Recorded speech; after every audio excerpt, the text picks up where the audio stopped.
Good evening, welcome back to Nintagious. How are you guys tonight? My music tracker's not working. There we go. Sorry for the late start. It was just another slow start to my day. I don't know why. You think I would have had enough of sleeping in yesterday, but apparently not. Looking back on what we did last week, I'm not totally happy with Quarble's wings, so we might change those at some point tonight, but it's not going to be a priority. We're going to jump straight into adding Shovel Knight to the mix. Alright, first things first.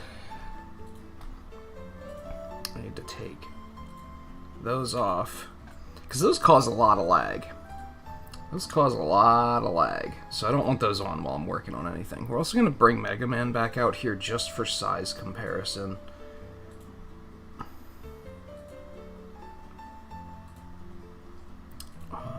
Switch that back to this.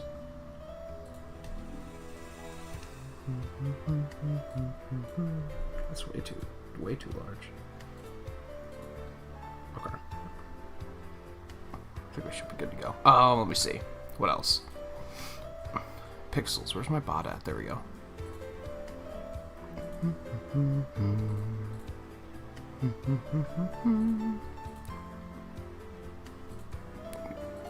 Blow this up. There we go. And let me bring chat back up. Riley, Eno, how you guys doing? Anyone else lurking around? It's good to have you. Or watching offline. It's good to have you as well.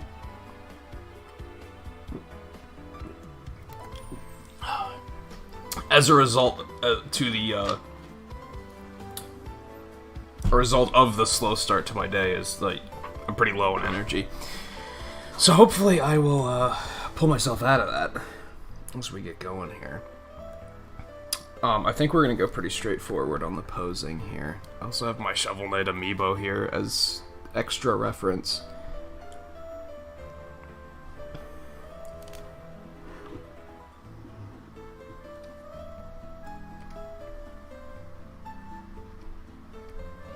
It's kind of weird too because like as of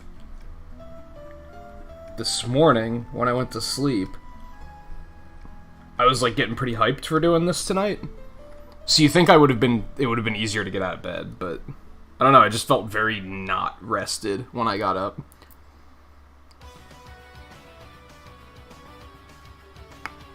I'm not sure why, because it's like I wasn't like tossing and turning or anything. Not like any more than usual. Unless I was and I just didn't know it.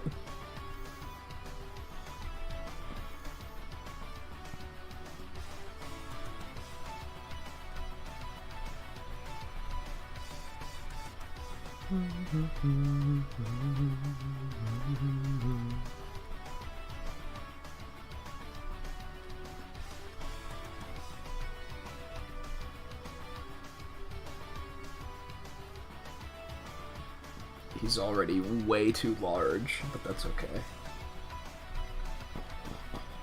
Easily fixed.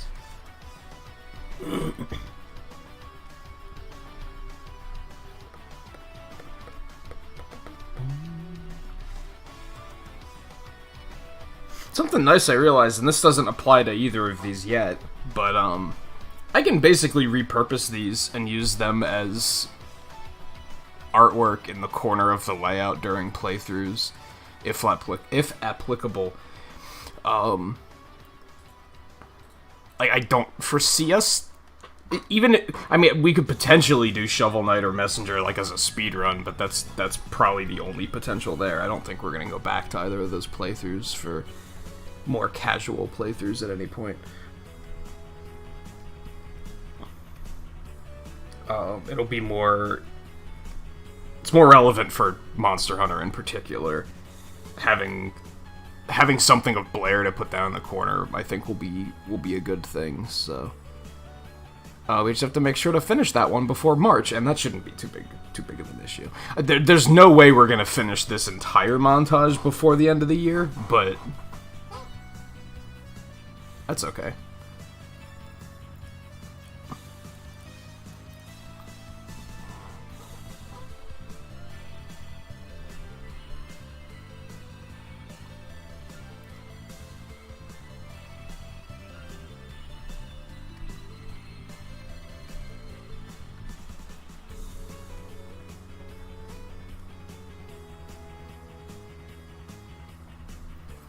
Well, unless we don't do her next, but she's the next one, so we're literally starting on her tonight, unless I start canceling all art streams for some reason.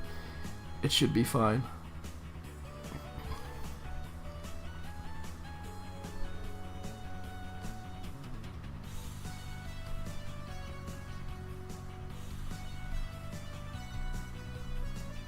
Hey, if it's not done, it's not done. I won't hold myself to it. I stopped holding myself to that a long time ago. That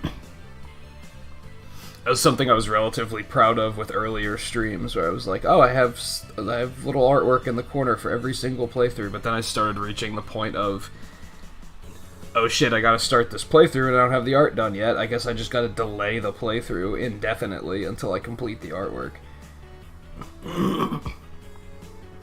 That didn't work out super well.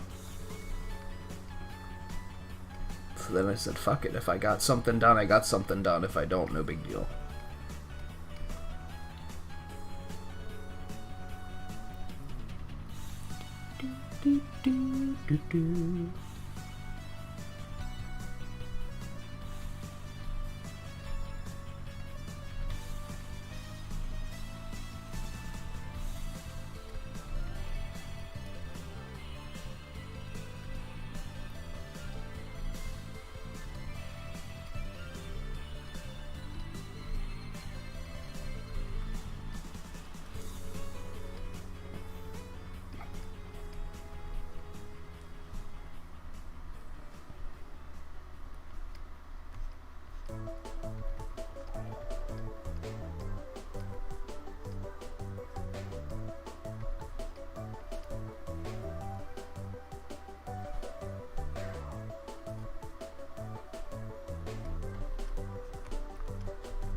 What'll be funny?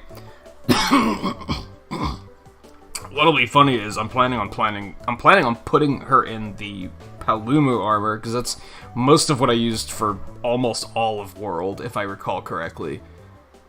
I'm gonna pick that since Generations was like a sequel playthrough, right? Like the true playthrough to that was like, what, 2 years ago? So I'm gonna base it off of World instead. And it'll be funny if they put Paolumu in Rise. And then if I actually wind up using that armor. I mean, I guess the chances of me picking the same armor again is it's kind of semi-slim. I don't think I've ever done that. I don't think I've ever been like, I'm just gonna pick the same armor I picked last time. But maybe I did.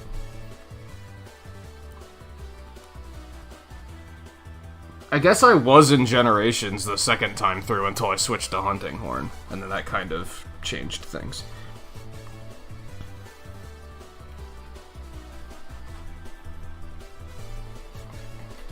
Way too large for starters.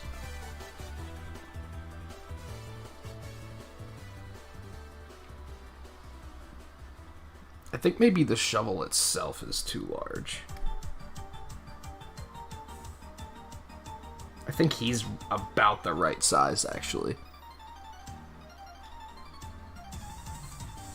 Yeah, we only know like a half a dozen monsters so far. And I've been avoiding looking at updates. I did watch the trailer from Game Awards, and they showed like 4 monsters, 2 new ones and 2 old ones. But I've been trying to be like, I mean, I'm gonna get it, right? So I might as well just wait, and then when we see the monster, like, live, it'll be a more legitimate reaction.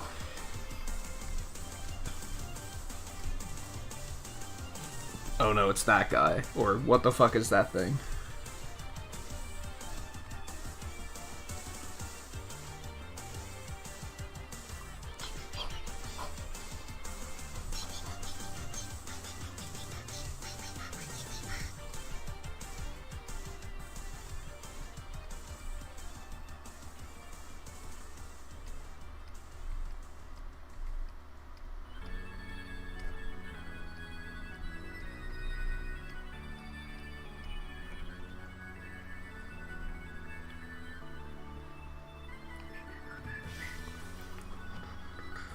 But I don't think they've announced anything from World yet.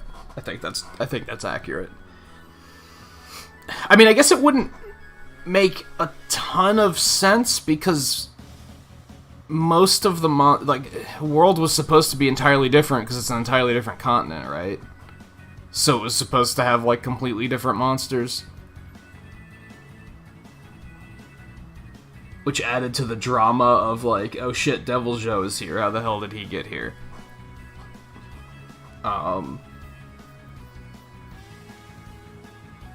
It's kind of the whole Pokemon thing, right? They always try to be like, oh, this is a new continent, so these, like, new Pokemon.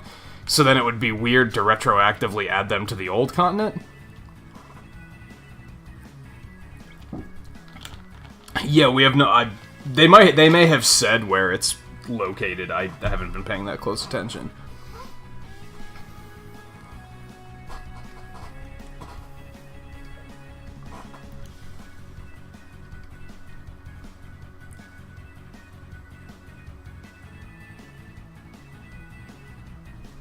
I think that's good.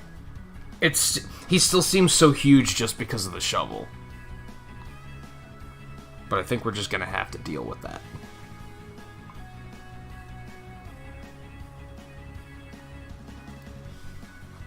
I could maybe make him another 10% smaller.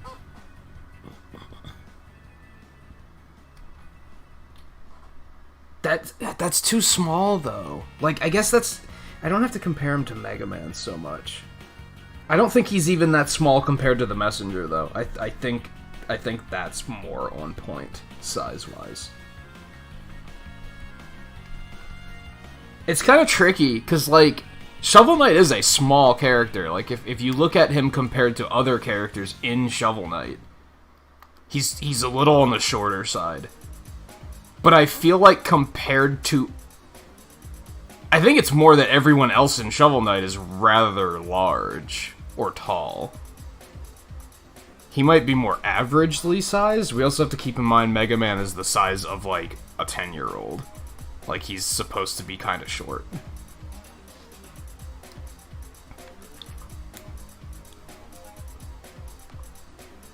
So on that note, he might be too big here, actually. Compared to the Messenger. He should probably be a little bit smaller.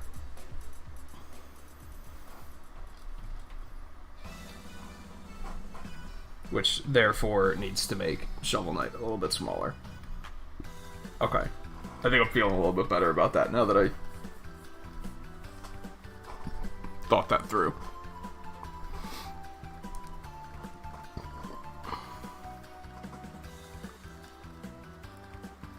Yeah, I'm sure there's gonna be, like, one or two.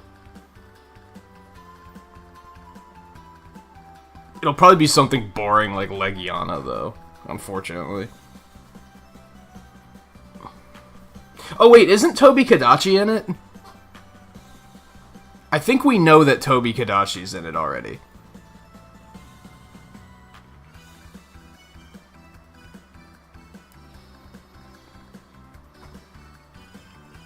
I vaguely recall seeing that.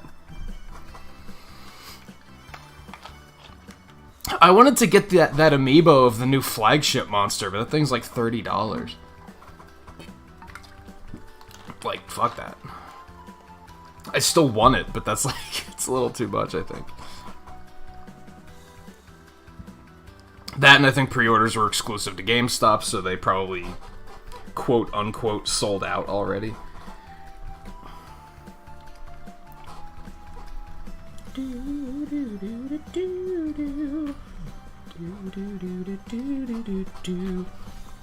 trying to think how many times have I drawn Shovel Knight. I think like twice?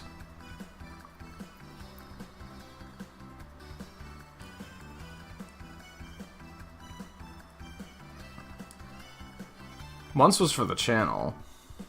It was for thumbnails for the original playthrough.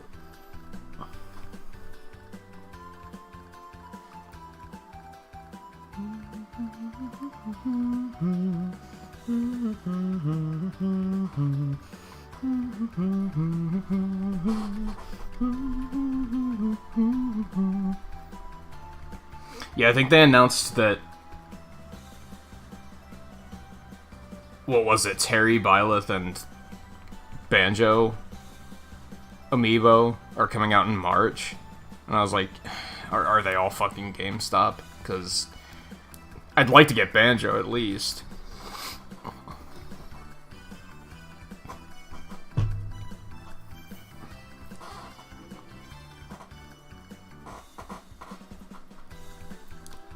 I guess something to keep in mind is, like,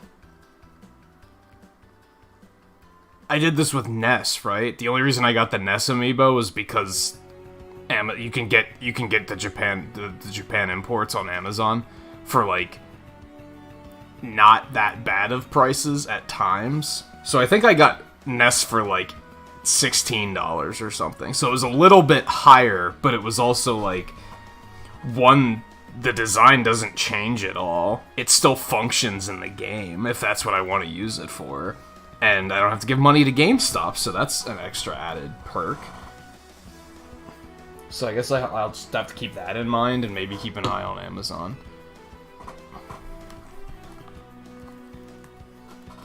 Okay, I didn't even put my headphones on yet, because I want to let my hair dry a little bit more, but I need some music. I'm feeling, the silence is getting to me. Was Ness Target? Are you sure? Maybe it was just that it sold out so quickly that there was no chance of getting one. Is maybe what I'm thinking of. Alright, I have to switch over to this.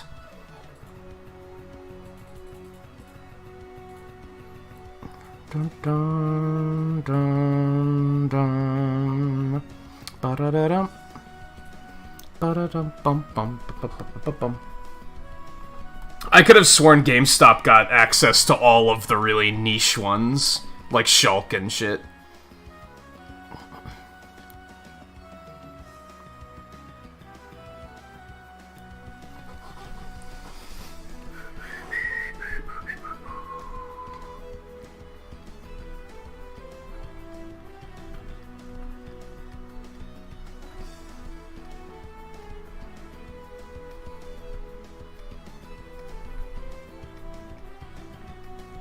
Regardless, I remember my options for Ness were pay out the ass for a scalped US one or pay a couple extra dollars for a Japanese import. And I was like, you know what? That seems worth it.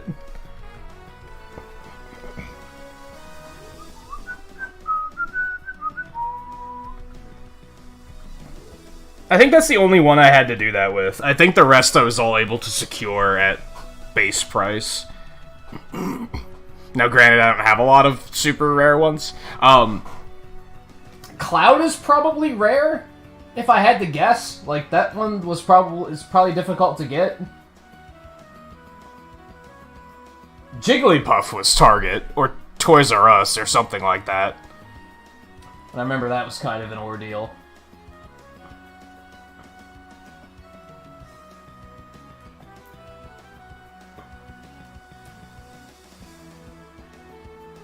Wish they went on sale, like, ever. Because there's still a couple I wouldn't mind picking up, but...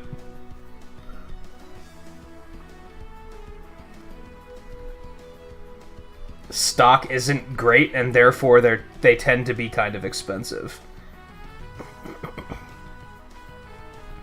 And, I love you, Nintendo, but I'm not spending, like, over $20 on something like that. Especially when, at that rate, Nintendo's probably not getting the money, so... because it's probably a third-party seller.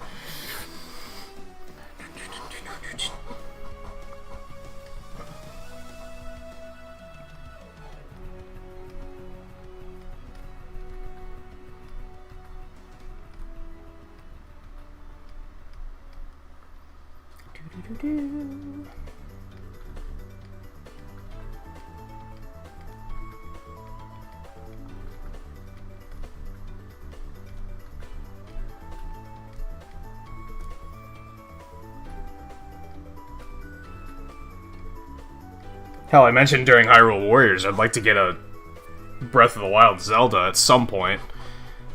But I think I checked on Amazon and they're like, price is kinda hiked up.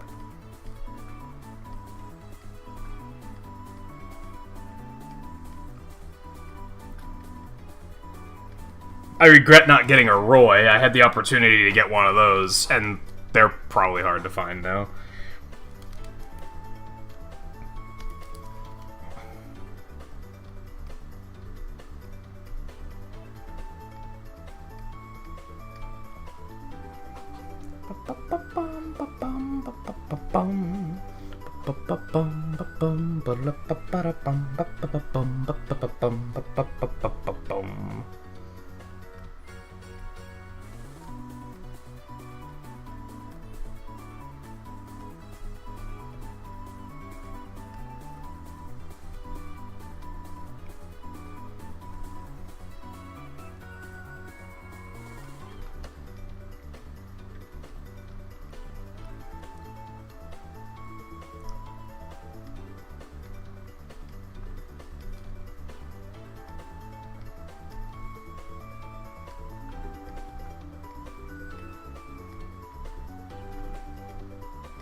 I'm actually kind of glad that... I like that amiibos still exist, but that there's not as much of a focus on them. They're more of a collector's item kind of thing now, which I kind of like. When they first started making them, they were so like, we're trying to make them a part of the game, and it was like, eh...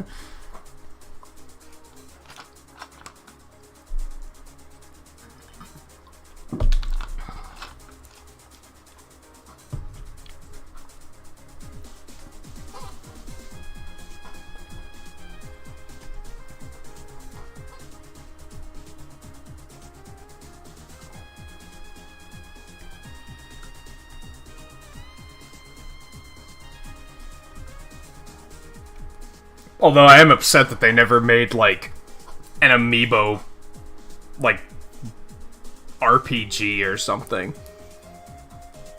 I still think that would have been a really cool idea.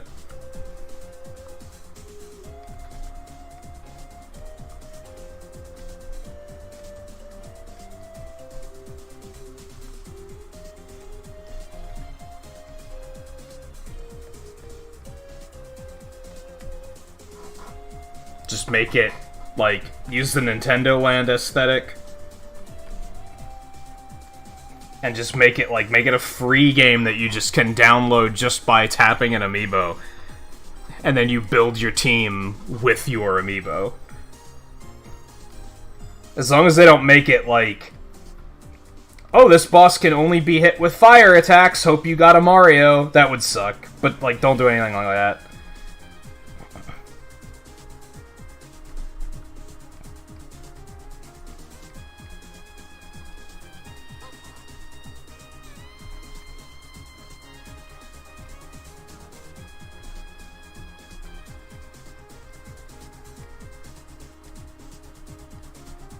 I think I mentioned last week, no idea what this music track is.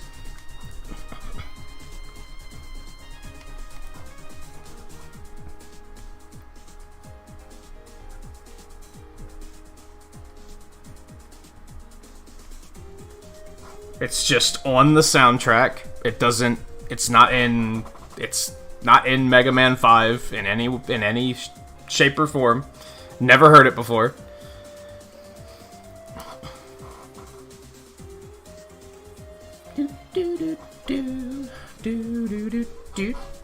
Barely even sounds like Mega Man music.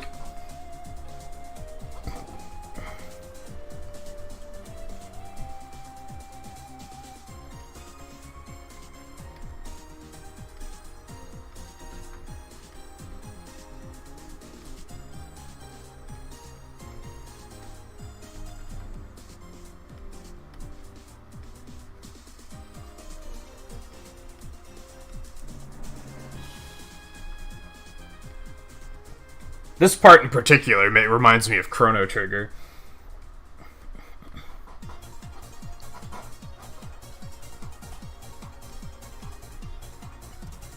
I think that's just the instruments, though.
Hey Caleb, how's it going?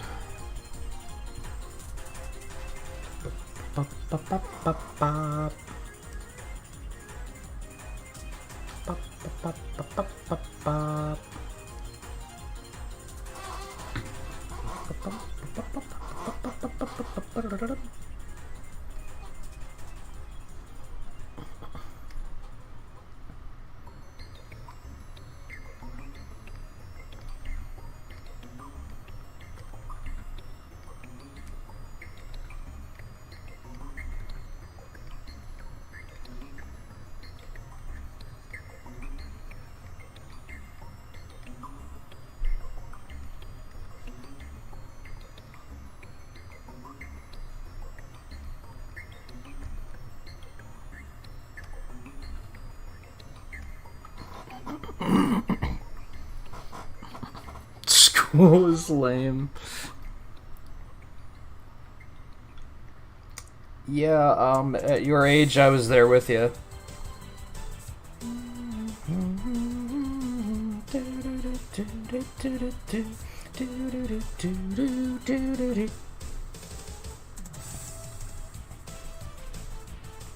At this age, I still think school is lame. I think learning is cool. Like, I think we should always be striving to learn something new, but I don't think... the issue is that school isn't necessarily geared to teach.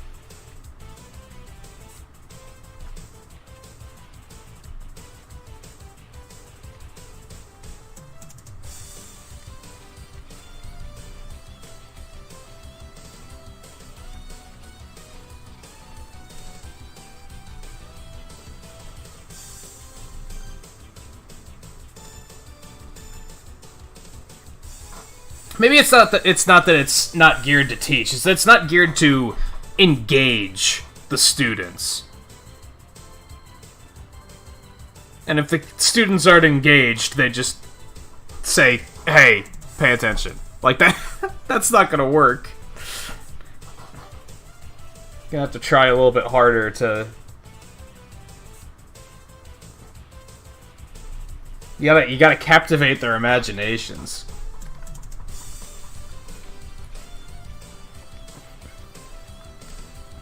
And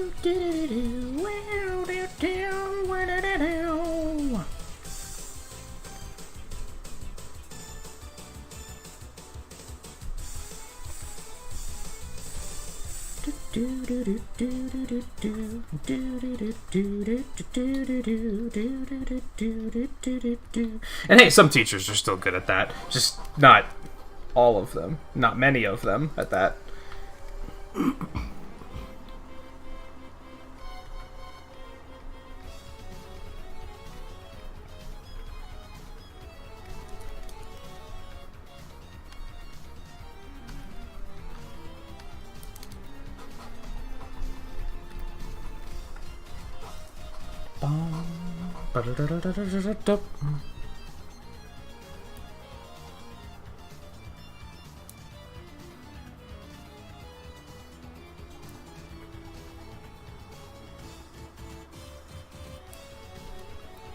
Is it Wednesday? I thought it was Tuesday.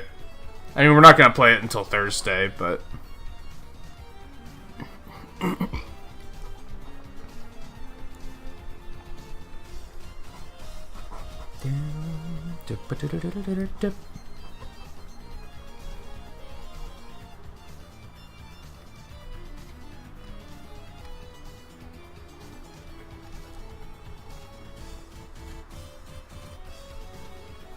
I have to figure out what we're doing this week, actually, on that note.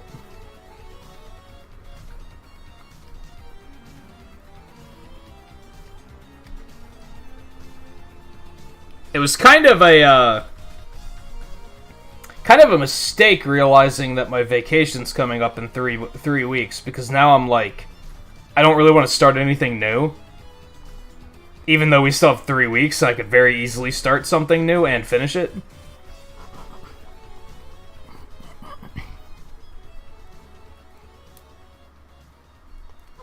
Oh, you won't have access to it until then. That makes sense.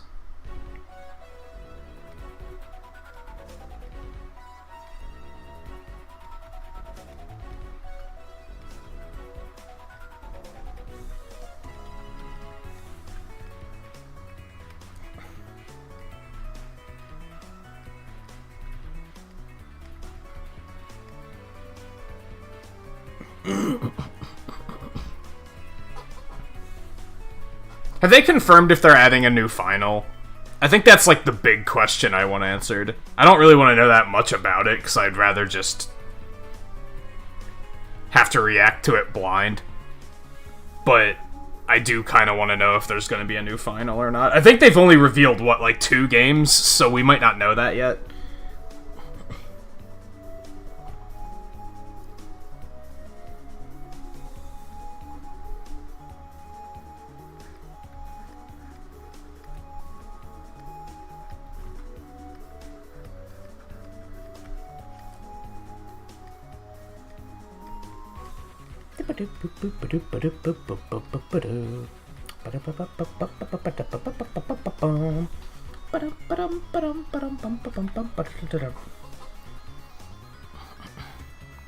They did confirm that there's going to be a new final. Hell, the one game I saw might have been a new final. I guess I wasn't paying that close attention. I still do follow them on Twitter, so it's inevitable that I'm going to see some of it. It's more like, I'm seeing that they're announcing things, but I'm not like... I saw that they revealed Tundra Run, for example, but I didn't sit there and analyze the video for 30 minutes straight to learn everything there is about the course. I just watched through it once and was like, okay, cool. And then moved on with my life.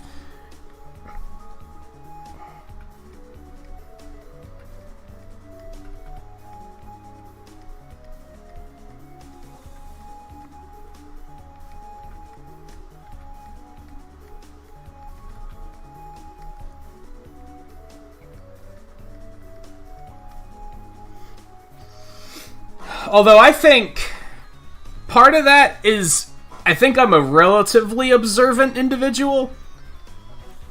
And so when I usually watch one of those trailers, I usually pick up on stuff faster than other people do. Case in point, I've seen a lot of videos analyzing the Sephiroth reveal and pointing out shit that I'm like, 1, how did you not notice that sooner? Or 2, you're wrong, and you're obviously wrong.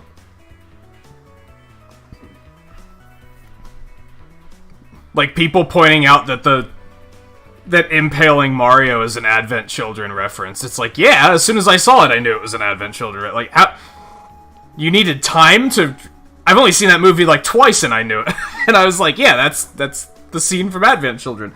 The other funny one is that people are saying that Cloud is only going to get the Omni-Slash version 5 against Sephiroth. I think it's far more likely that it's going to be when you're using his Advent Children costume. And not specifically against Sephiroth. It could be, but I think that would be kind of odd.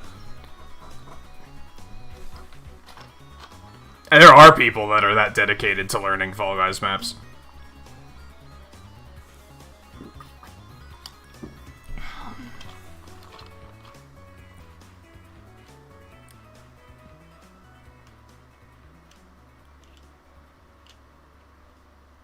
There's dozens of Advent Children references in the reveal trailer. The ridiculous thing, and I'm going to be able to hear you rolling your eyes from here on this one. People are using the fact that they so clearly reference Advent Children in the Smash trailer, coupled with the fact that they very clearly reference Advent Children in the Final Fantasy VII Remake, as further evidence to the fact that the Sephiroth at the end of the remake is the future Sephiroth. It's not the present-day Sephiroth within the remake. That was already a theory, and people are like, well, look, even the Smash trailer knows it.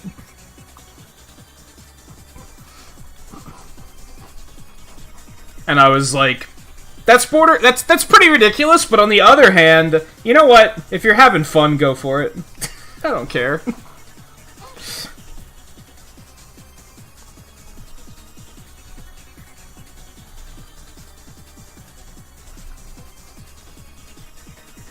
By all means. Just don't... All I ask, and I talked about this with Hyrule Warriors, is, like, don't set your expectations so high based on things you're fabricating. Because I'm noticing people doing that for Breath of the Wild, too. They're just, like... They're speculating and then turning that speculation into fact, and it's like... You don't know any of this. This is all things that you're cooking up in your head. As long as it doesn't come to the game coming out and then you're like, what the hell, Nintendo? That's not what you told us. It's like, well, they didn't tell you anything, technically.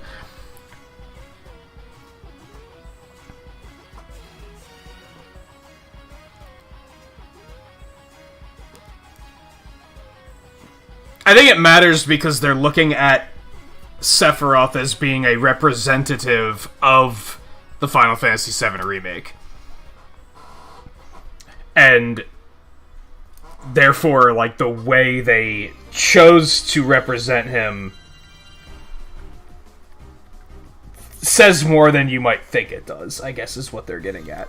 Which, to a point, I can agree with. They clearly focused on Advent Children and the remake more than they did on the original game. With the exception of the stage.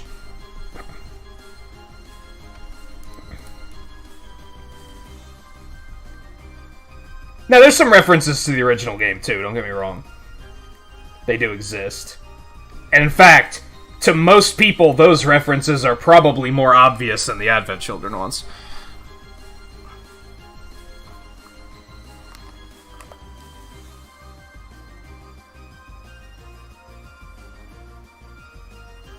I don't remember if we saw anything of Final Fantasy VII Remake. It was known that they were making it, but that was about it. I think. You know, honestly, I changed my mind on Dante. I was thinking about this earlier. Like, just today, actually. I used to think that Dante would have been a very boring pick. And that's because the way I look at potential Smash characters has changed. And that's thanks to Steve. And that's not meant to be a compliment. That might sound like a compliment. That's not meant to be a compliment. I used to think of Smash characters as who would add something to the game? Who would do something that you feel like their presence adds something to the game, adds something to the roster. And therefore I thought Dante would be super boring, because he's Bayonetta. Or, more accurately, Bayonetta is Dante. Who fucking cares? It's the same type of personality, it's the same type of game, it's the same type of action. Why? What would he add to the game that Bayonetta didn't already add? I think the legitimate answer to that is cancels. I think that's how from a gameplay perspective, I think that's how they could make Dante work. Cancels do not exist in Smash Brothers, and Devil May Cry is a very cancel-heavy game. I think that would be the way they would design the character. But that aside, Steve changed my perspective. I don't think of characters by what can they add to the game now. Now I look at it and say, who would be fucking cool? Who would be cool? Because ultimately, look at the characters that have resonated with me in particular over the course of the DLC. Piranha Plant didn't resonate because it wasn't cool. Joker didn't resonate, but like I guess he's a cool character. I just don't give a shit about... when he was announced, I cared. I was like, that's kind of cool, but it's just I don't care about Persona anymore, so that faded. But at the time, I was like, yeah, that's cool. Sure. Hero was super cool, because I was like, Dragon Quest is a huge fucking franchise. That makes a lot of sense. And it's a cool character where there aren't that many RPG characters, and he brings RPG elements in with his moveset. That it's cool, and it does something that no other character does. Banjo was a cool pick. Terry was a cool pick, because Terry has so much fucking charisma and personality that you're just like, this guy's cool. So he worked. To a point, Byleth is a pretty cool... I like Byleth as a character, I just don't think they necessarily needed to be in Smash Brothers, but they are a cool character. Min Min's not that cool of a character. That's where it started to fall off. And ARMS' character, just as much as I liked the character design in ARMS, that was not a compelling and cool character pick. And I think that's why no one was excited about him. And then Steve, there was nothing cool about Steve. The only cool thing about Steve is all of the money they saved on making Steve, they put into making Sephiroth instead, and it paid off. You can clearly see that. You can clearly see that they were just like, well, we don't need to do voice acting, we don't need artists, we don't need sound effect creators. This is literally just the programmers creating this character. So everyone else, you just go work on Sephiroth. But those, I think Min Min and Steve in particular changed the way I fundamentally look at a Smash Brothers character. For better or for worse. And now I'm like, yeah, maybe the character should just be fucking cool. And I think Dante ticks that box. I think Dante would just be a cool character. Now, if they were going to add another Capcom character, would I prefer they add Monster Hunter? Yes, absolutely. I think it should be one of those two if they're going to do another Capcom character. And the more I think about it, the more I think it's likely that we are going to get another Capcom character. Even though I low-key don't think they deserve it because they wasted a slot on Ken. And I feel they should be punished for their crimes.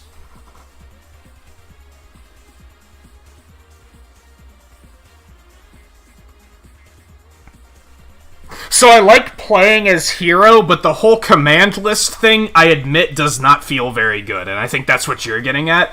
I think, as a Smash character, just looking at his core moveset, I think he's fun. He functions. He has cool moves. but the command list feels very clunky and out of place.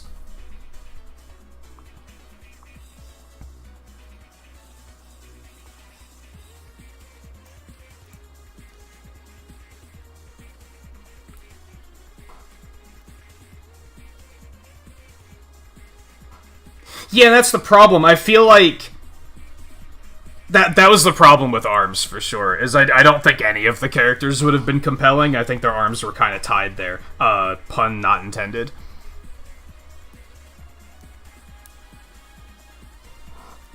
If you use the B moves more than you use A moves, you're playing Smash wrong in your book. I disagree 100%. Some characters you use more special moves than A moves. That's just how it works. Look at Ness. Like, Mega Man?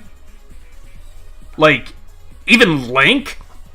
Like, some characters, just the special moves are a more integral part of their moveset than their A moves are. Some characters, their A moves are stronger than their B moves, and their B moves are more like they're playmakers that you just kind of bust out in a clutch moment. But for some characters, their B moves are very integral for how they play.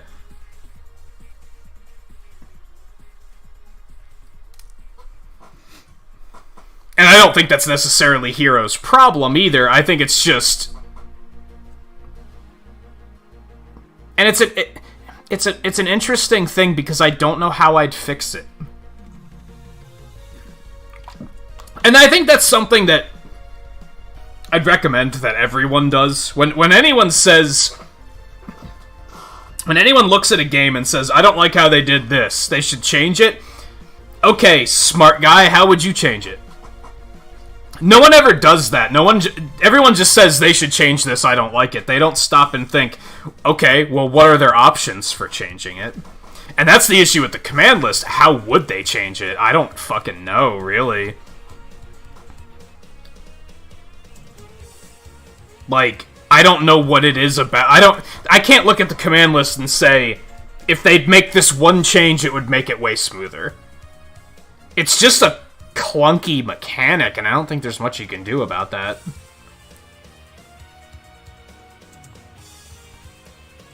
I think if you streamline it too much, if you make it that just a move is chosen at random, that's even more random than intended. So I don't think that's the solution.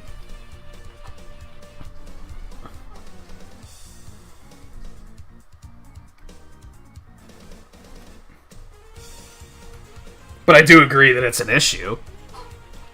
And that's part of why the character doesn't feel that great.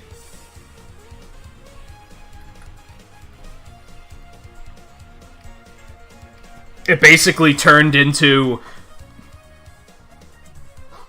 Eno's gonna know what I mean, but I don't know who else is gonna know what I mean. You play Hero by top-decking abilities. And that's a card game term. And you basically just bring the command list up, and if the first ability's good, you play it. And if you don't, you just cancel it and you move on with your life. And that's kind of how you play it. And I don't think that's what they were going for. But as far as I know, that's how the quote-unquote pros play Hero. They just pull up the command list, they look at I think the first ability, and if the first ability's not good, they switch to the second one and they just use it. They don't even question what the second one is. They only look at the first one because that's all they have time to do. And they either use it or they move to the second one and they use that instead. And that's not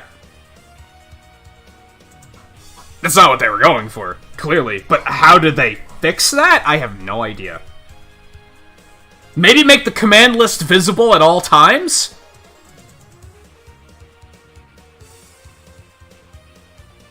Maybe that's how they should do it. Maybe they should make the command list visible all the time, and then that way you know which spells you have access to before you try to access them.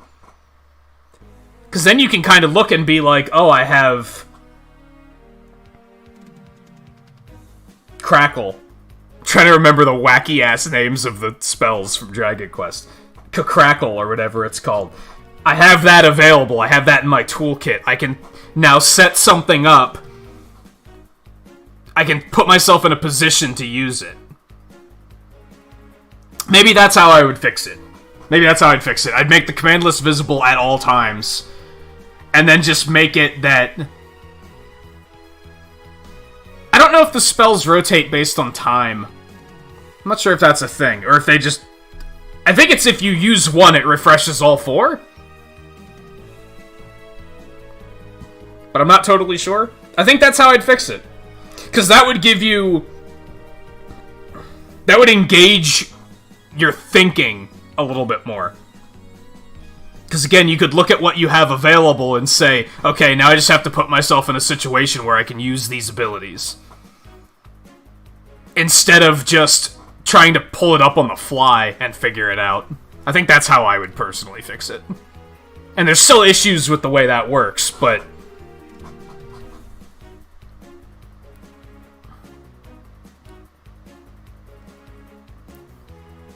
Yeah, I never really bought into Shulk's gimmick either. I was never that into it. It was an interesting concept, but... Again, I didn't think it felt good.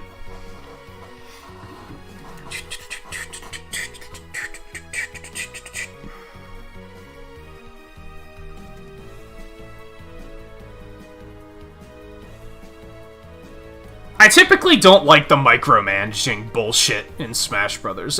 Originally, I was like, this is cool. But then eventually I was like, who has time for this shit? Like, this is such a...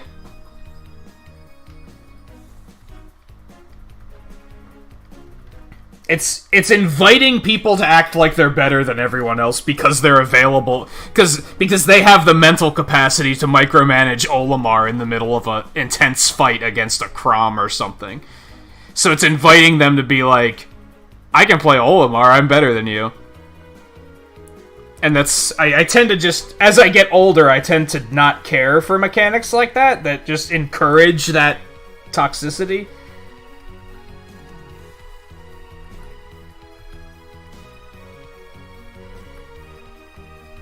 Now, that in mind, I've never met an arrogant Olimar player, to be totally fair. Like, totally fair and honest here. So I'm not calling one of them out in particular.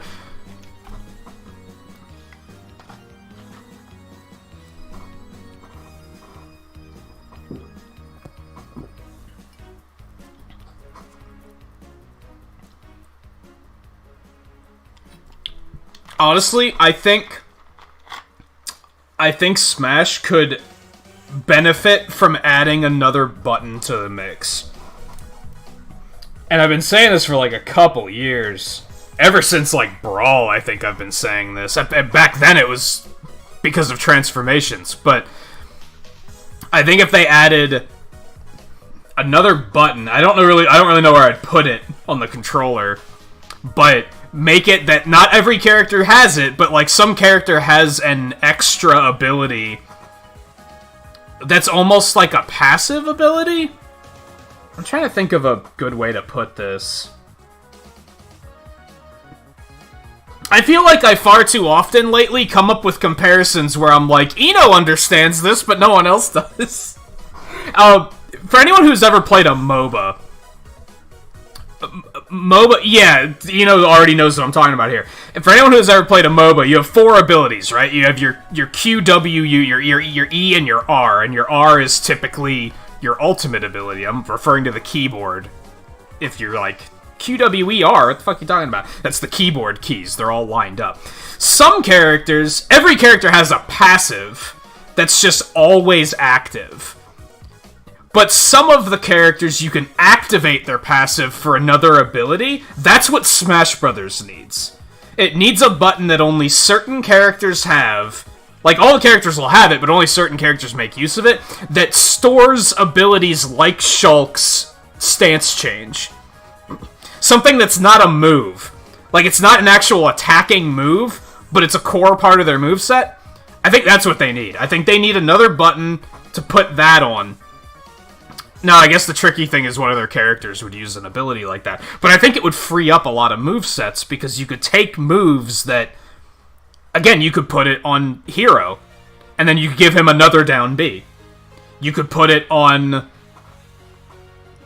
Olimar. You could put, like, plucking Pikmin there, or whistling the Pikmin there, or something. And a non-attacking move that frees up their 4 special moves that you can stick another move in there. And like I said, I've been saying this since Brawl, because I was like, what if they made another button that was just a transformation?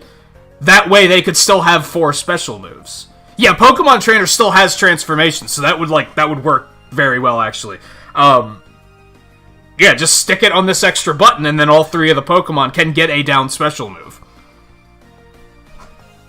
I think a utility move slot would open up the movesets a lot in that game. And it would potentially make a lot of characters a little bit more manageable. Because they'd feel a little bit less clunky.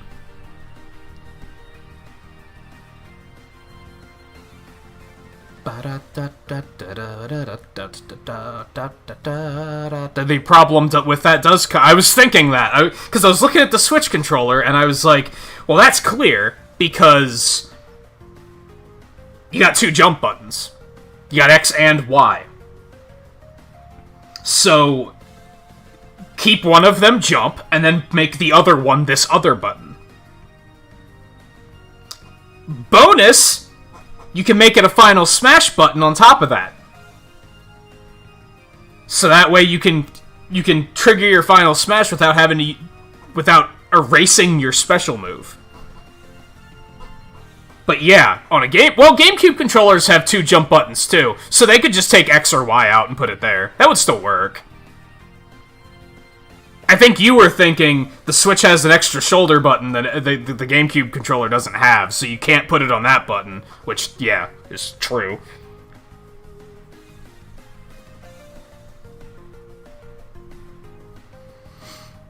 And hey, JMT, how's it going? I don't think Robin applies. Because those are all attacking moves. If Robin had a move, if he had a down so now see, they could add new utility moves to other characters. They could give Robin a utility move where he stands still and channels, and it refreshes all of his equipment at once, like all of his charges. They could do stuff like, kind of like how Cloud does. You could move the limit break to this other button and then give him an actual down special. Like, I think that would free up movesets a lot, and open up a lot of options, and it would encourage them to add these like utility abilities to a lot of other characters.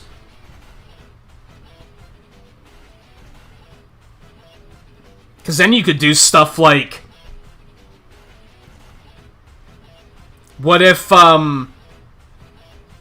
they gave Samus one that changed the charge beam to the wave beam, made it less strong, but it pierces through enemies? Then you can start adding cool shit like that, where you can kind of, like, people can kind of say, well, I don't really use the charge beam that much, but I can just switch it to the wave beam. You could have a whole bunch of different stuff, like, you could let Link cycle between different types of arrows. There's so much shit you could do with something like that.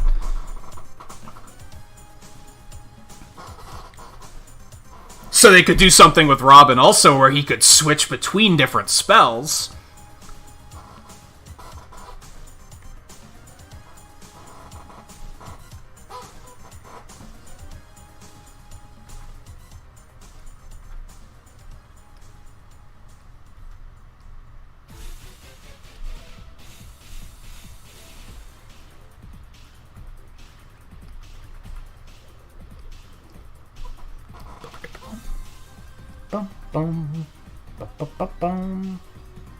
And again, I've been kind of saying this, not since Brawl, but since Smash 4.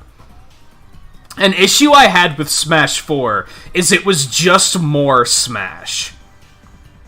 If you look at all the other Smash... If you look at Melee, they added a new special move, they added 2 new grabs, they added air dodging, they added sidestep dodging, there's probably some other shit that I can't remember. And then in Brawl, they added final smashes and tripping. And then in 4, they didn't add anything. It was just more Smash. They didn't do anything to evolve the series. Their evolution for the series was, let's start adding a shit ton of third-party characters. But they didn't do anything new like this, where they were like, what if we give everyone a utility move? What if we give everybody a back special move? What if we give everybody a move where... if we give everyone a grab special, where if you grab the character, the opponent, and press the special move button, they have a completely different attack? Like, they haven't done anything crazy like that. It's kind of like, it's very expected at this point.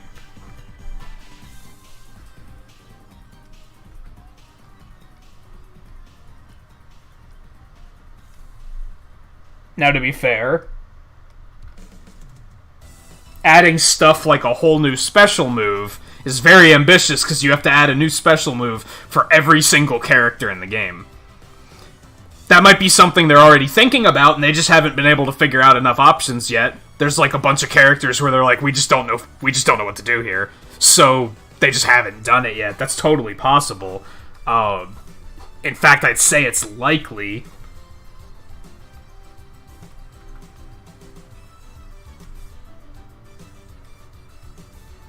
They decided to strike a middle ground and instead say, how about we just give it to some characters where we really think it applies, and that will make that character unique. This is another reason why I think Smash 5 needs to be a complete redo, like Street Fighter 5 was. They need to start over and scrap it back to like 24 characters, and then they can focus. Then they can just say, okay, these 24 characters need new attacks. We don't have to worry about all this other crazy shit. We can just focus in and be like, okay, Mario needs a new attack. What do we do about it?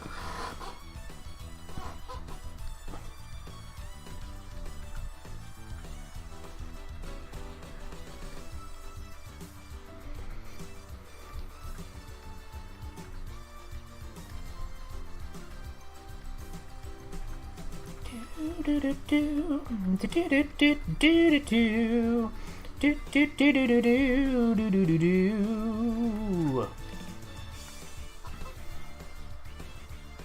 actually had another idea for an art montage to do something like basically constructing my own Smash roster. I don't consider it Smash 5.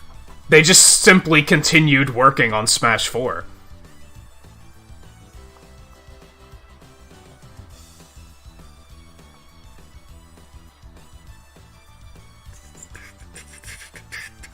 They've admitted that.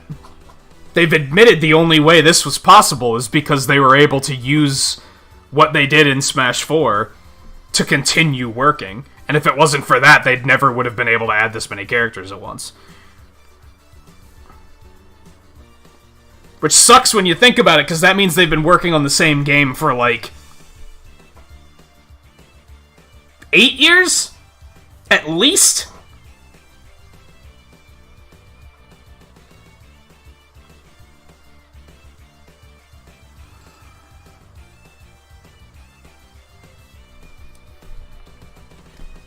Like, he's got to be sick of working on that game, right? He's got to be getting there where he's like, God, can I just do something else?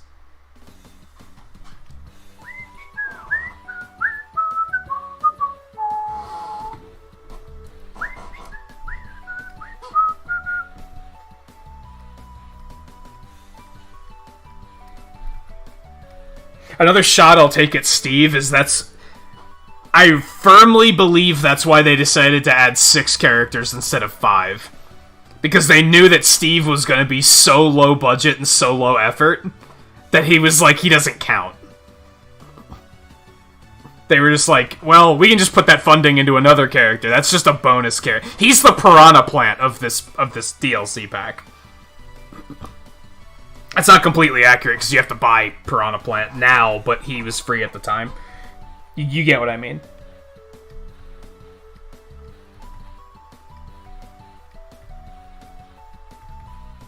I don't think it's because the 6th character is going to be the super special character or anything like that. I think it's because they acknowledged that Steve was going to be so low effort and so low budget that they were like, he doesn't count as a full character.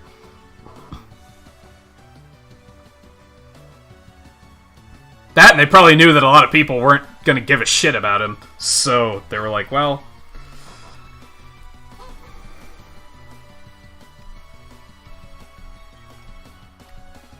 as well as Arms. They probably knew there was a solid chance that people weren't going to care about either of those characters, one or the other.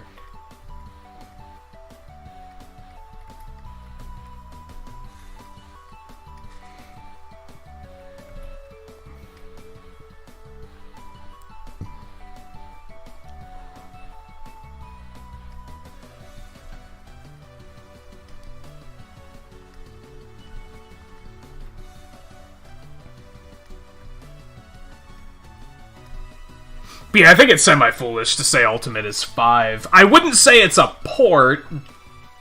That was the classic argument, right? Is people were like, is it a port or isn't it?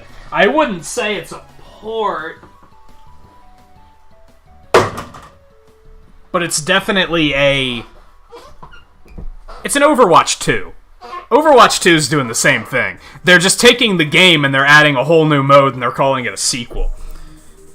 Like, it's not a sequel. That's an expansion. They just realized that branding it as a sequel is the smart thing to do.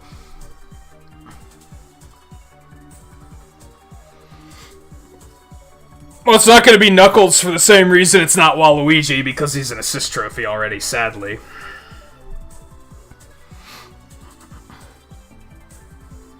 As much as it should be.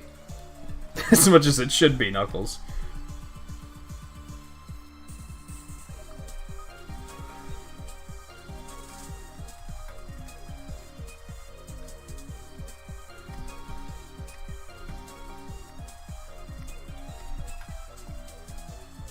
That's another thing that kind of tilts me about the Waluigi argument, because people, like, they just ignore the fact that he's an assist trophy, I guess. But on top of that, there are other characters that are assist trophies that would be far better character options.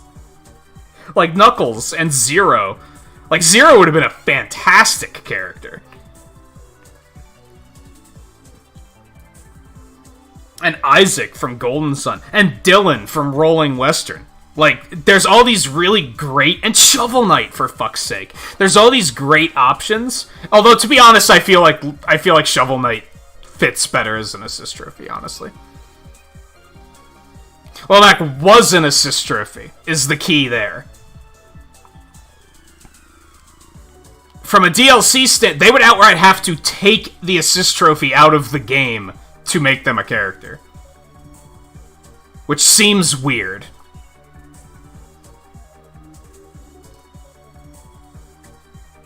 I think promoting from an assist... Once Smash 5 comes around, it's all bets are off, right? Because then they're probably going to... That's when they're going to look and say, okay, of these assist trophies, which character deserves the promotion? But since it's DLC... I think that kind of changes things.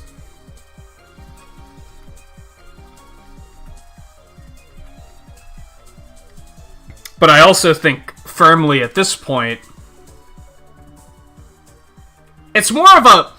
It's not necessarily that, oh, they're already an assist trophy. I guess, to be fair. To me, this is how I look at it. It's not, oh, they're already an assist trophy. It's that if they really wanted to put the character in the game, they would have fucking put them in the game and they wouldn't have made them an assist trophy.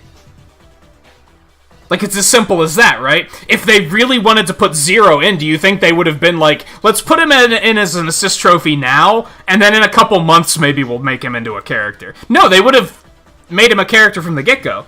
Or they would have never made him an assist trophy. Same with Waluigi. If they wanted to add Waluigi in this game, they never would have put him back in as an assist trophy. They would have said, no, let's wait, because we might turn him into a character. That tells me they have no interest in doing it, because he was the first assist trophy they showed us in Ultimate.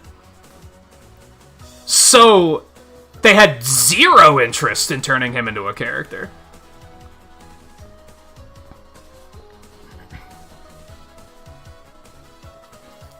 I think it goes for all of the assist trophies. Sadly, like, that's tough to swallow on some of them for sure. Like the kid from Golden Sun clearly they wouldn't have put him back in as an assist trophy if they were gonna make him into a character. Like, they would have, even if there was even a chance of making him a character, they wouldn't have done that.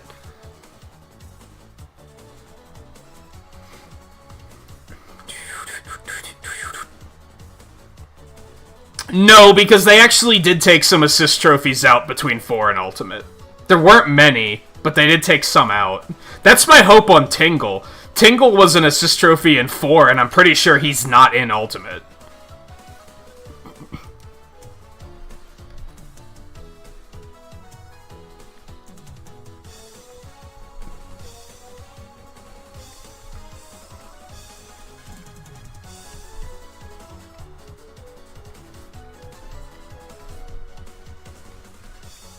I forget who they replaced him with. I feel like they added another Zelda trophy, and I'm blanking on who it is. Girahim and Midna were also in 4. Maybe they just determined there were too many Zelda ones.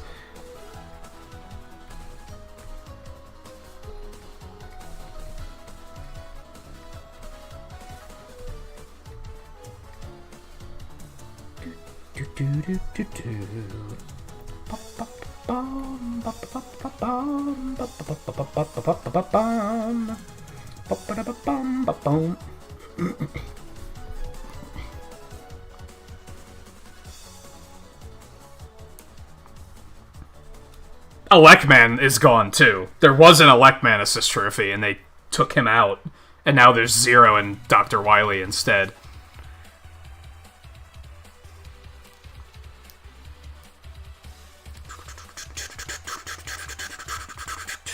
Oh, they added the moon from Majora's Mask, that's right.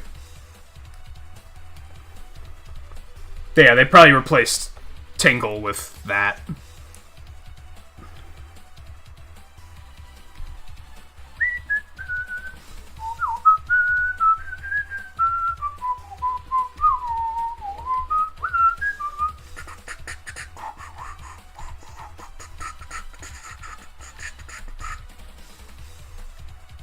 Or Skull Kid? Skull Kid was an assist trophy at some point. I don't remember if that was for Ultimate or both.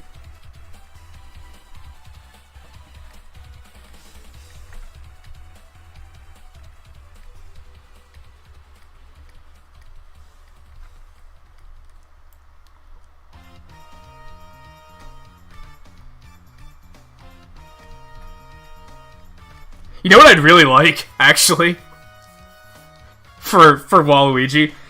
I think they should periodically upgrade his assist trophy and give him new moves.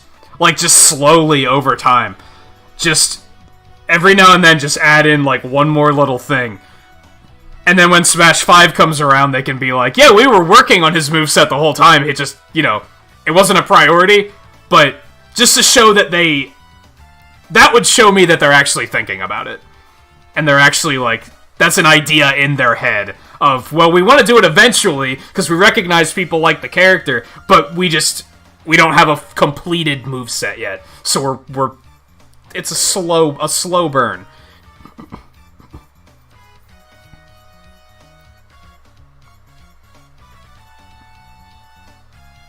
I'm kind of surprised that I feel like Eggman would make a really good assist trophy. Or Stage Hazard, or a boss. I'm really surprised they didn't do that.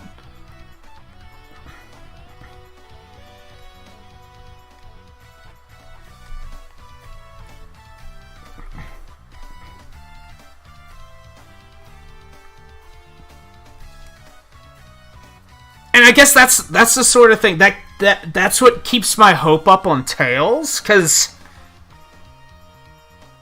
let's look at Sonic as Cloud here for a second. And now this is all theories and speculation.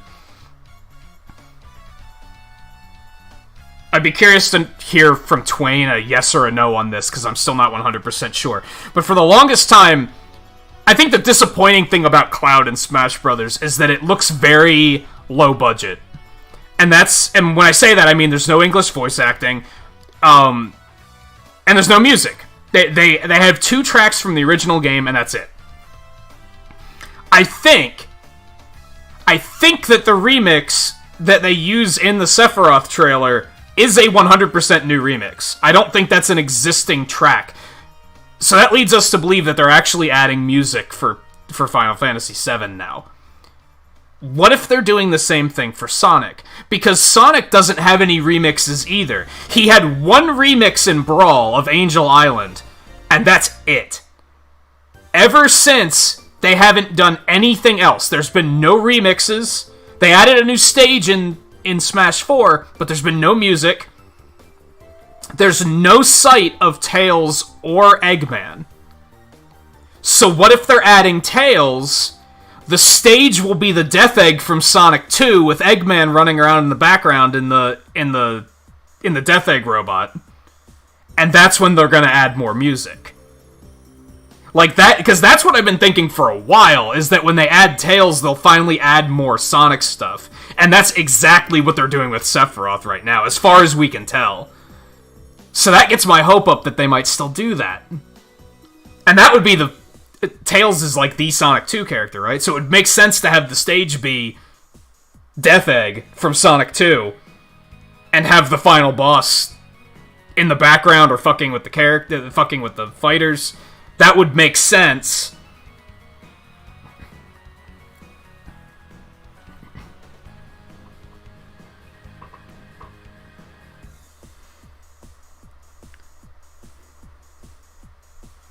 Sonic is super fun. He's just unplayable online. Like, I didn't like him that much in Brawl, actually. I thought he was very difficult to play in Brawl. And that's mostly because he didn't have any kill moves, like you just said. In 4, he was significantly better. And in Ultimate, he's even more significantly better. But playing him online is a goddamn nightmare.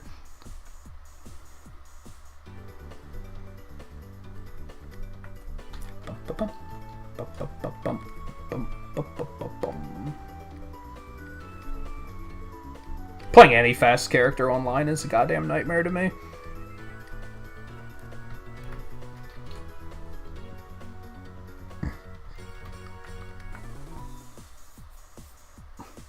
Yeah, he does in Ultimate. In 4, he kinda did too, but not as reliably as he does now.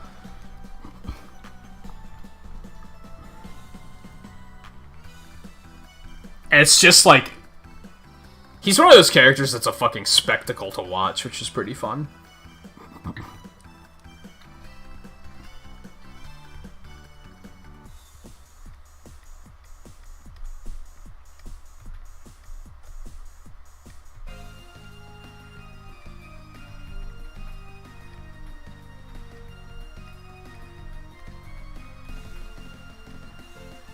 Sonic is a good example. A lot of people complain that all Sonic does is spin. Like, that's all of his moves, he's just spinning in a ball. But that's a good example of character fantasy. That's what you would expect Sonic to do. Like, he plays like Sonic would play. It makes sense. Like, and that's like a really good example of character fantasy, I think.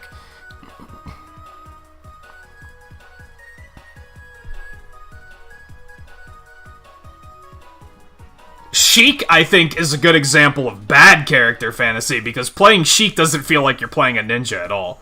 It's kind of clunky. Kind of feels unwieldy, even.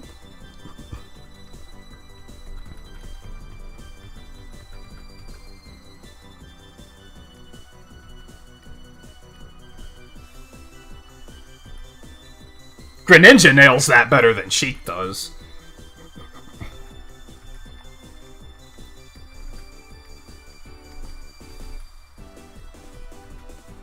But honestly, Sheik's one of those characters that, like...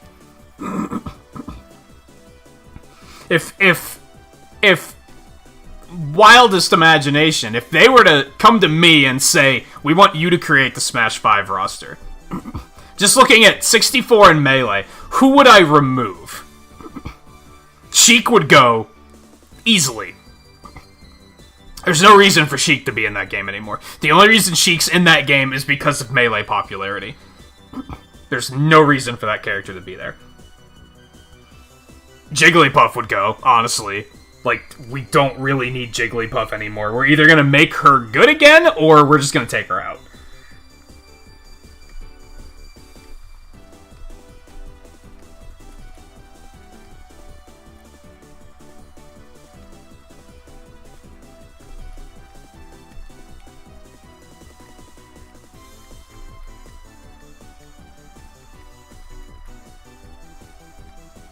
Falco, honestly, can get the fuck out. Like, we really don't need we don't need 3 foxes, and I would vote to keep Wolf sooner than Falco. Because at least he ticks the villain the villain box. Kind of. Anti-hero, but you know what, whatever, close enough. Bum bum bum bum ba dum ba da dum bum bum ba ba bum bum bum bum.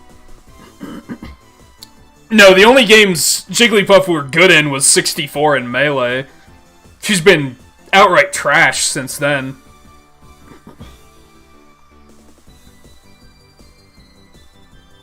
I mean, I don't think any of it compares to how bad she was in Brawl. But, like, yeah, she's better in 4 compared to Brawl, but she's still nowhere close to where she used to be.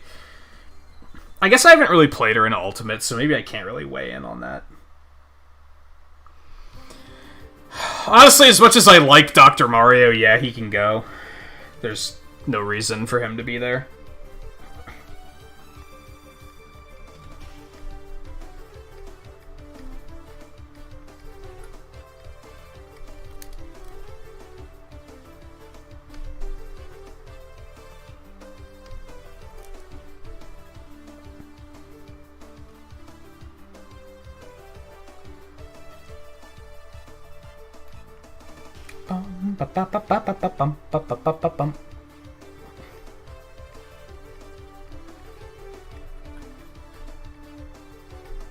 Pichu can clearly go. I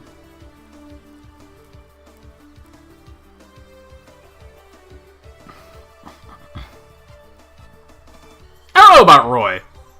Yeah, okay. Yeah, let's not be biased. Roy needs to go. If I'm being real, if I were to do a Street Fighter V style complete revamp, no characters are safe. Honestly, Yoshi would also go. And probably Luigi.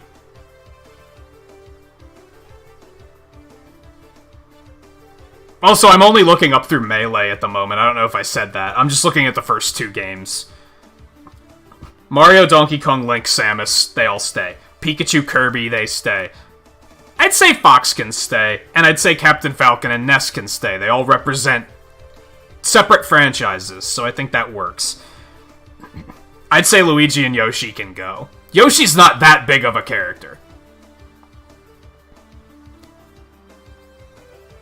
So I think that's safe. And Jigglypuff can go.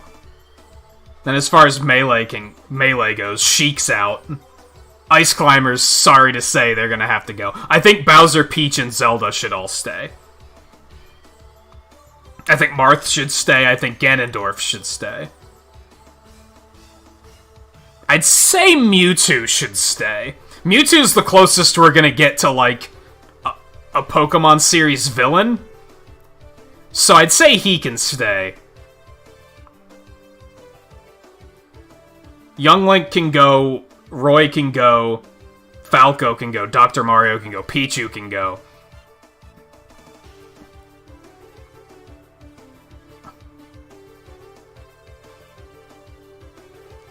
I don't know about Game & Watch. I'm gonna say no, because I think Wario fills that gap a little bit better. And that might sound insane, but I feel like they play kinda similarly. Hell, Wario plays kinda similarly to Jigglypuff as well, and I think he just kinda does it better.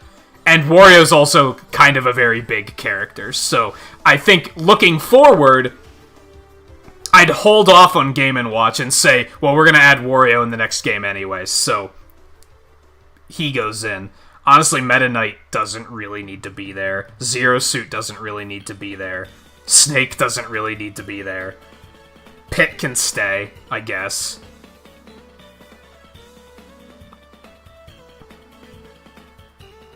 Ike can stay. Lucas has no reason to be there. I'd say DDD can stay. Again, that's as close as we can get to a Kirby villain, I think.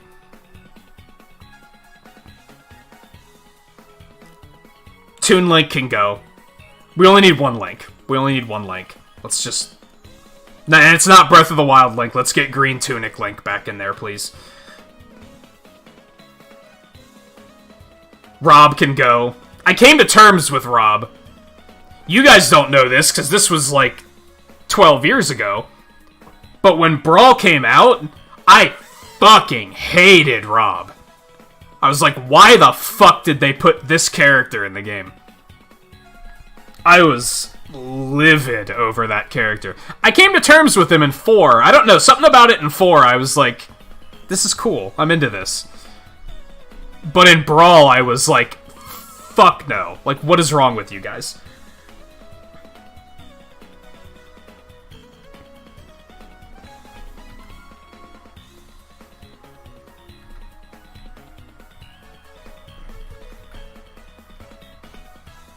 Again, I think Wolf can stay.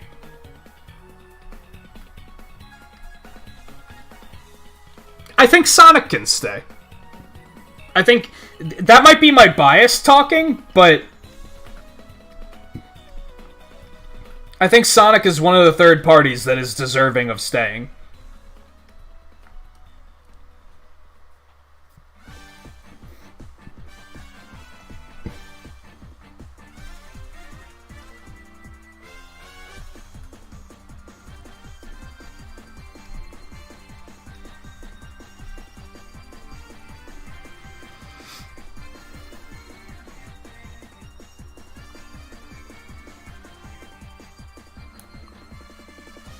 See, I didn't even mind him being in Mario Kart.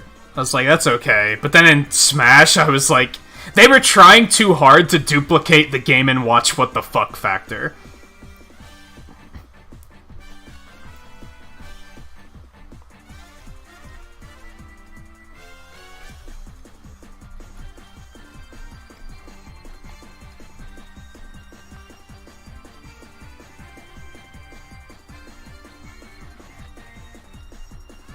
And on that note, I thought Duck Hunt was a good what the fuck factor character. I hate playing as him, but I thought that was a good, like, what the fuck is happening kind of character.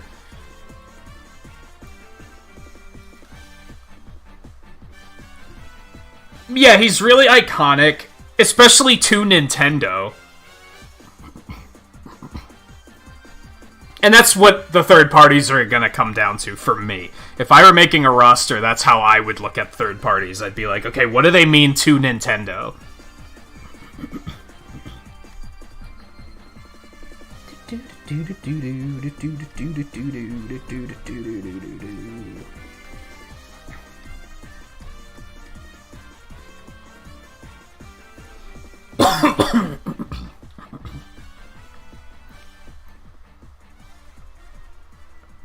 Something about this arm that's really throwing me off.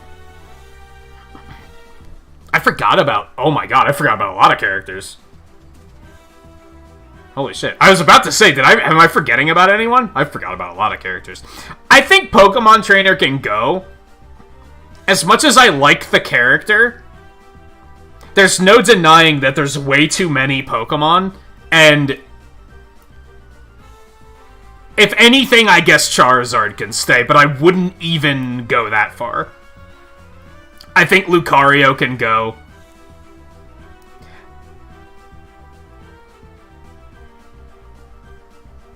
I think Diddy Kong can stay, but I would put K. Rool in first. I think the villain pick is more important than the sidekick pick. but I think Diddy Kong would be a long-term character. If I was boiling the game down in a Street Fighter V fashion, Diddy Kong would be a DLC character. He'd be like first-round DLC of like returning veterans.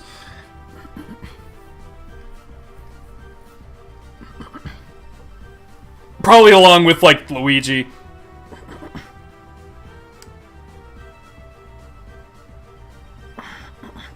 I forgot about Olimar too. I did say Ike. I think Ike can stay. Hey Brad, how's it going? I don't know about Olimar.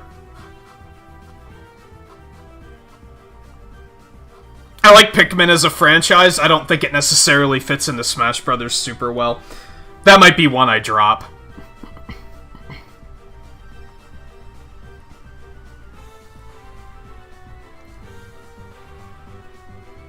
Okay, so what looks so wrong about this?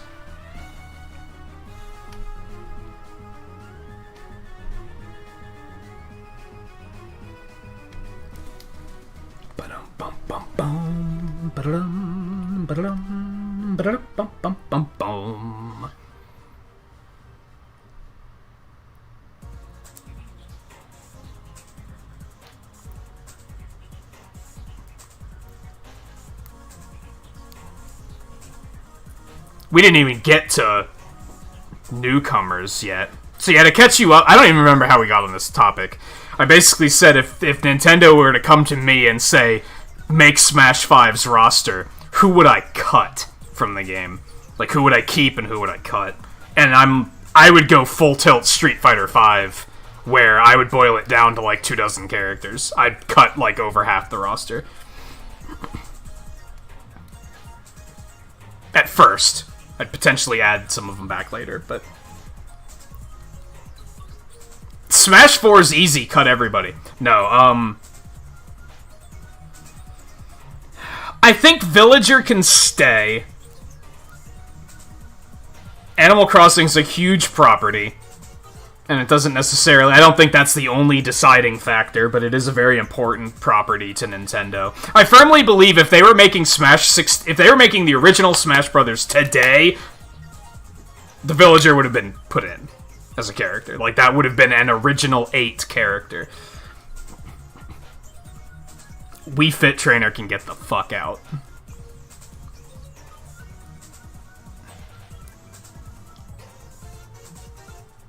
Back in the days of Brawl, I really wanted to see Tom Nook be put in the game. I thought it would have been really funny.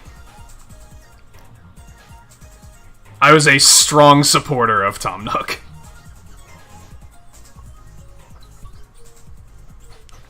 Hey guy, how's it going? Mega Man, again, I think he's very important to Nintendo's history, so I think Mega Man should stay. I think he's a deserving third-party character. Rosalina can get the fuck out. Greninja can get the fuck out.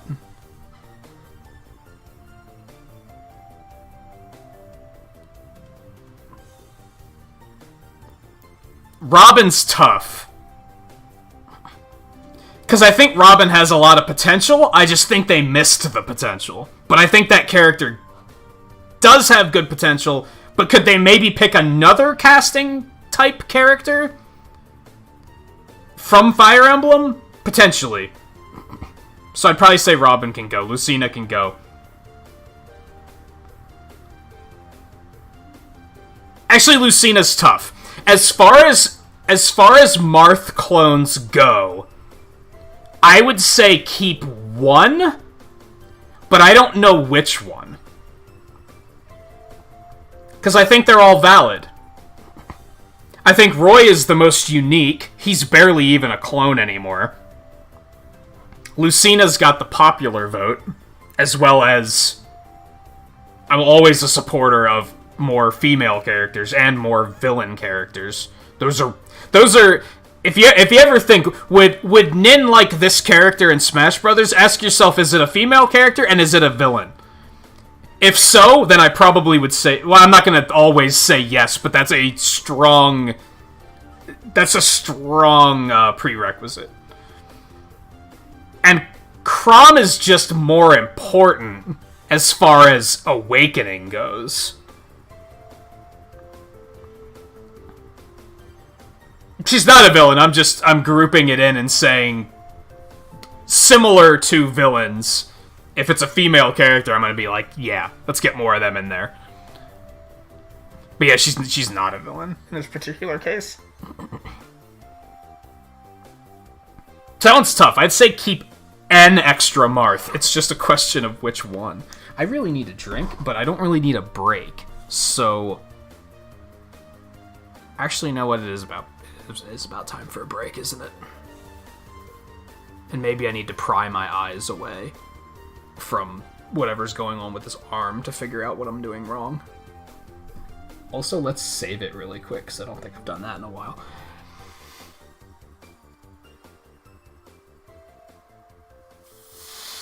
Palutena. I love Palutena, but she could probably get out. Maybe that would be a first round DLC pick, I think. I'm also a strong... So as far as ticking the boxes, like, if a character ticks these boxes, I'm going to be more interested in them as a character. There's female character, villain, doesn't use a sword. So Palutena ticks that box because she uses a staff and a shield, so that's pretty cool. That's a variety pick. So I still like that as an option. But as a character, does Kid Icarus need 2 characters? Does it need 3 characters? Fuck no. Does it need 2? That's a tough call. That's a tough call. I don't think it's that big of a franchise. Bowser Jr., absolutely not. Duck Hunt? Maybe first round DLC. I don't think I'd include it right away. I do think it's a good what the shit kind of pick. Like, it's a good pick that makes you go, excuse me, what? And those picks are always fun, right? I'm the guy that when they announced a Haunted Chandelier for Pokken Tournament, I was like, fuck yes, this is why Nintendo is fucking great. And I guess Bandai Namco, because they were probably... Nintendo probably didn't have much to do with that game, if I'm being honest. It was probably just Bandai Namco and the Pokemon Company, but still, those are the types of picks that make me say, like, yeah, because this could only happen here, and that makes it fantastic. So...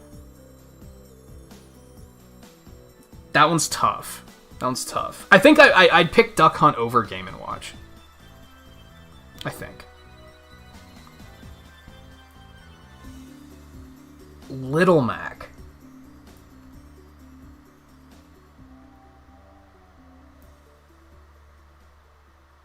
I don't know. I'm gonna go with yes. I think Lil Mac's a cool character. Punch-Out's a cool and known franchise. I think that makes sense. He sucks in Smash Brothers, but I think that can be fixed, right? I'm gonna go with yes on Little Mac. Pac-Man, get the fuck out. Get the fuck out. Assist trophy, maybe.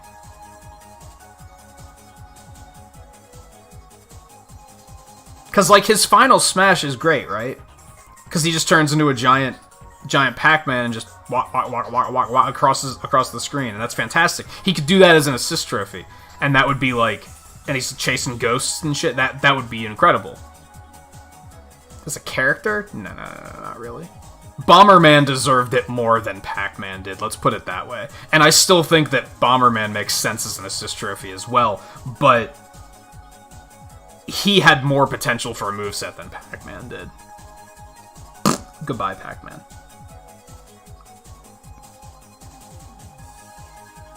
Am I forgetting anyone other than DLC? I'm trying to take it like one step at a time here, right? To kind of keep my thoughts organized. And it's not fully working out, I'll admit, because I'm still forgetting people. But I should just bring up a screenshot of the roster and use that. Alright, let me take a short break, because I do need a drink.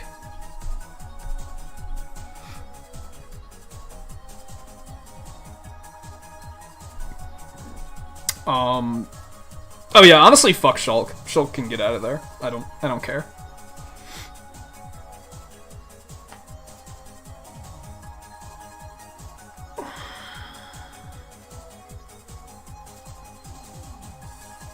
I also didn't say Dark Pit, but I feel like I implied it, right? When I said that Kid Icarus doesn't need 3 characters.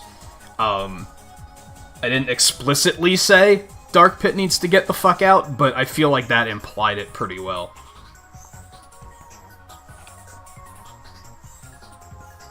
Left off.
Okay.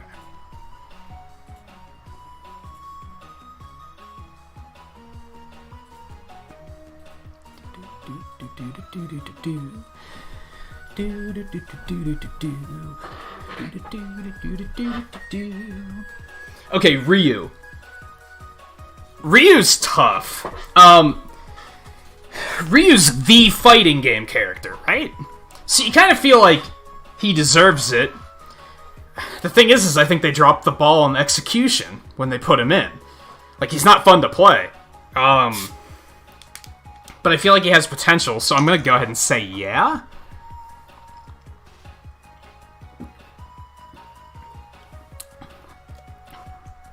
Korn! Get the fuck out. Korn is disgusting. I absolutely hate Korn.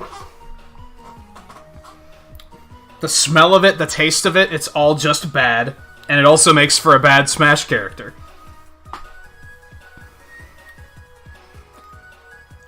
Makes for a bad Fire Emblem character, too, at that rate.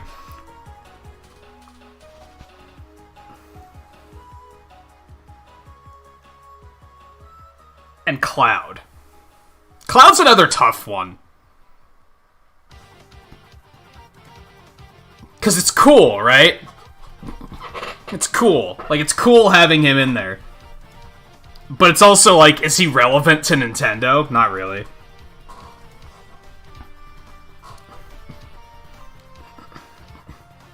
I mean, okay, Final Fantasy VII is on Switch now. And I guess you gotta look at it like... Square Enix is relevant to Nintendo. And if you're going to have a Final Fantasy character, it kind of has to be Cloud, is what it comes down to.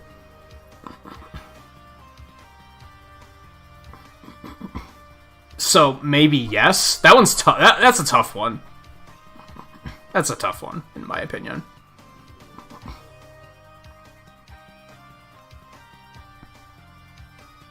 Now, Ultimate. Inkling, sure. Yeah, Splatoon's a big franchise. That makes sense.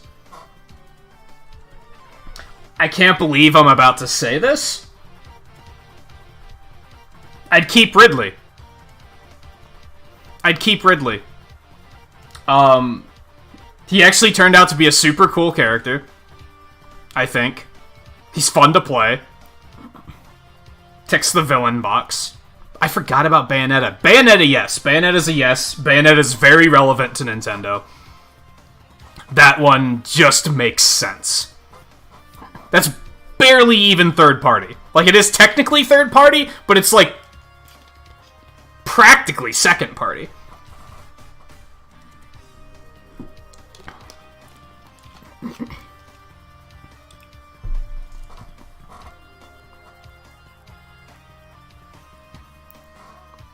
K. Rool, absolutely. Villains.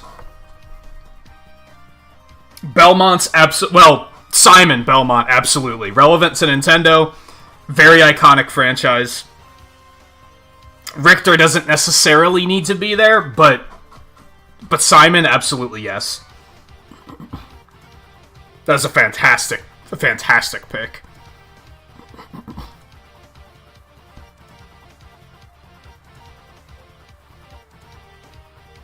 Chrom and Daisy, no, sorry. Bye. Dark Samus, nope.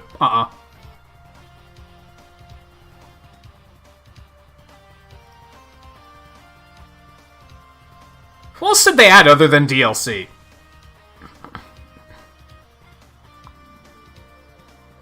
That can't be all of them already.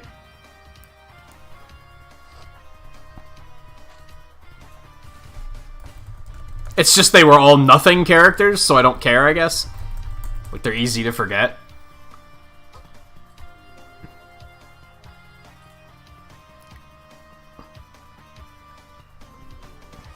Isabelle, get the fuck out. Nope. Tom Nook, baby! If we're gonna have another Animal Crossing character, yeah, I'm back on the Tom Nook wagon. Incineroar.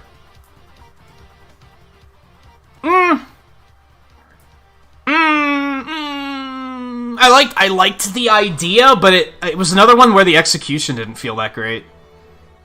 Like, he wasn't that fun to play, in my opinion. Ken, goodbye.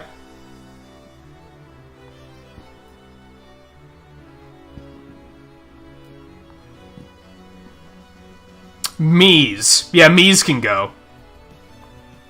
Either get rid of the Mii's, or make it a more complete character customization. Do more with it. Either cut it or upgrade it all around. And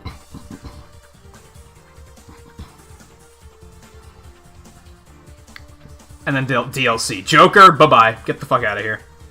Fucking angsty anime edgelord bullshit. No. Bye-bye. Bye-bye. I think Dragon Quest can stay. I feel like Dragon Quest earned it. As much as we don't want to admit it, I guess, because it's just weird from our perspective in the States, but Dragon Quest is fucking enormous in Japan. Like, it just makes sense.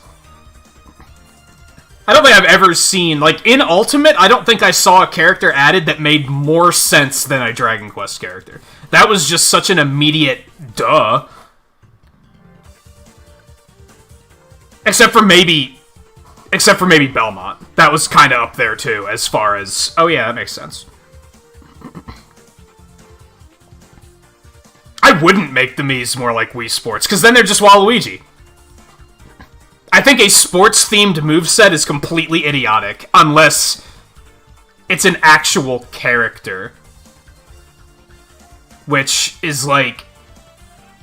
Nintendo doesn't have a character like that.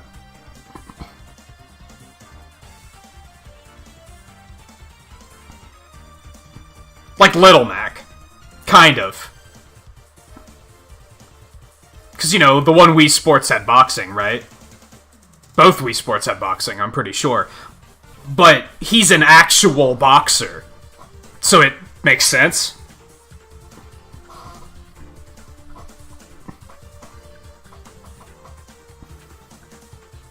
Who's after Hero? Banjo.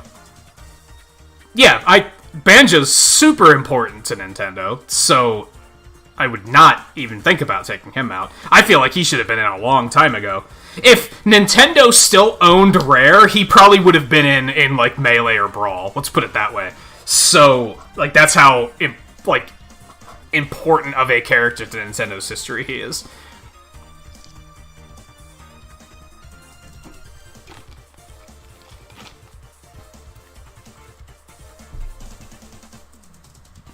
Like, when I say important to Nintendo's history, I mean when an average consumer thinks Nintendo, what do they think of?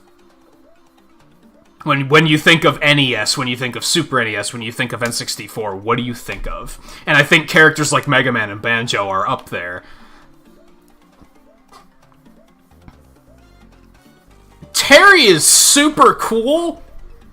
I think Terry was one of those characters where I was like, I want to play Smash Brothers again. Like, not even Banjo did that for me. Like, when Banjo was released, I was like, that's fucking awesome, but I don't really feel compelled to play Smash Brothers again. Terry, I was like, this guy looks super cool. This makes me want to boot the game up. But I can't really see having him before Ryu.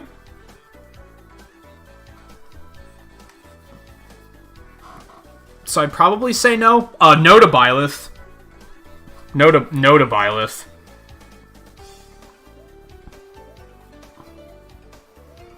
I like Byleth. I just don't think it needed to be a thing. I don't really think we needed an ARMS character. We absolutely didn't need Steve. A Minecraft stage would have been really cool, I think. I think that alone would have been like, yeah, cool. Like Monster Hunter. Monster Hunter got representation through a boss fight, and they were like, yeah, this is something that's worth including, but we don't necessarily need to do a character for it. And I think Minecraft was in that boat. I think adding Steve was a catastrophic mistake. I think it just makes the game look worse. Now, there is something tricky there, because I think a lot of that is presentation. And I think they could have potentially...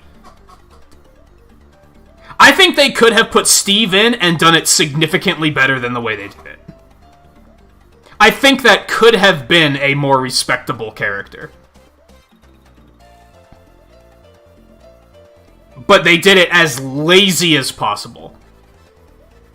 And I think that's the part I don't approve of. And I think we talked about this the other night, right? I think that's what Sephiroth showed me. Is that, like, the Sephiroth trailer, that's a fucking Smash trailer, right? Like, that is a fucking Smash trailer. It's a crossover trailer. And the contrast is part of what makes that so amazing. Is seeing, like, you know, the clash of worlds collide. And that's what fucking Smash Brothers is. That's how they were able to take a character like Sephiroth that, if you asked me a year ago, I would have told you to fuck off. If somebody said a year ago they should put Sephiroth in, I would have said you're a fucking idiot. Like, 100%. I'm not even gonna sugarcoat it. I would have said you're stupid and no, they should not. But the presentation, the way they presented that character, gets you excited. And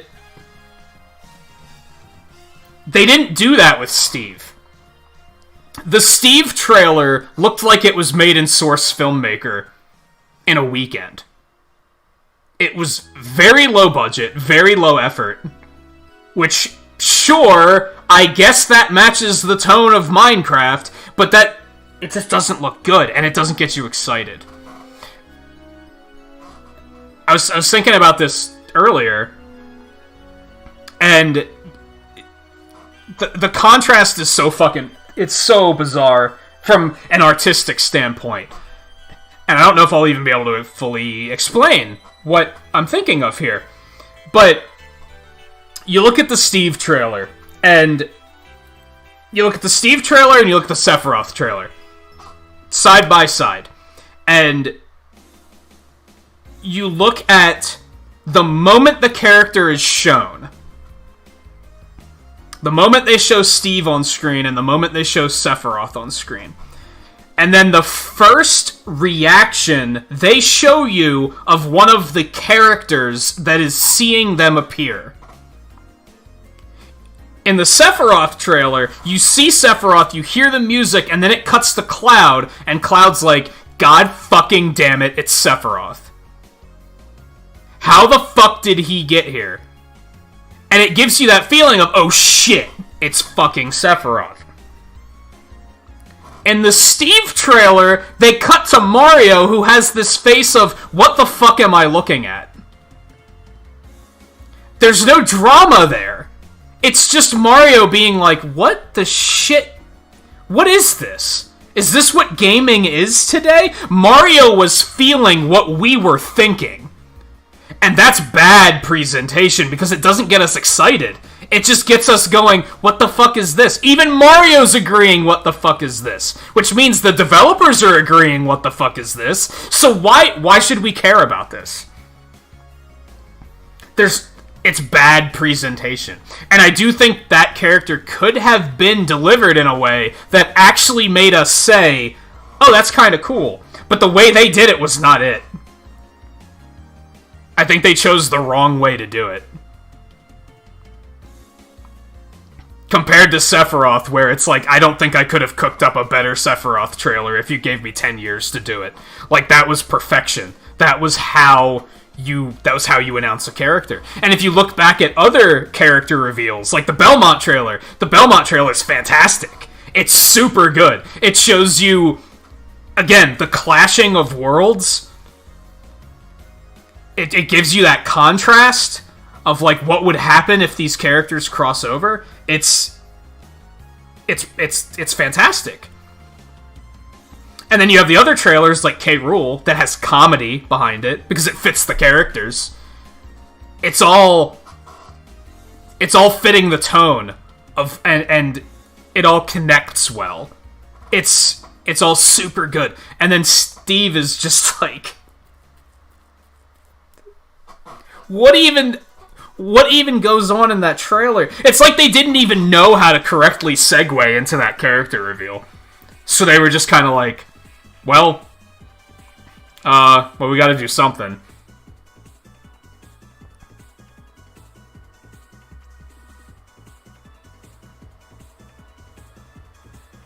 And it's not difficult. That one I can be like, give me a weekend, I could probably come up with a better Steve trailer. Not make it, but I could probably, like, storyboard it and be like, okay, here.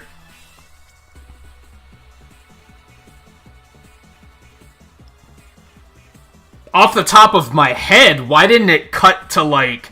Why didn't it start with, like, 4 of the Smash characters deep underground fighting off these Minecraft monsters? I mean, I guess there would have been no suspense there, because you would have immediately known what it was. But...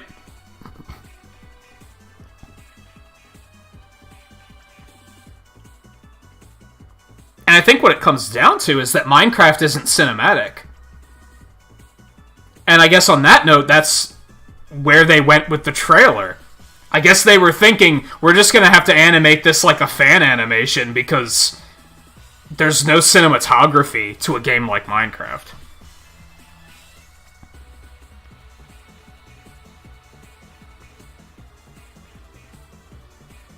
Which is why I think it just didn't need to happen. I think they 100% listened to the Twitter fans, and I don't think they should have.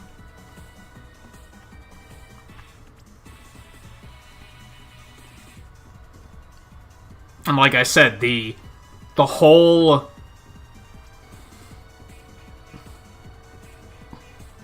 Everything about Steve looks remarkably low budget and low effort. And that just makes the game look bad in my eyes. The same reason the Echo Fighters make the game look bad. Because they're lazy and easy. And you can tell that the developers' passion wasn't in it. They were just like, I guess let's just do a thing. Because we can do a thing. And that's not how you want to feel. What game... We were just talking this past, like, week, right? I forget what we were talking about, but I said something about how if you can tell the developer doesn't care, then why should you care? And that's the way I feel. That's what Steve made me feel. I was like, they didn't even care about this shit.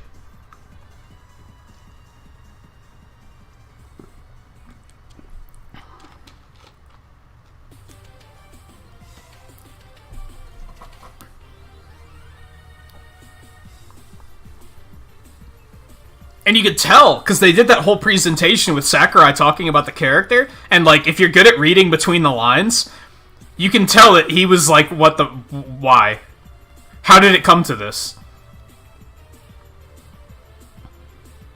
Even he was like, what did I just watch? Like...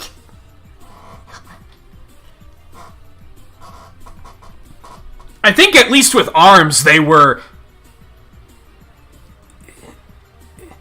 engaged. They were excited about the idea, about working with those characters.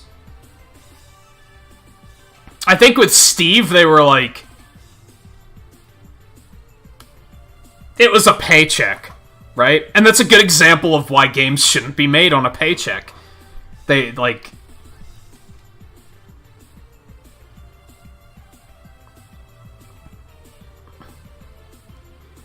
It's so off-putting. Like... I did that whole exercise afterwards where I was like, what games would look worse than this if they added them to Smash Brothers? What did I come up with? Dead by Daylight was the only one where I was like, that would look worse. Almost everything else, even Fortnite would have looked better than Steve. Because at least it has character and personality and polish. It would have made for a stupid moveset. That's the one thing I can give them credit for on Steve, is the moveset is very interesting. It feels like it's wasted, but it's a very interesting moveset. Perhaps a little too complicated, and that's the really funny thing. They basically put this character in for the meme kids, right? That moveset's way too complicated for these meme kids to even comprehend. That moveset is probably one of the most complicated movesets in Smash Brothers. It's super complicated. It's almost like they were trolling.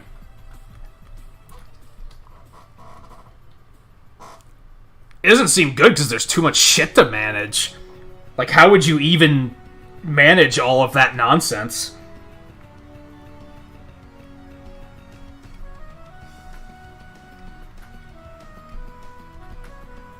Are pro players doing anything interesting with him? Like, I'm kind of curious.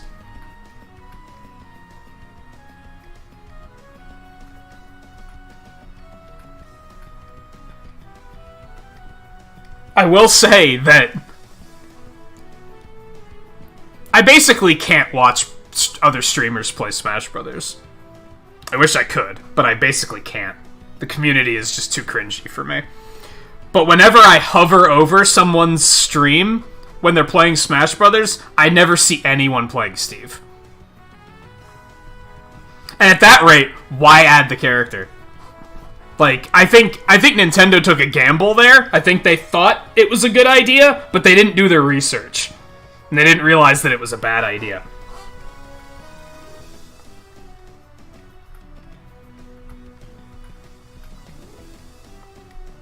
And honestly, I think this is something Waluigi has going against him. I think the people who want to see Waluigi in Smash Brothers are not people that play Smash Brothers, and they're not people that would buy Smash Brothers if Waluigi was in it. And I think Steve was the same. He ticked the same boxes. It was the people who the Smash community didn't want that character, and the kids that did want the character aren't gonna buy Smash Brothers because of it. So it was a poor gamble. Whereas Sephiroth, by comparison, that is a character that the Smash community is excited about. And there are people who might buy the game because of that, because that's a character that's cool and compelling.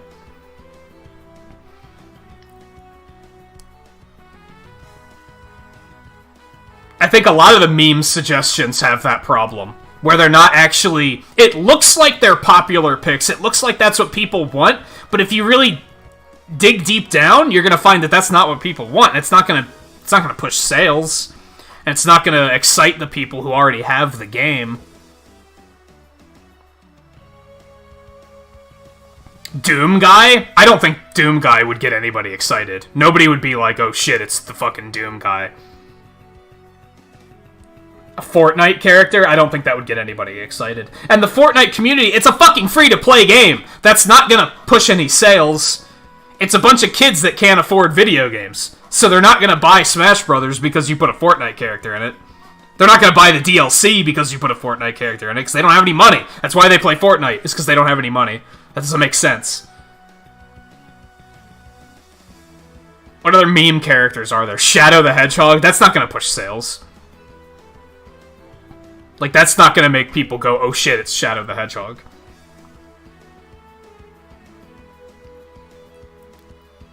Also, he's an assist trophy, so can we just stop with the Shadow the Hedgehog nonsense?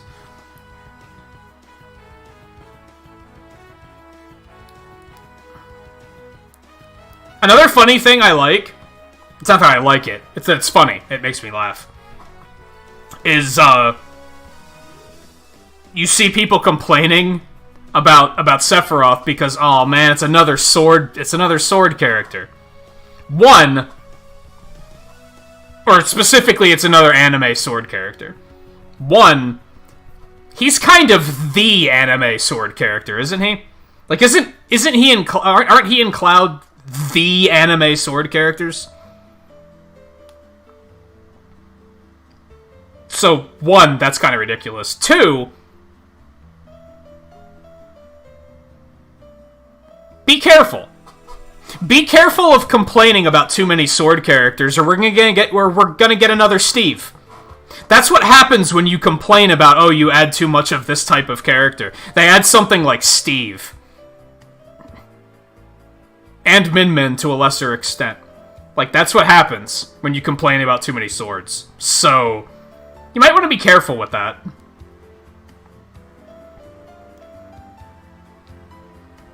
I feel like Min Min and Steve are very much a...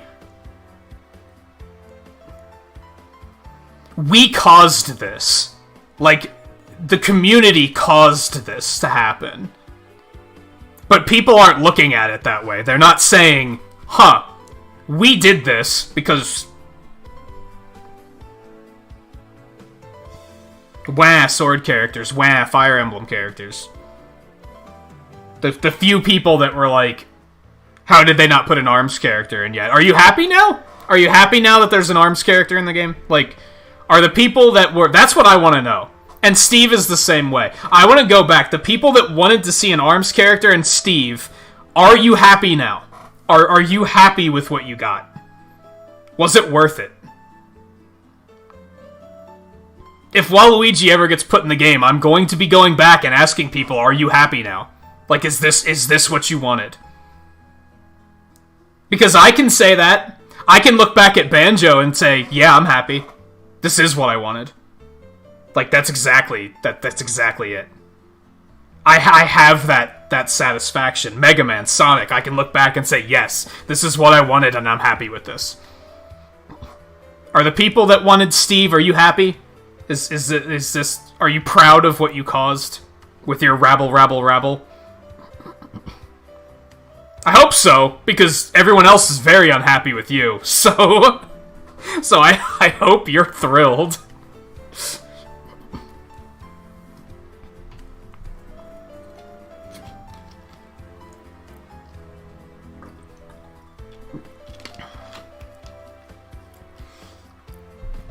Alright, Caleb, take it easy.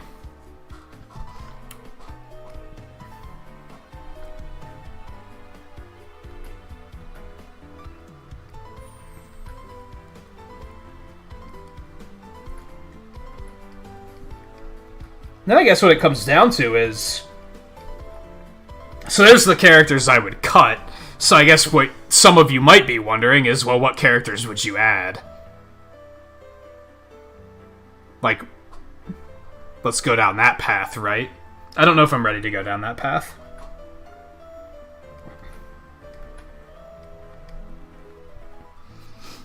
Kind of hoping they just don't. I mean, they're going to. I hope they give Sakurai a fucking break for a bit first.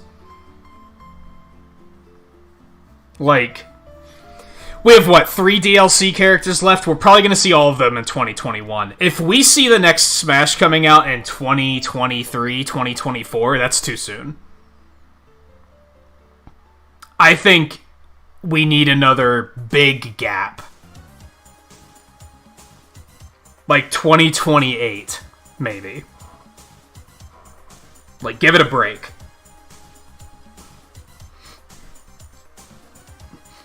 They're going to make another one. Why would they not?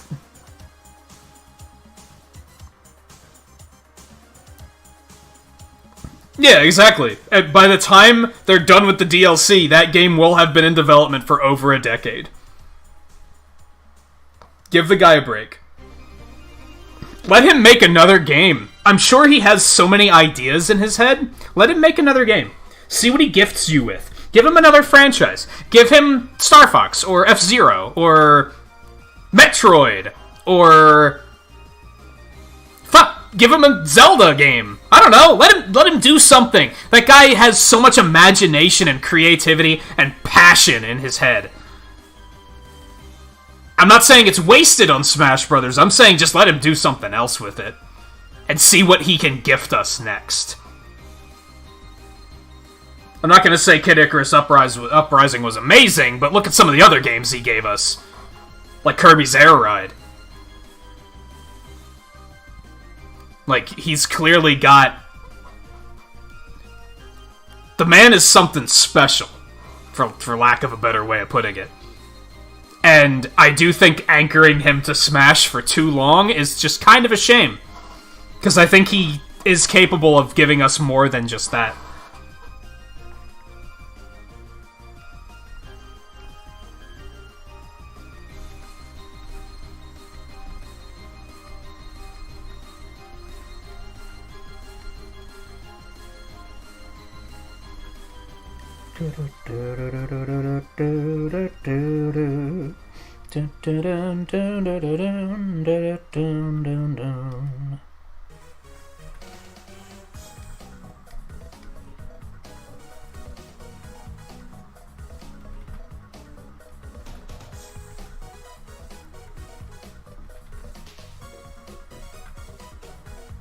I think if Kid Icarus Uprising didn't have weird, shitty touch controls, it would have been amazing, honestly. I really liked it. It's just the controls were super wonky.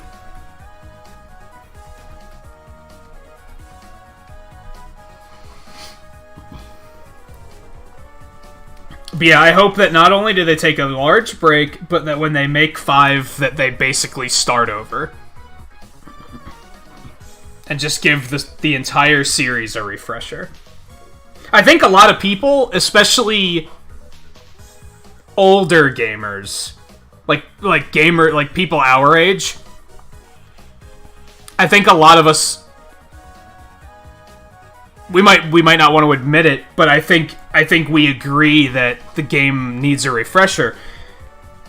I think we can still be excited about more characters, but ultimately, pun not intended,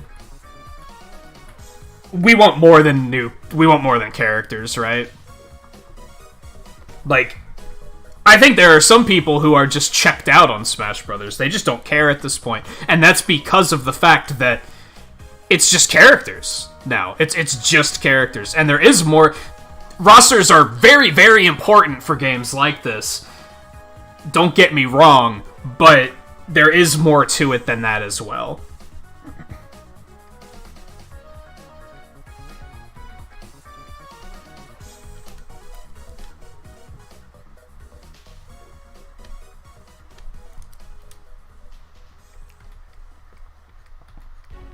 Because hell, look at Brawl. Brawl put a focus on not the roster. It put a focus on making a mediocre story mode instead of making a good roster. And I think that's a large reason why the game suffered as much as it did. It was a very flawed game, and I think it's because they had misplaced priorities. Yeah, I don't want to do that yet. So yeah, don't get me wrong. Roster's important. It is.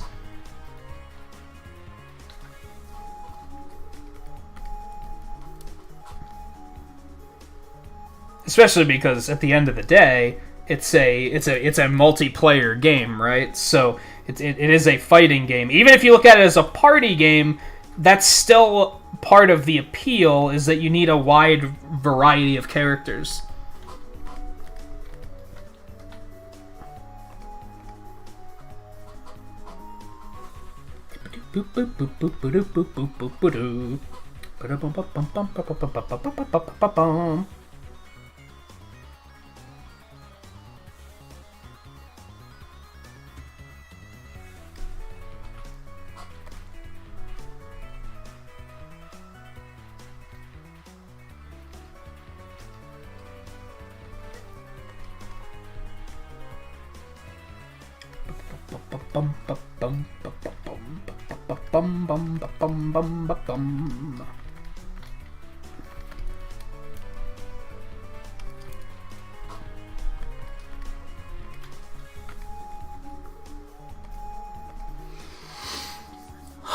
Paige, how's it going? Welcome to the stream, by the way.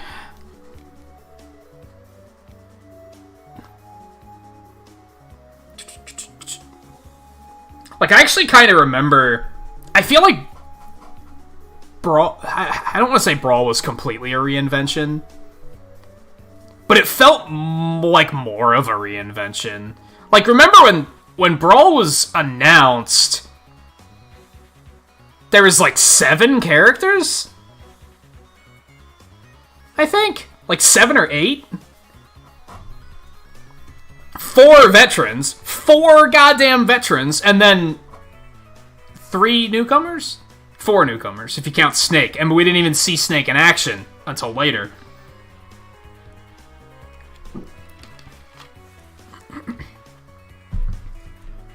Compared to even Smash 4... I think they gave us like 12.5 characters right away or something, which was still a low amount, if I'm being real. Which is another tick in the box of, yeah, Ultimate's clearly just 4 continued to be working on, because they were able to say, here's all of the fucking characters right at launch.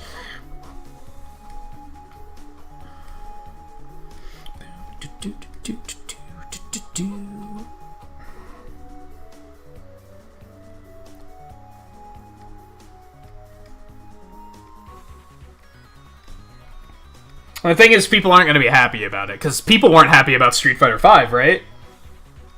I think people pitched a fit when they announced Street Fighter V, and they were like, yeah, there's 8 characters. Like, I think people lost their goddamn minds. But I also think it's necessary to a point. And I'd rather they do that than rush it and just make a bunch of lazy characters.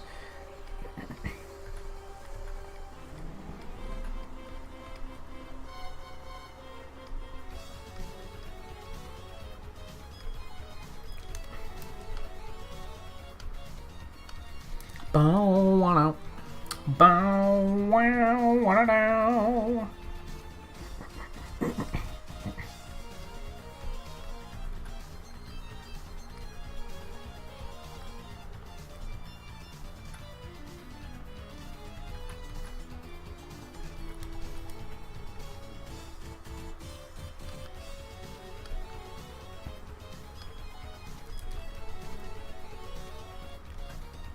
I think it also tempers expectations, though, which I think would be a good thing.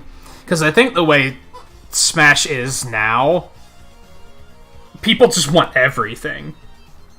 And it's gotten out of hand.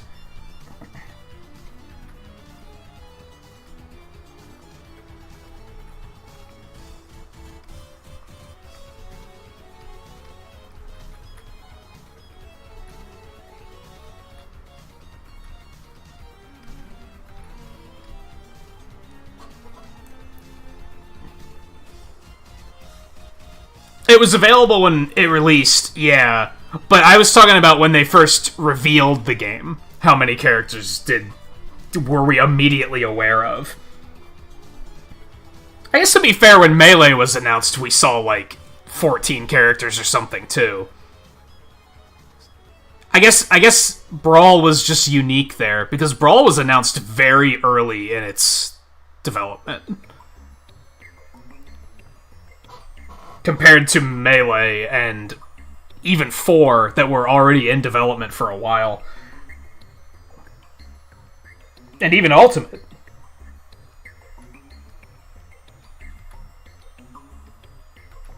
Clearly, because Ultimate had the entire lifespan of 4 as its development, so...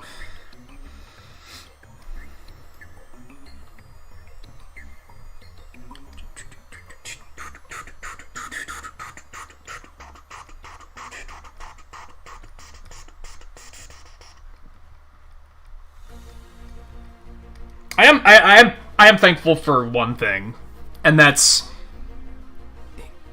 and this is amazing to me, honestly, because like I said earlier, if you asked me a year ago, or if somebody said a year ago they should put Sephiroth in Smash, I would have told them to fuck off. I'd have been like, shut up, you're stupid. No, they shouldn't. But now, somehow, and this is all due to the presentation, and not only the presentation, but I think Steve lowered the bar for me so far that characters that I previously thought would have been stupid are now like, well, that's cool. And when Steve was revealed, Smash was dead to me. I was like, no, it's over. I was convinced all of these DLC picks, all the remaining DLC picks, are going to be the worst marketing picks that you could imagine. I was like, no, it's done. It's just done. And that hurt, because I guess I don't know if I've gone into this a lot, but Smash means a lot to me because it was like kind of my childhood. I didn't grow up with Nintendo consoles. I grew up with a Genesis. So I was fairly unfamiliar with a lot of Nintendo stuff. And it wasn't until... So I had a Game Boy, but the only Game Boy games I had were the Mega Man games. I think I played Kirby's Dream Land, and I probably played Mario Land 2. Which is probably why Mario Land 2 sticks out at me as one that I actually like, because I actually did play that as a kid. As far as the 2D games go. But I didn't have any of the home consoles until I got an N64. And that's why Banjo is so important to me, because that was the thing that made me say I want to get an N64. It wasn't Mario 64, it wasn't Ocarina of Time. Those games I didn't really bat an eye. But when I saw Banjo, I was like, I want in on this. This looks magical. This looks like an experience I want to be a part of. So then I got an N64, and then inevitably this thing called Super Smash Bros. Was announced, and I was like, that sounds cool. Like, an all-star kind of... Like, this sounds like a neat idea. But, like, half of the franchises, I didn't know anything about. I didn't know what Metroid was. I didn't know what F-Zero was. I didn't know what Earthbound was. I think I was mostly familiar with the rest. Like, I knew who Mario was. I knew limited knowledge of Zelda. I knew who Link was, but I don't think I had played any Zelda games. I knew who Donkey Kong was. I knew who Yoshi and Kirby and Pikachu were. I think I even knew who Fox was, because I remember I had a cousin that had an N64, and he had Star Fox 64, and I remember that blew me away, too. That was another one where I was like, I want this game. This is crazy. But Smash is how I learned about all of these different franchises that I now really like. It's like, it's shaped who I am now. So, to see them just disregard that when they put Steve in, that was heartbreaking to me. To see that they did something that low effort. Piranha Plant was kind of similar, where I was like, this is kind of insulting. Because this is so lazy that this is kind of insulting. I don't really like this. And that's why it hurts so much, because that was... It's so... Even though I'm not big into playing it competitively or anything, I don't even really like playing it anymore because of just the community is kind of tough to deal with. But it's important to, like, who I am now. So it's still very important to me. And Sephiroth gave me that back. That trailer gave me that back, and I was like, this is Smash Brothers. It's such a polar opposite from Steve. When I saw the Steve trailer, I was like, this isn't Smash Brothers anymore. Like, this is it. It's done. The Smash that was important to me is dead. It's gone. And that might sound like an overreaction, to be fair. But then Sephiroth gave that back, and I saw that trailer, and I was like, this is a fucking Smash trailer. This is Smash Brothers. I respect it again. Which is like, thank you for giving me that back, Nintendo. Like, thank you for returning the way I felt about it to me.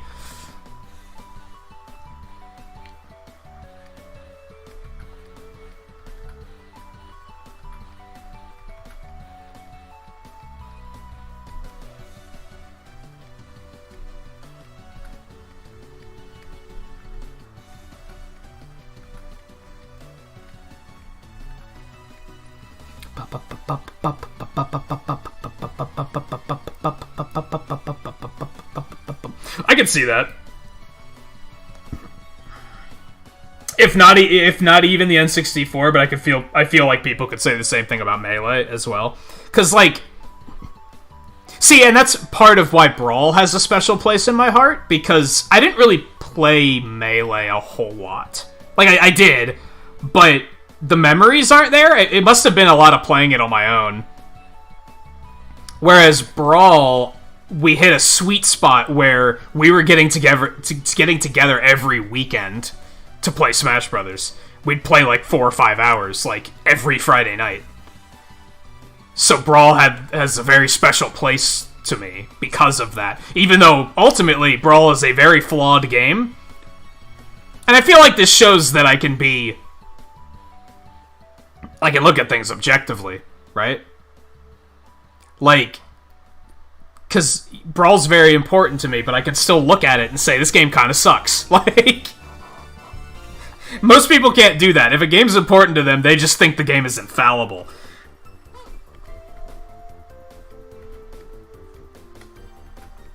And then that did continue through Smash 4 to a degree, to a lesser extent, because some friends started getting just too busy.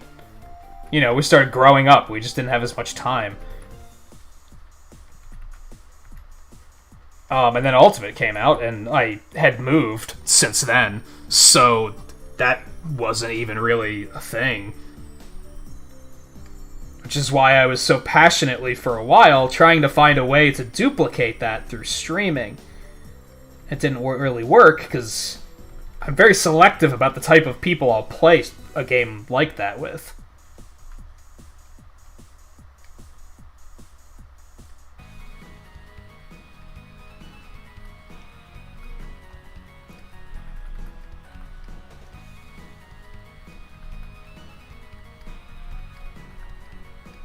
If that wasn't obvious. Like, I find the try-hard mentality to be, like, super off-putting.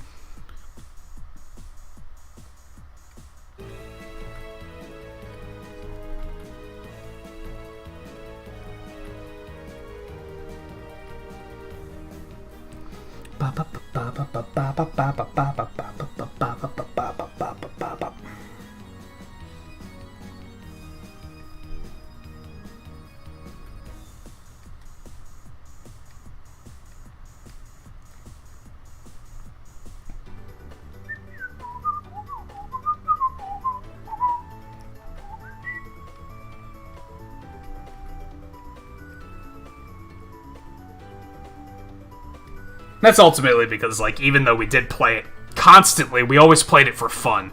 We didn't get super competitive about it. We never did one-on-ones. It was always free-for-alls, because I was always the type of person where I was like, if we're gonna have 4 people playing, why the fuck would we do one-on-ones? And just force people to sit and watch. That's dumb. That's just dumb to me.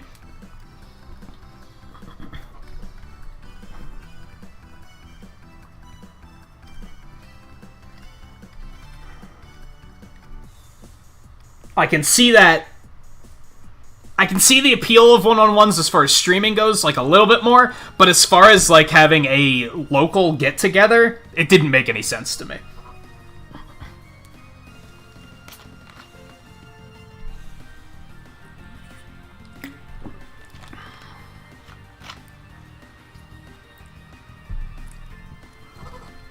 And, like, even talking about it now, I can see myself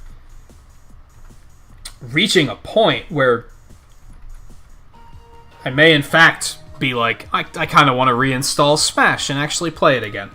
Which is great, because after Steve, I didn't think that would ever happen again. I thought that was just it. And again, that might seem super exaggerated and dramatic, but, like, I felt like I was watching the franchise die, and it wasn't a good feeling.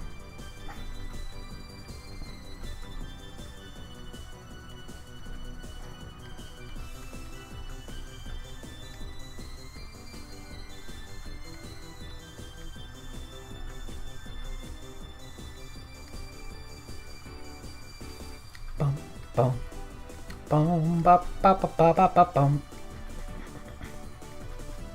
And I guess I don't worry too much about it sounding like an overreaction, because I know a lot of people had the same reaction.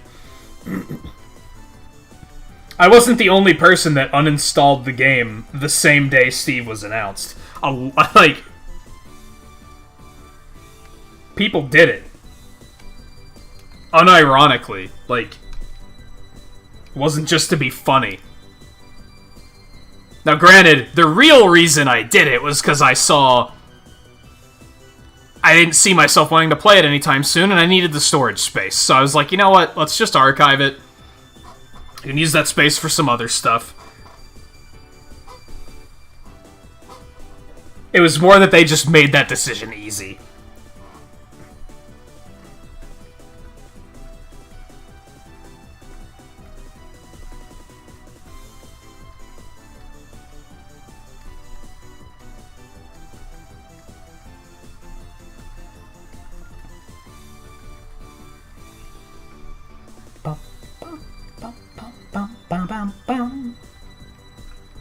Funny.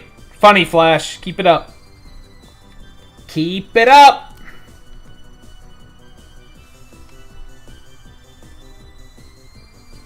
I saw something super encouraging the other day.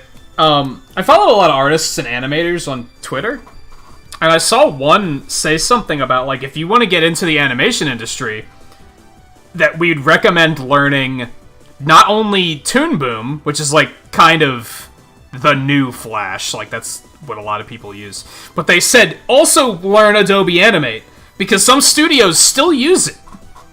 And I was like, huh, people actually use this software? No shit. Like, I thought it was super dead, but apparently not.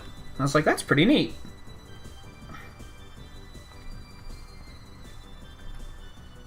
No, I don't really use it to animate, but A lot of the reason I still use it is because if I do need to animate, I have that capability. Which now, from a streaming perspective, I use fairly often. Like, every animated thing you see on the channel, I just do that with this. From the layouts to the warning, to the raid warning, to the stinger that switches between scenes.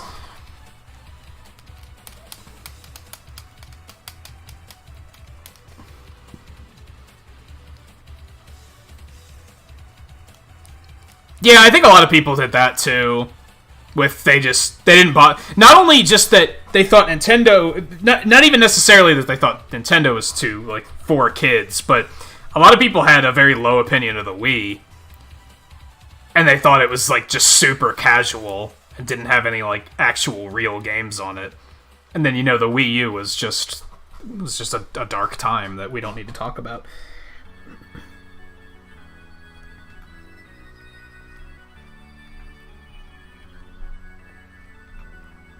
It's kind of funny to think back that, I don't want to touch my 3DS, at all anymore. And it's funny, because I used to do everything on my 3DS, and that's because the Wii had some good games, but there weren't that many, and the Wii U just kind of didn't have anything, so that was it. I guess I just spent all my time on my 3DS instead.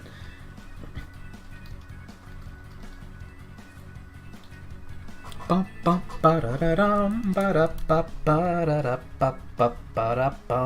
now I'm kind of over it. When I started playing Age of Calamity, and I was like, shit, I just want to fucking play Warriors games. This is great. I decided to replay the original Hyrule Warriors, and I tried to do it on 3DS first, but I was like, I just don't want to be huddled over a fucking tiny-ass screen. I want to put this shit up on the TV, so I gravitated to the Wii U version instead, which is just the inferior version. But I was like, I'd rather have it up on a TV and hold an actual controller. It's funny to me because the 3DS used to be everything to me. I was playing that thing constantly.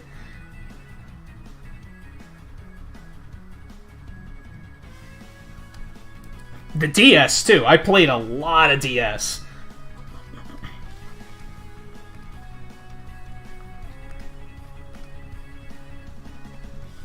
Alright, so this is taking way longer than it should, because we got derailed on that conversation, but hey, the sketch is done.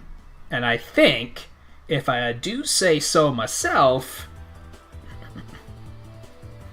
that it's looking pretty not bad. Bum bum ba bum bum bum bum ba ba ba ba bum bum ba bum ba bum. I still think this armed isn't right. It's a very difficult. I think what I might want to do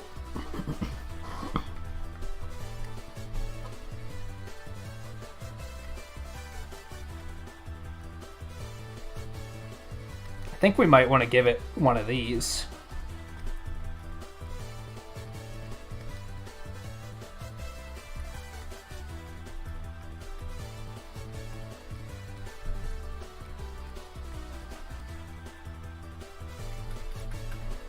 Bum ba da ba ba ba bum ba ba da da ba ba bum.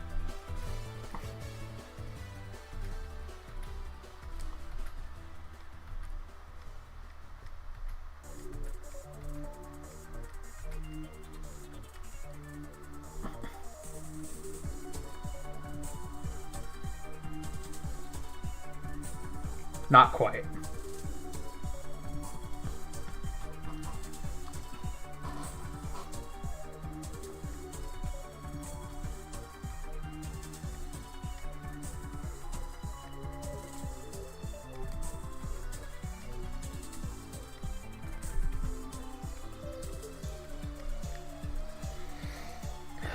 Yeah, and the sad thing is there's still a bunch of 3DS games that I never played.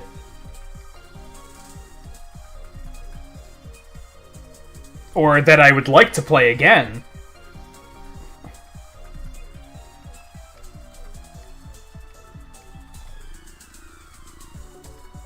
I think someday when I have the money to just throw away, which is probably not going to happen anytime soon, but I would like to invest in a 3DS capture device for the channel at some point, because I think I have so many games on the 3DS that I could easily get a lot of content out of that.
We're getting there. We're getting there.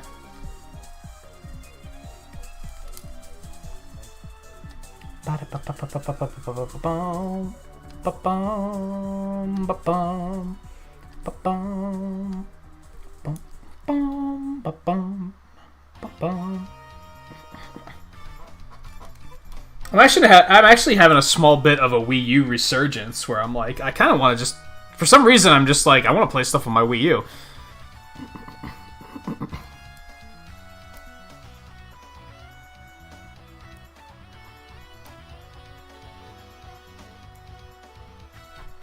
Yeah, I remember when 3D Land came out, like, I really liked it at the time, but I tried to go back and replay it at some point, and I was like, this is super boring. Like, there's nothing special about this. I feel like 3D World had a similar thing going on.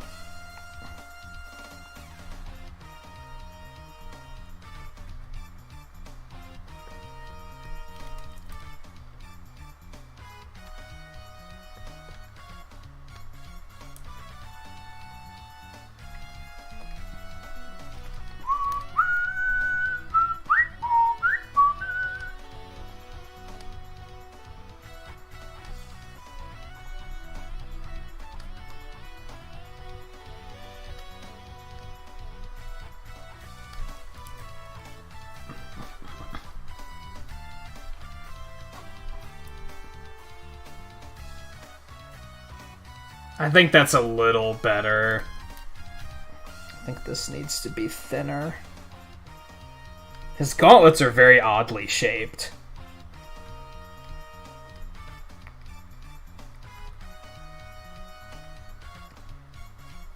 Like, even having the amiibo here and being able to pick it up and, like, rotate and look at them from different angles, I'm like, what the fuck is going on with these things?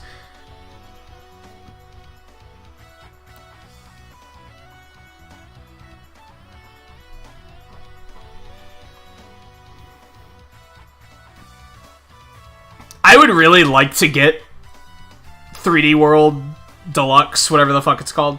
I really want to know if it, like, what are they adding to it? Like, I need to know more about that.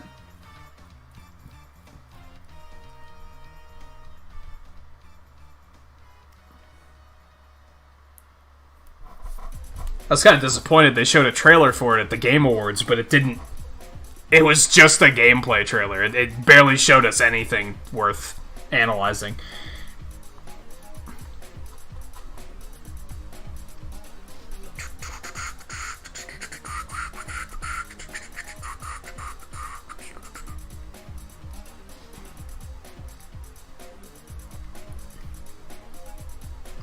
Yeah, I mean, a lot of people still have that opinion. It's confirmed that 3D World's gonna have online play this time, right? Like, that's pretty cool.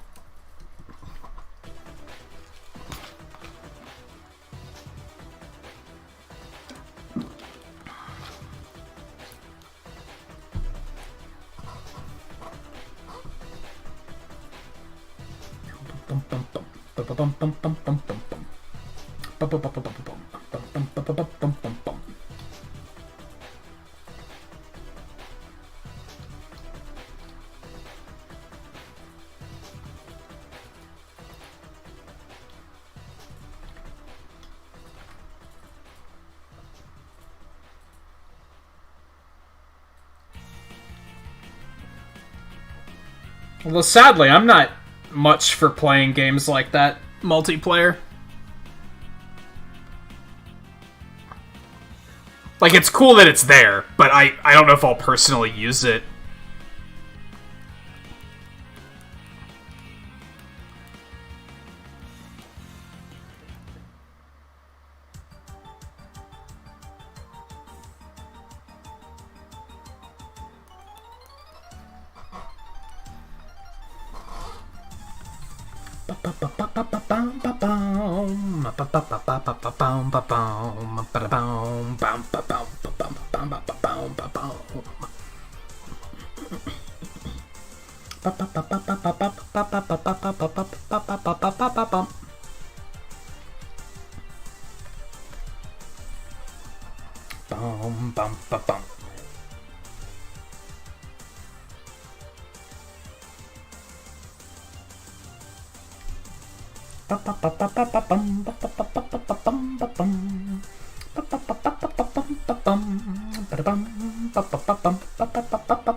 See, that's the issue for me, is when it comes to a game like 3D World, the part of me that likes doing collectathons kicks in, and I just want to get all the stuff, and doing it multiplayer isn't very compatible for that.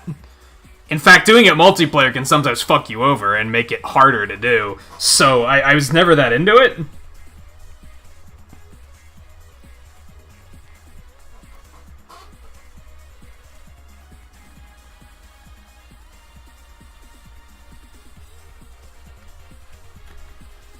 Like, I almost, like, laugh when I hear people... I've heard people say that they do like the new Super Mario Brothers games, and the reason they like them is because they played them multiplayer. And I was like, how did that make you like it more? Like, I hated playing those games multiplayer. It was a nuisance.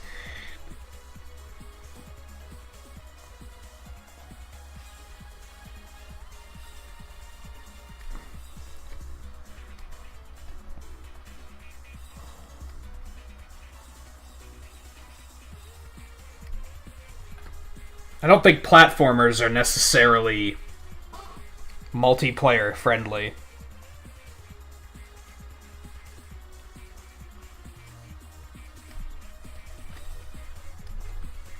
Or at least not, you can't tack it in. Like, you gotta, it has to be designed with the multiplayer in mind.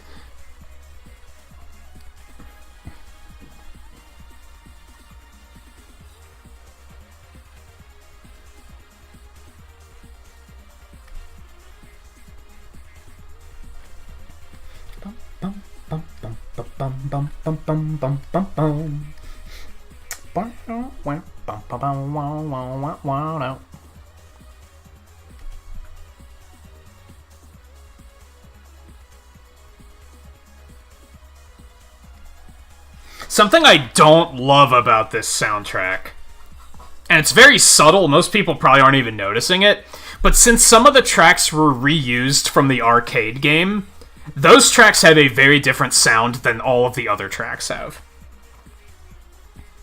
Because this one was from the arcade game, so it has a bit more... It has a bit more of an action-y feel to it.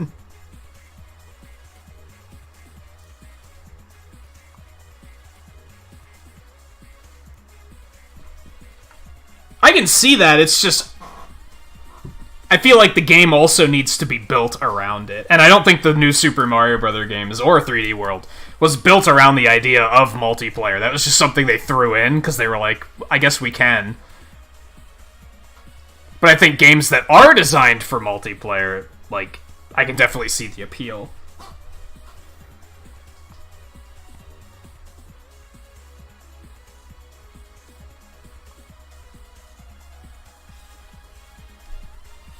Like, I think playing Age of Calamity multiplayer would have been fucking sick.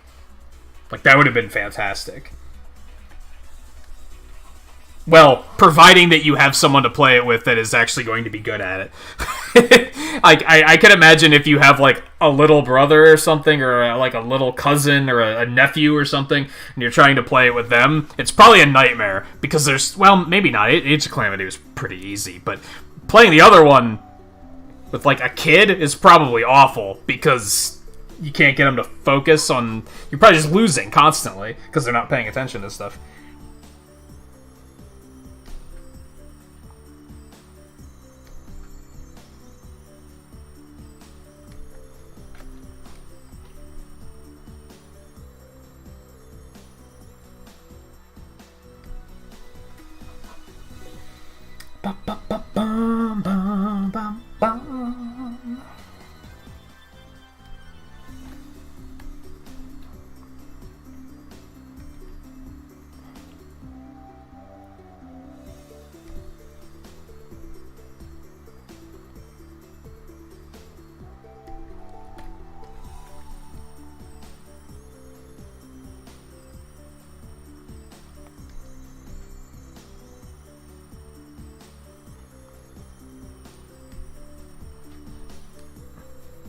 I think for me, it's that you all have to be on the same page, right? You have to be, I think, going into it and not taking it too seriously, not giving a shit about collectibles and just fucking around. I think that's fine, if that's what everyone is aiming to do.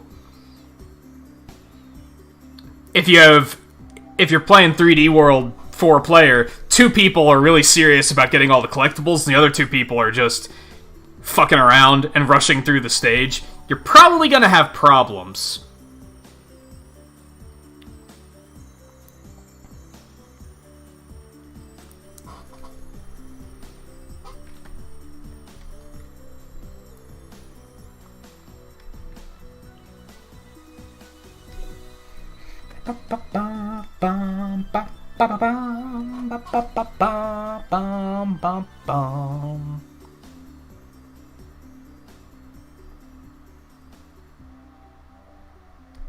Now, to be fair,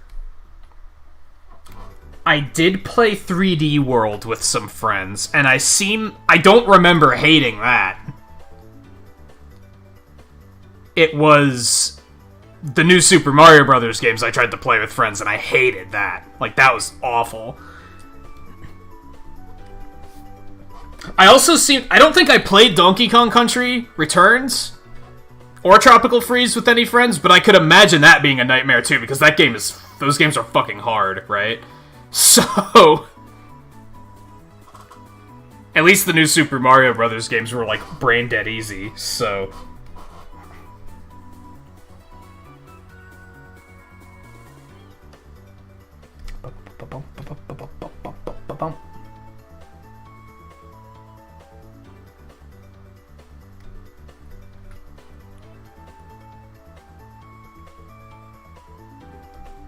Like, I can't even tell. I played all of New Super Mario Bros. Wii and all of New Super Mario Bros. U.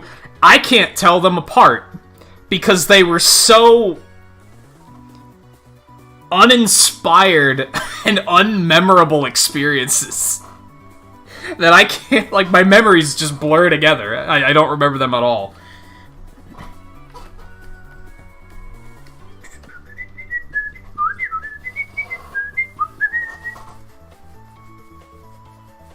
Hey Chris, how's it going? Yeah, Tropical Freeze 100% was pretty tough. Even solo. I remember I did it twice, because I love that game. But it was quite difficult, yeah.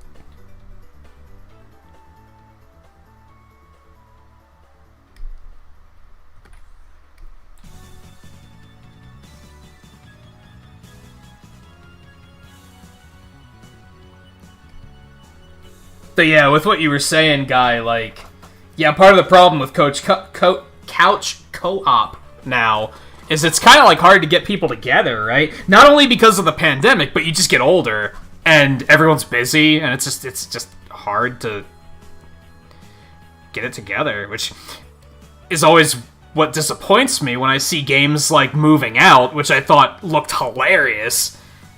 It didn't have online play, and I was like, 100% of the people that I would play that game with, we'd play it online. Just for ease of access. In some cases.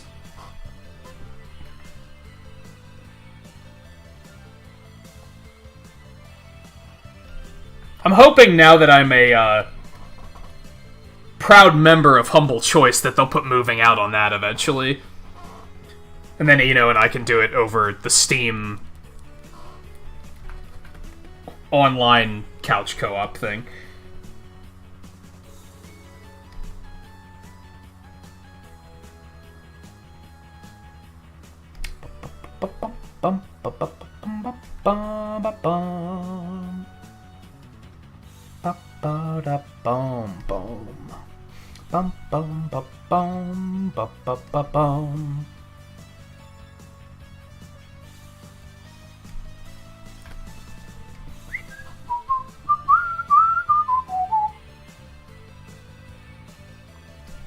Or it is on Game Pass. I guess we could do that parsec thing you were talking about once.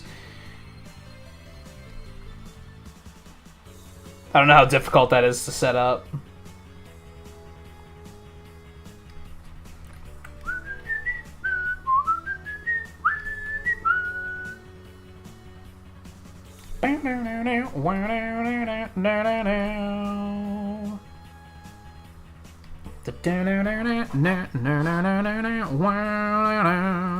Which one is this? Cossack 2. This is the one I fucking picked for the break music. God, this is a fucking banger.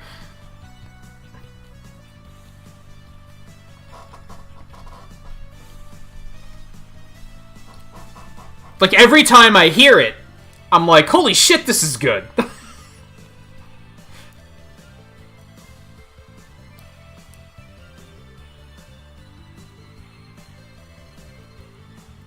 Leaving you with the nut jobs. Yeah, the ones that want to drag you all over the place.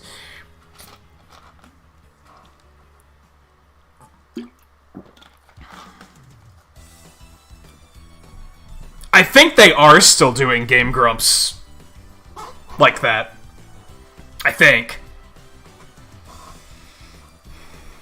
But I guess I'm not sure. Because most of all I've watched of their stuff lately is the ones where they're, like, watching old videos. I haven't watched any playthroughs in a while, so I don't know if...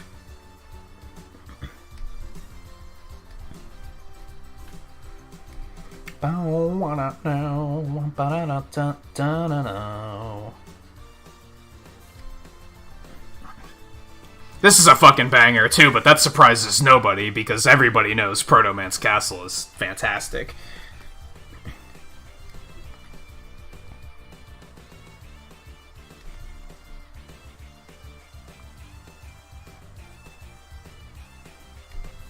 Which I just noticed it's labeled Blues Castle, but whatever, that's fine.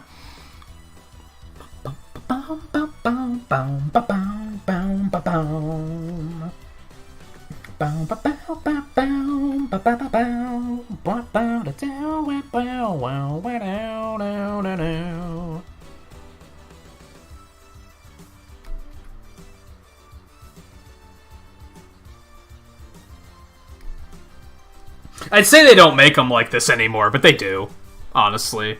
Indie games have soundtracks like this, like, all the time, so that's unfair to say.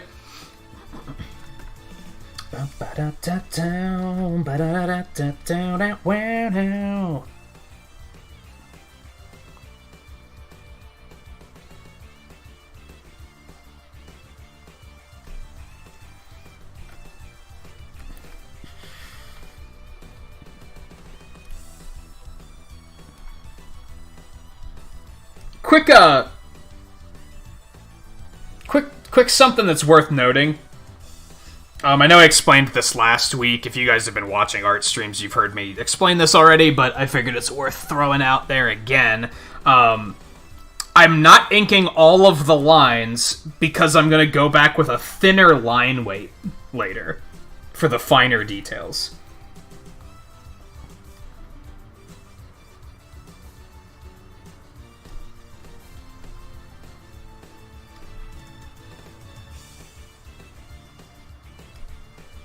If you're wondering, hey, why did this loony not finish this line?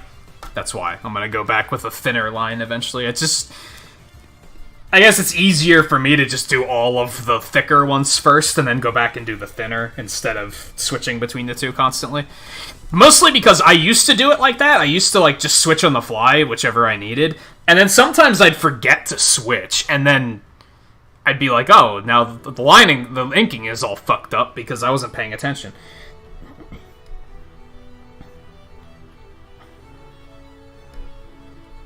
Do do do do do do do do do do do.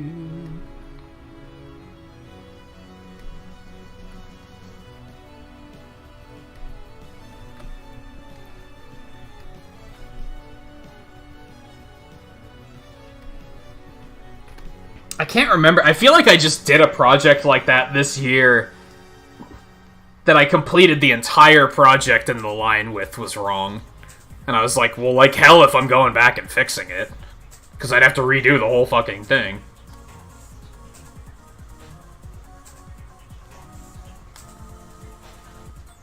Oh, yeah, that's a good point. Yeah, for me, I couldn't install through Game Pass. I had to install through the Windows Store. But I can still launch through Game Pass. Now, I think when I launched through Game Pass, it wouldn't let me play online. But I can just launch it through the Windows Store, if it comes to it. If we can't get it to work, we can just play Risk of Rain instead. Like, at least we have an easy backup there. Or hell, we can play Overcooked 2 again.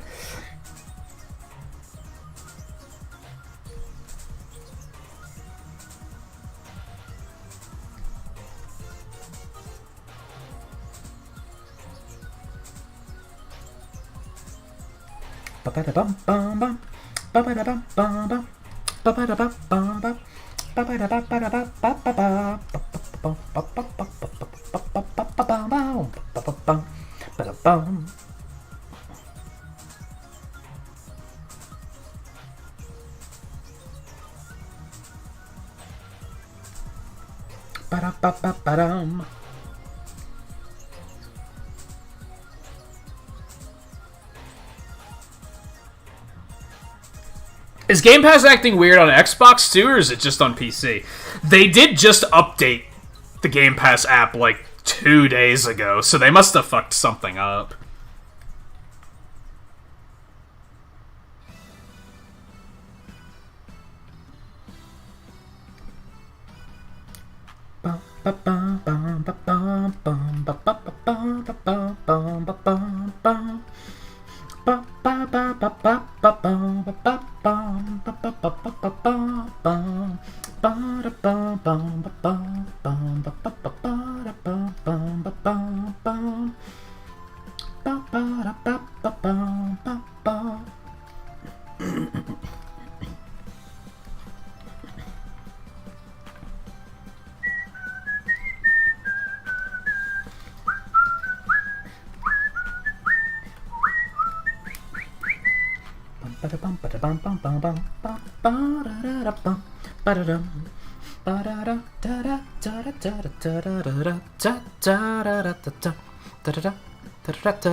Totally fine on mobile too. Yeah, it sounds like they just messed up the game, the PC app. think what it's doing is it's like, it's not properly detecting if the user has Game Pass or not.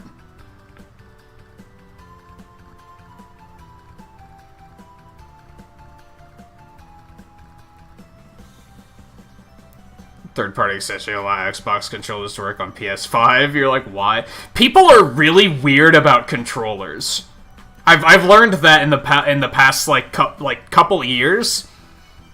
I used to think people were just weird about controllers when it came to Smash Brothers and GameCube controllers, but some people like refuse to use anything but one controller, and it's kind of weird to me, to be honest.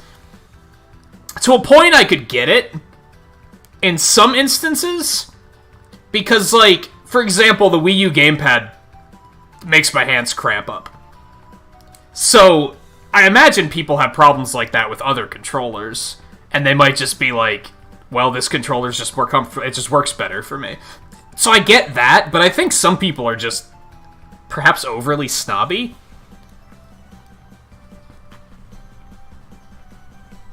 Or they can't adapt on the fly, like, I don't know. It's weird. I mentioned, I thought I was going to start having that problem once I got a PS4. Because of the whole confirm cancel. Those buttons being switched between Switch and PS4 and Xbox. For some reason, when I'm using the PS4 controller, it doesn't fuck with me. Like, my muscle memory can rewire on the fly there. It's like it knows this is the controller I'm holding, so this is the one, these are the buttons we have to press. But when I'm using my Switch controller on the PC and have Xbox prompts, I fuck it up constantly. It's kind of weird. And I guess it's a muscle memory thing. It's because my muscle memory knows I'm holding a Switch controller. It knows A is here and not over there.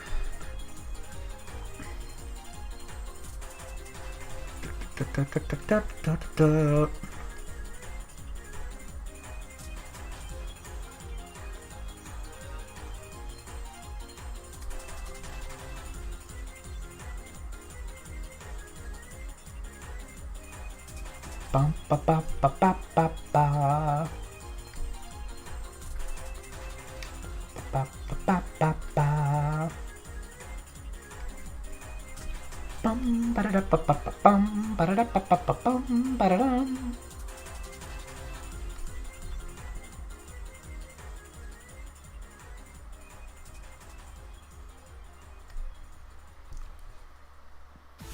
And yeah, I thought I'd have I thought I'd find myself having that problem a lot. I just don't.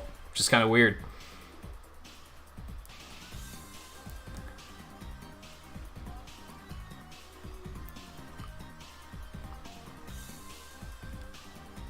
That can feel weird sometimes. Having to reach for the stick in a different position, that can fuck with me sometimes.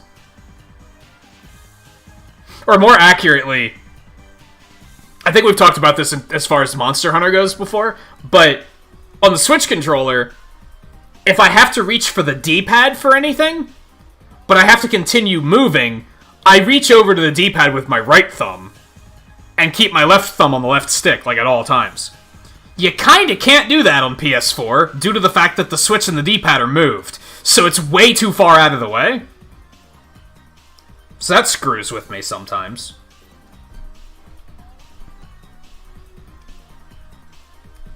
Ba-da-ba-da-ba-da-ba-da-ba-ba.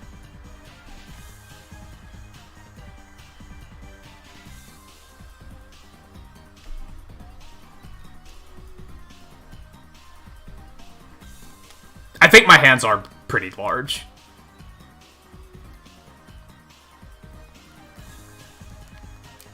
Although I don't think so, because I think that's why the Wii U gamepad causes cramping issues, because it's too big.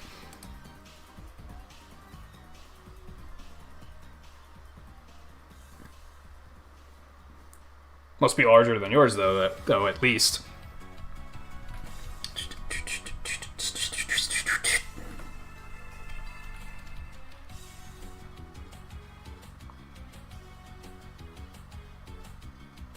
I mean, it's a bit of a stretch, like it is, but it's better than stopping moving.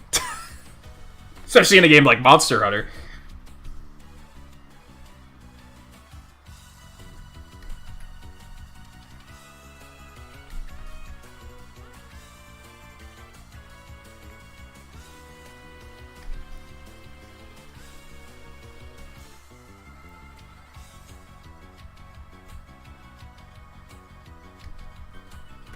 Especially in World, where they map the item roulette to the plus pad. I hope they do that in Rise. Or at least have it be an option.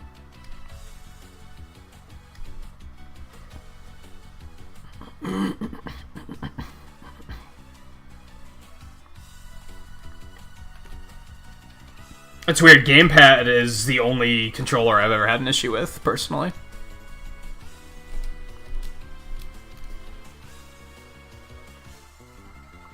Although lately I've been having some cramping issues with the Switch Pro controller, which is kind of weird. At least I think that's what's causing it. It's like in my right thumb.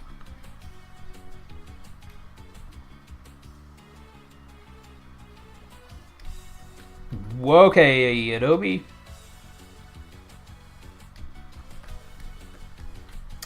You're funny. You are funny.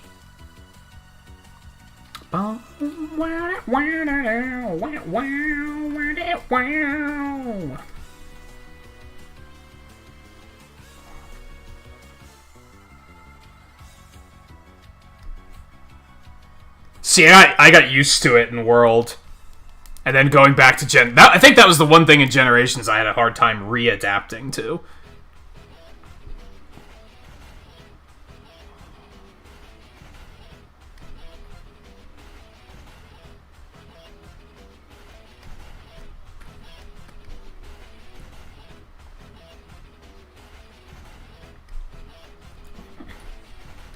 Like I said, at least make it an option.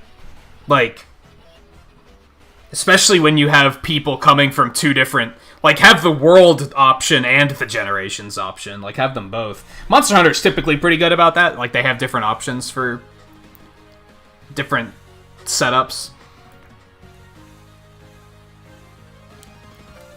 A holiday sale on my antivirus software. That seems kind of random.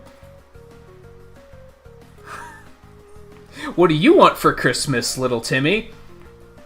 I want the latest version of Malwarebytes anti-malware, Santa. What a coincidence, it's 40% off. Hashtag not sponsored.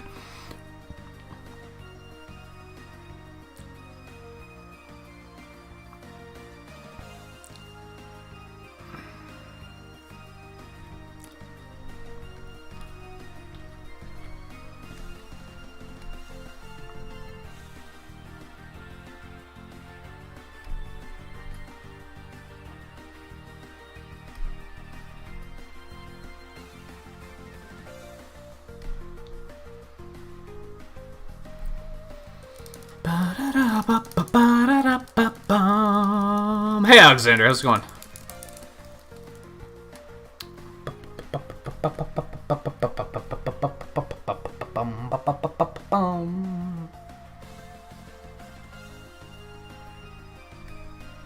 I'm now remembering that this remixed soundtrack is what made me fall in love with the Mega Man 6 soundtrack. These remixes are so fucking good. I feel like Mega Man 6's soundtrack was ahead of its time. Like, if it wasn't on the NES, I think it would have been significantly better. And people would have been like, holy shit, this soundtrack is good.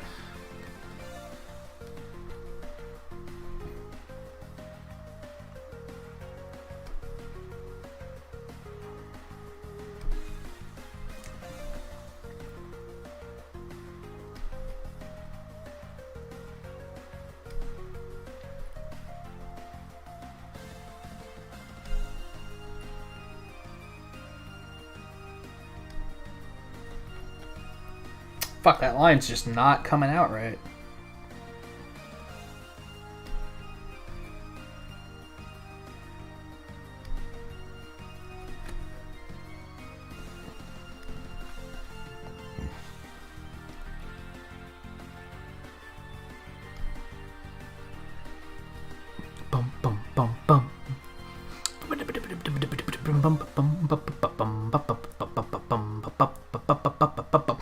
remember, because my Pro Controller's pretty old, too. I remember the grips were sticky when I first got them, which is really weird. Like, I remember at first it was kind of... I can't think of a better way to put it other than sticky. And that kind of faded after a while.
Yeah, we're gonna do that arm last, because that's gonna require shoveling.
Don't mind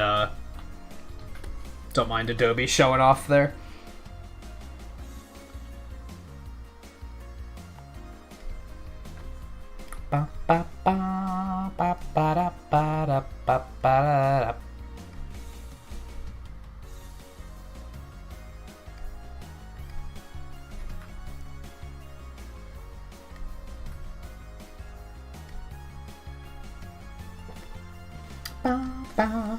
Bum, bum, ba-da-da-ba-ba-da-da-dum.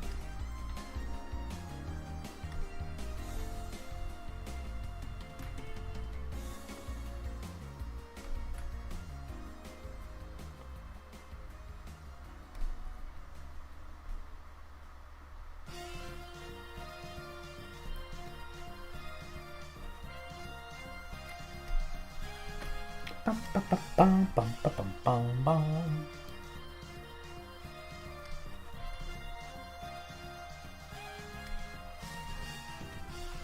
This remix is kind of inferior. It's just kind of like whiny for no reason. Oddly, it feels like... I guess this isn't odd, because I have a low opinion of Mega Man 5's soundtrack to begin with. I feel like a lot of... They drop the ball in a lot of these remixes.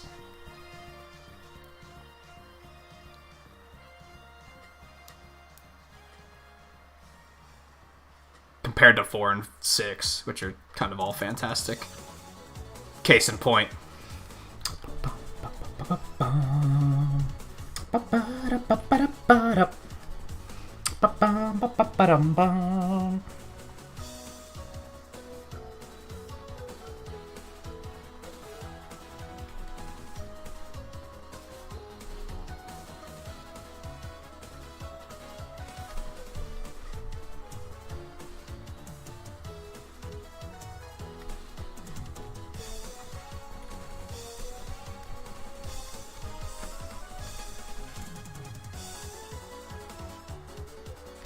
Ba-da-da-da-da-da.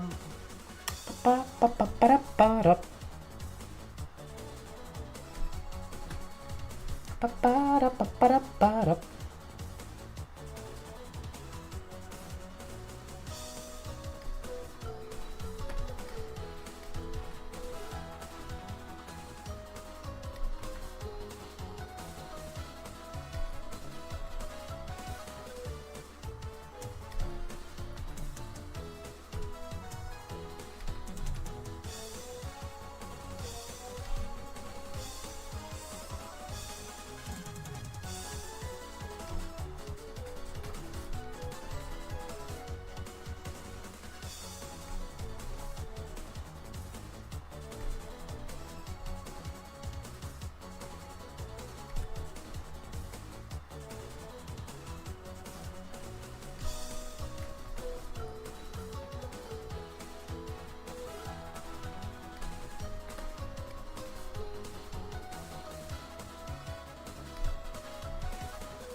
Bum.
Hey, Volpe, how's it going?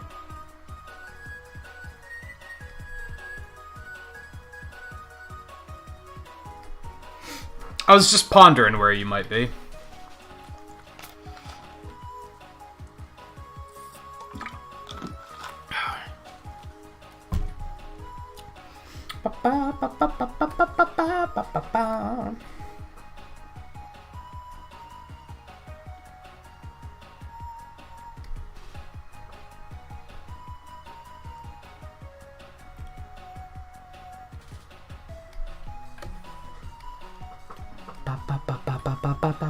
Maybe he was here being quiet.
Okay, now the thin inking.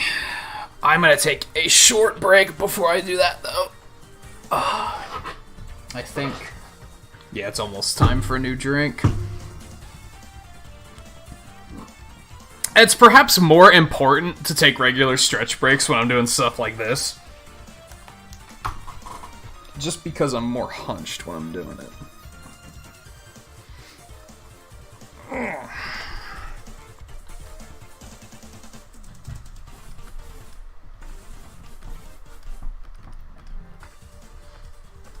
So I will be back in just a minute, and then we'll finish up the inking. That shouldn't take too much longer. We're a little far behind tonight. I wasn't expecting to finish this one and Monster Hunter, but I guess we're around 4 hours. We'll still make pretty good progress, I guess.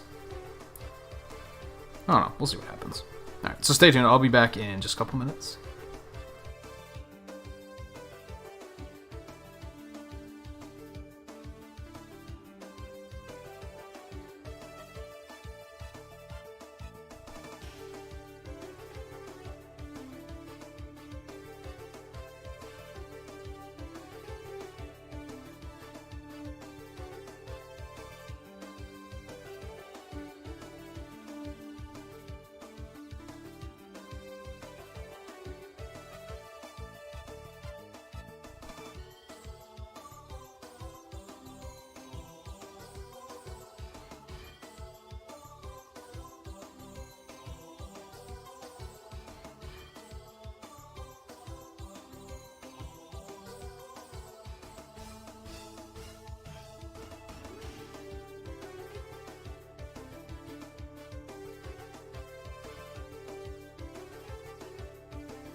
Alright.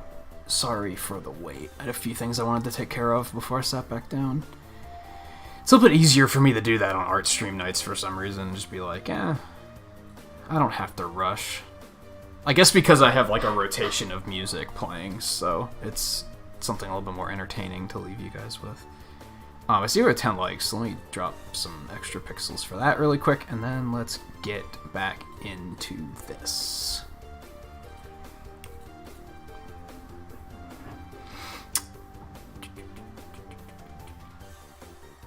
Windows 10 just asked you how likely are you to recommend calculator to others if asked.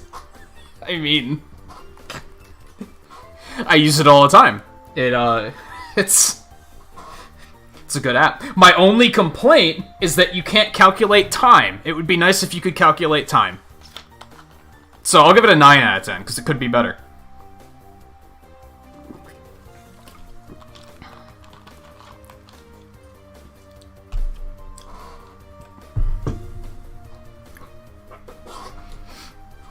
I feel like there was something else that, specifically when I got this computer, I looked at the calculator and I was like, I can't do this anymore, this sucks, but I don't remember what it was.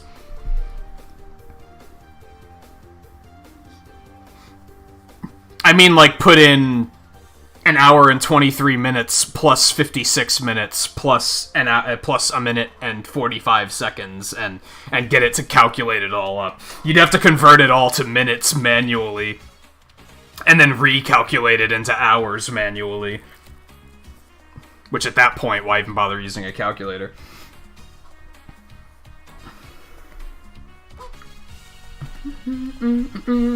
I forget what I needed a time calculator for the once. I think it was a speedrun thing, where I was like, I need to calculate time. How do I do this? Can you do that? Whoop.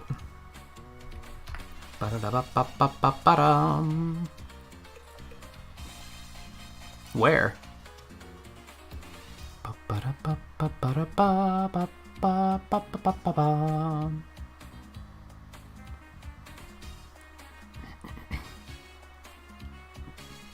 The 3 lines.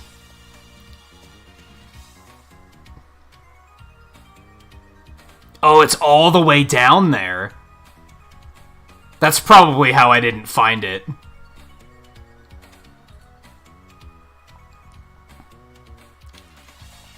That's a converter, not a calculator.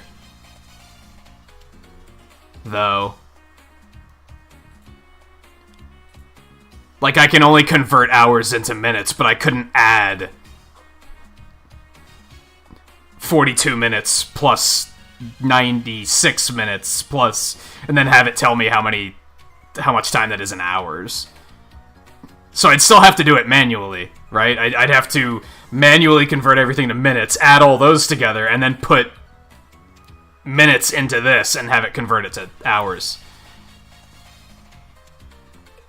It's halfway there. There's a date calculator, but there's not a time calculator. Like, what the fuck?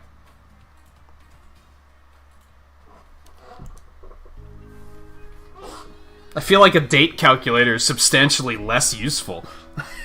But...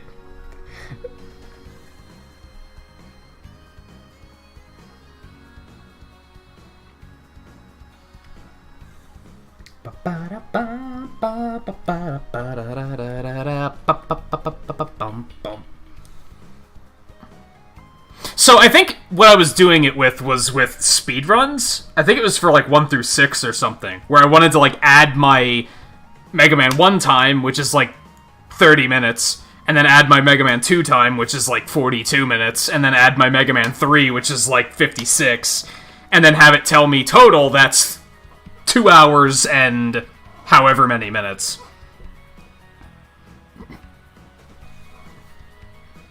And like, yeah, I'd have to convert... That doesn't work because all my Mega Man 1 through 6 are under an hour, but I could only get a total minutes count, and then I'd have to convert that into hours, which it can do that, but I would rather that it just does it for me. Just one time plus another time. I think I had to download another app to do it.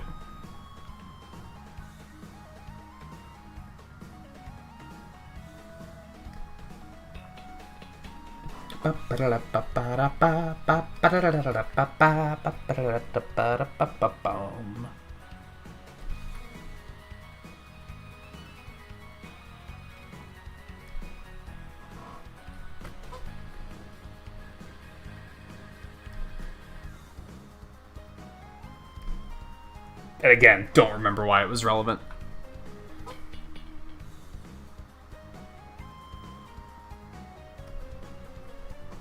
Pretty sure it was a speedrun thing.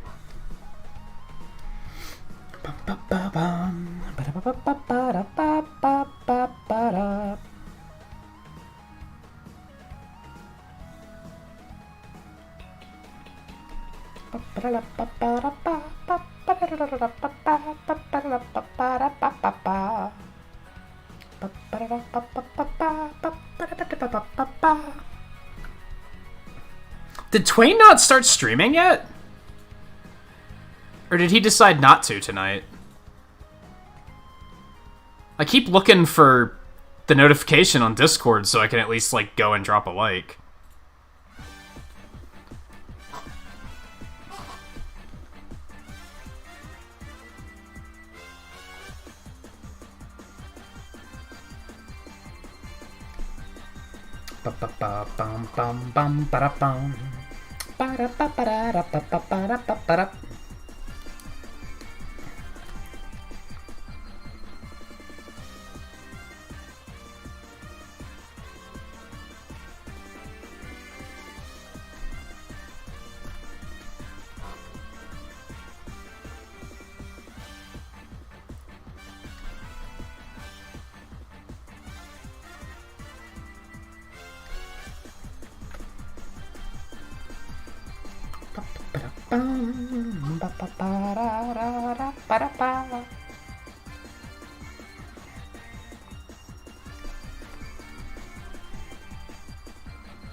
They haven't asked me that, which is weird because I use the calculator probably like once a day.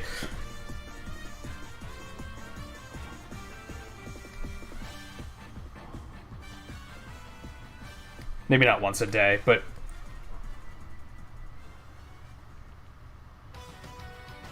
whenever I'm doing something either art related or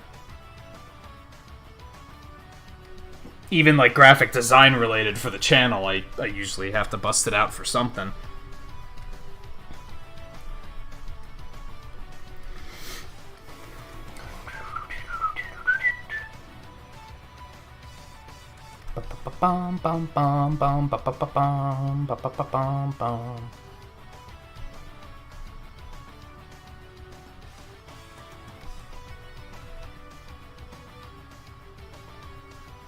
Did you beat Mega Man 4 yet, Volpe?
Hey, Scarlett. You fell asleep early last night? Congratulations. I was off last night, so you didn't miss anything. If that's what you're saying.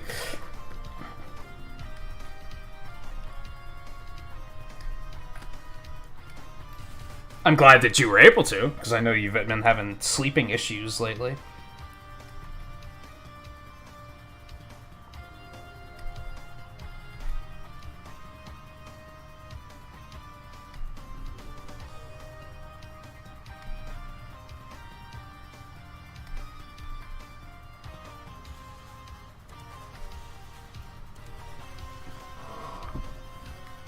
Oh, I said we need to figure out what night we're gonna do Avengers this week, but that wasn't, like, pressing.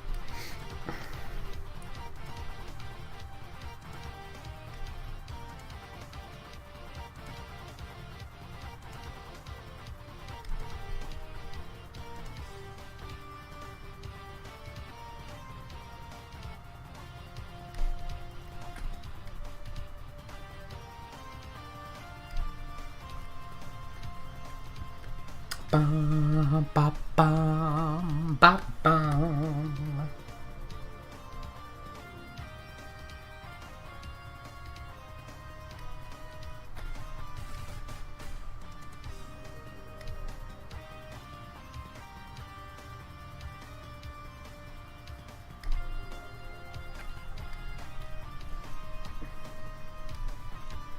Ba-da, ba-da, bum.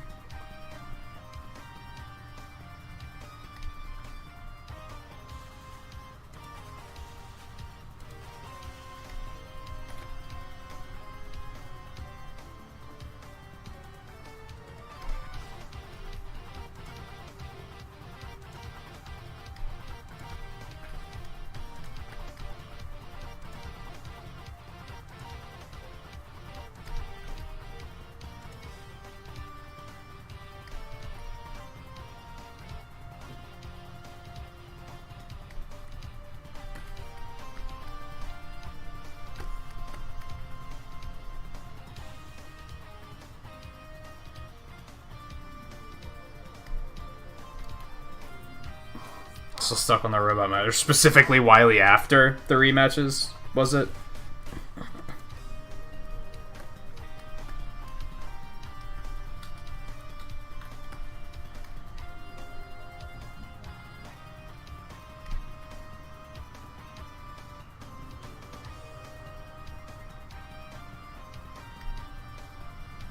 Have you still been playing Xenoblade?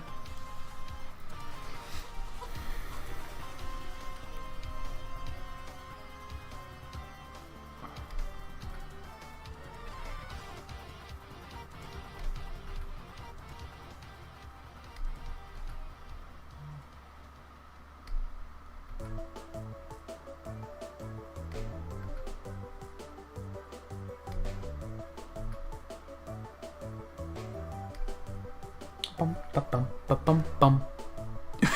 Sure? You sound uncertain.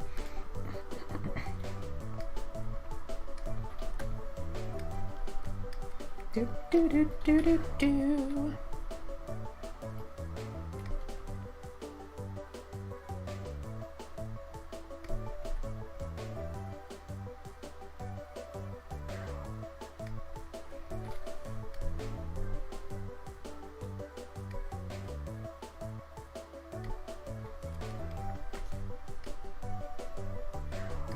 No, just...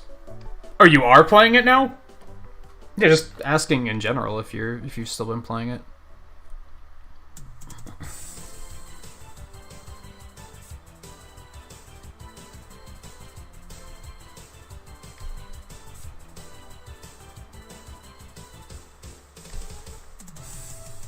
Ba-da-da-da-da-da-da-da-da-da-da-da-da.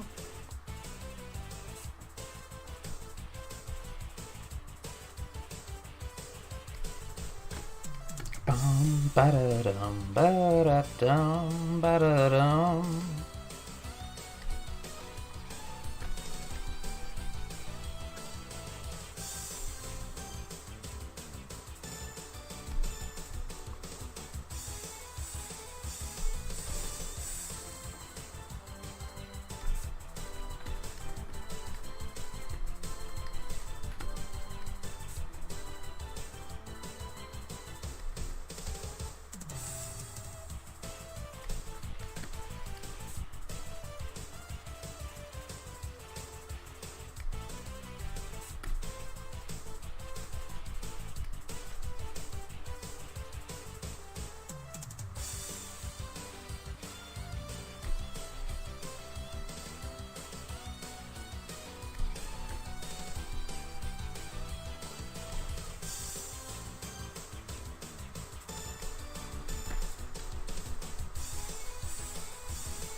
Scarlett, how do you feel about this remixed soundtrack? Yes or fuck yes?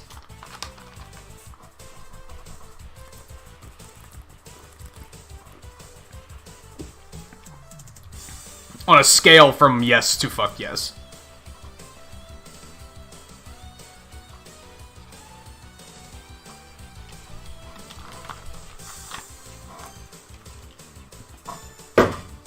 Fuck. All the yes, but not fuck yes.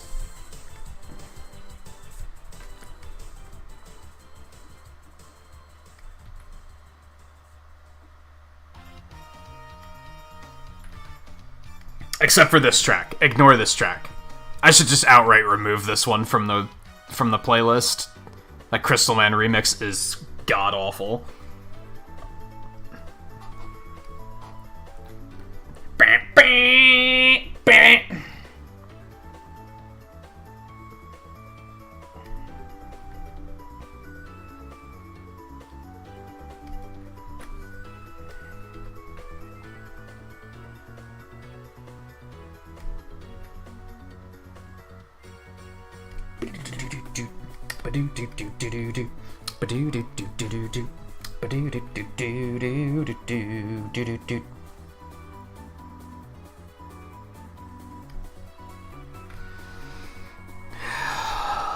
Hey Riley, welcome back.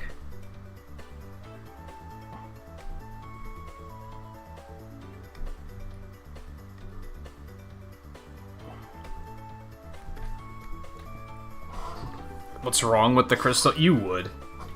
You would.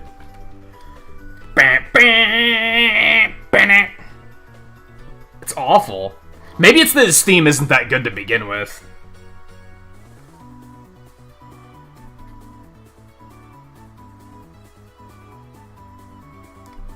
Ba-da-bum, ba-da-da-ba-ba-da-dum, ba-da-da-ba-ba-da-ba, ba-da-da-ba-ba, wah, wah. Fine.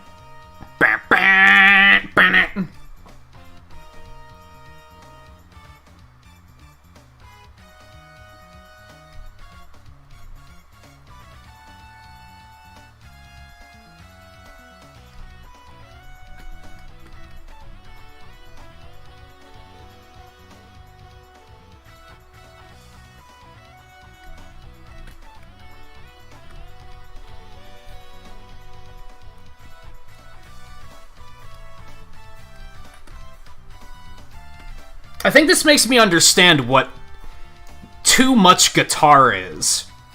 Like, too much guitar is a thing, and this is it.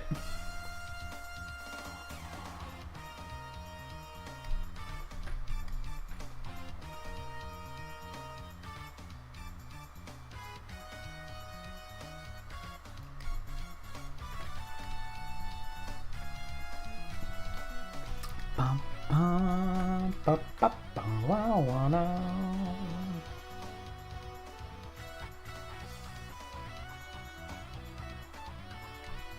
I don't think guitar was the right pick for Crystal Man's theme.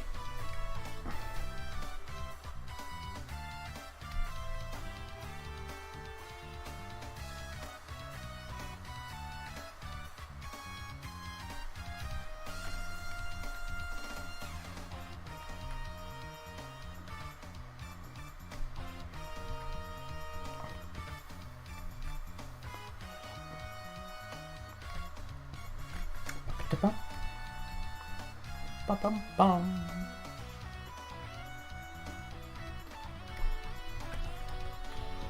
It's amusing to me, though, that, like, how much these remixes affected my opinion of the music of the themes over the past, like, 2 decades. Is this why I don't like Crystal Man's theme? Is because this remix is not good?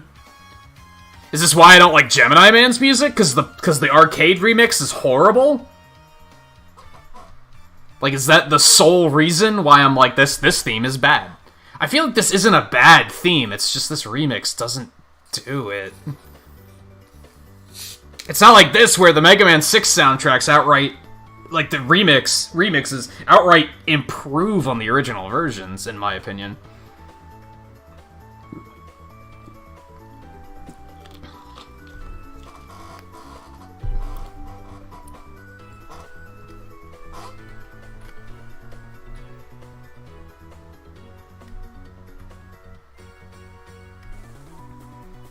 Like I said a little bit ago, before you got here, Scarlet, I feel like the Mega Man 5 soundtrack in general, they kind of dropped the ball on. The remixes, that is. Meanwhile, 6, they're like... Fuck you. Hope you're buckled up.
And the 4 remixes. The 4 remixes are very good, too.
What is that?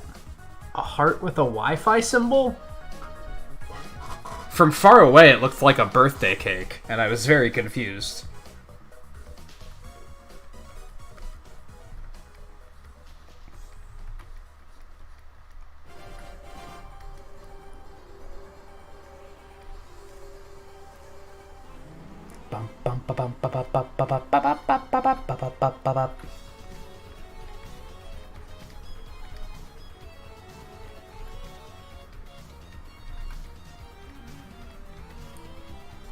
And there's something in the background here.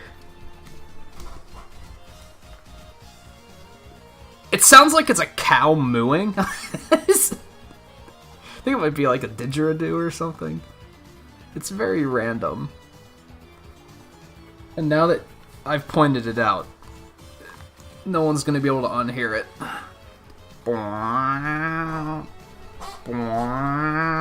Like, what?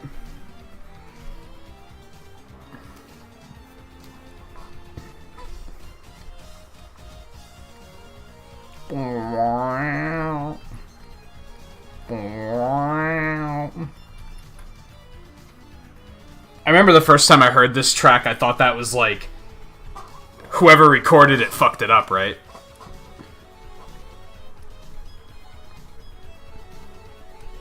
Not so. As in whoever like ripped it from the game fucked it up. Let me rephrase that.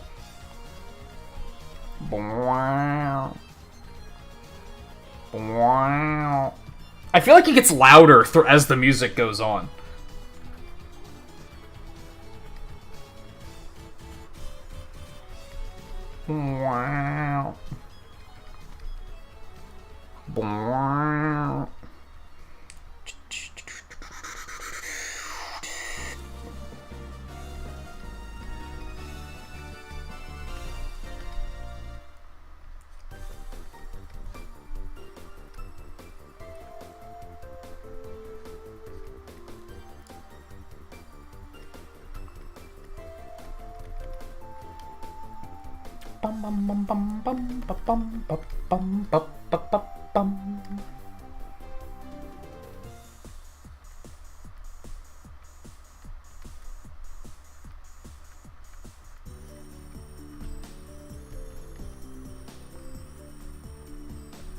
See, I think this is what Crystal Man's music needed to be. It needed to be a little bit more, like, chill and somber.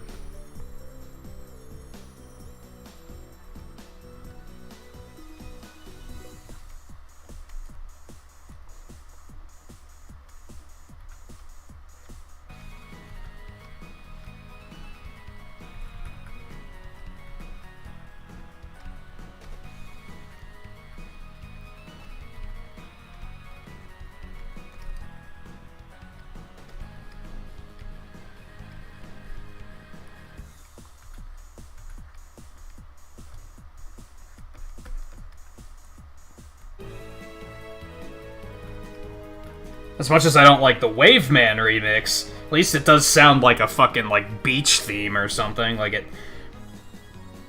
sounds like you'd expect it to.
Your limbs are weak? Why, did you just go another 3-hour walk?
Bum bum bum bum bum bum bum bum. Bum bum bum bum bum bum bum. Bum ba ba da ba bum ba dum. Bum bum ba ba da ba bum. Ba da ba ba da ba bum. Ba da bum ba da bum ba da dum ba bum ba bum.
So, Scarlet, have you been playing Avengers at all? Or not yet?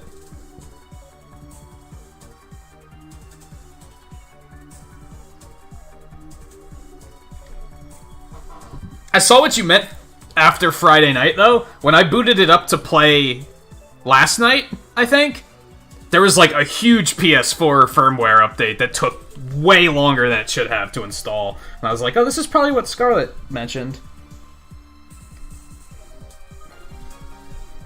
Like, it was long enough that I was able to, like, go make a sandwich and eat it. And it still wasn't done yet.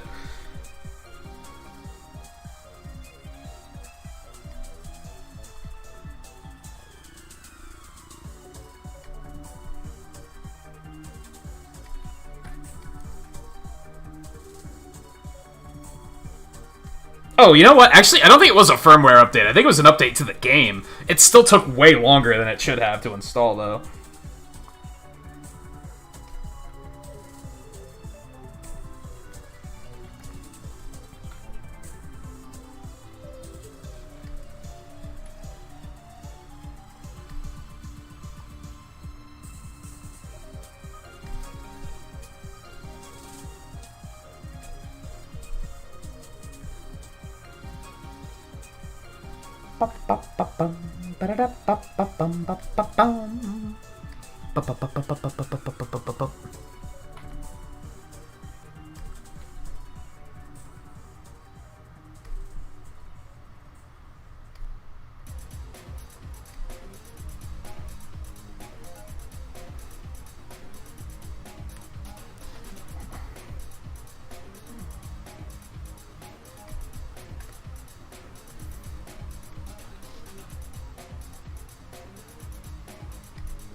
That's the good thing about sandwiches, though, is that they're really, like, it's always a sandwich.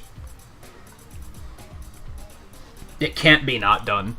It's just a sandwich with different ingredients than what you originally set out to include.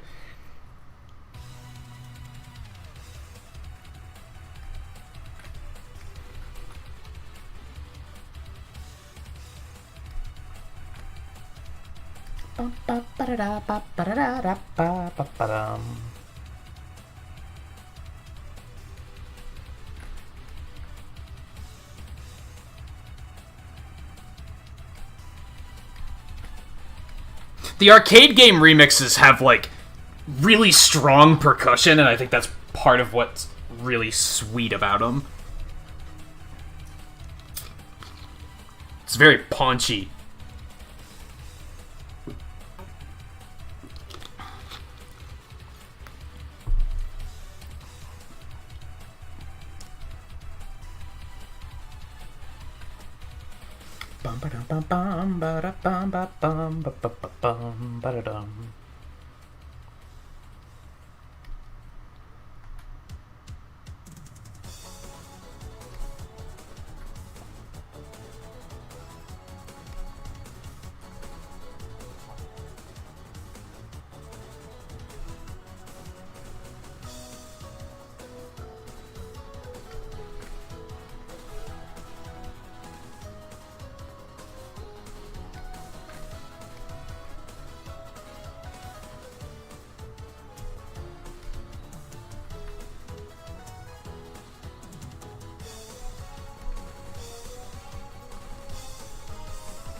Is that why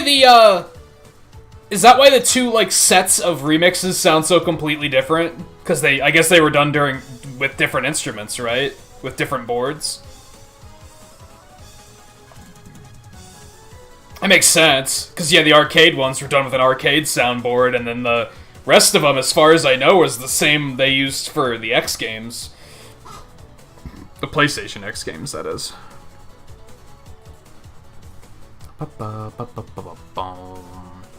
Bum bum ba bum ba da da ba bum.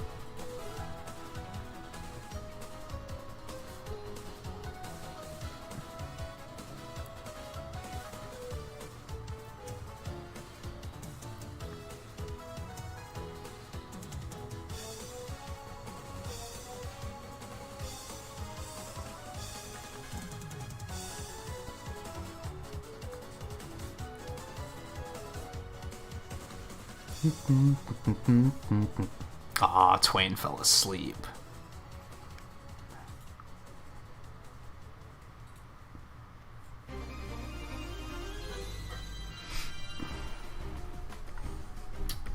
I don't think you're listening, Twain, but I can assure you that I think everyone understands.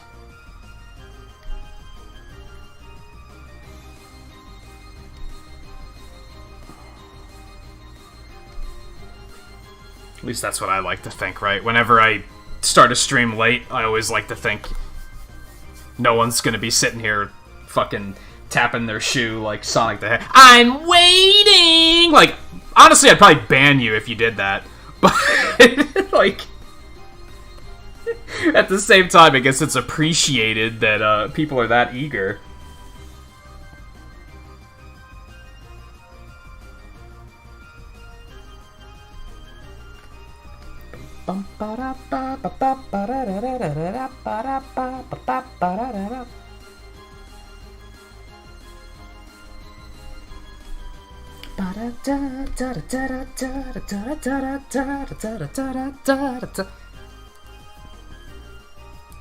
Yeah, I think I remember him saying a couple nights ago that he hasn't been sleeping super well, so...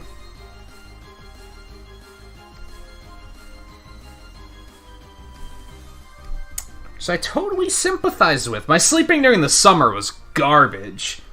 It got significantly better once winter rolled around. But, my god. I gotta figure something out for that. Like, it's alarming how different my sleep pattern is now that winter's here. I gotta figure out how to not let summer completely cripple me like that.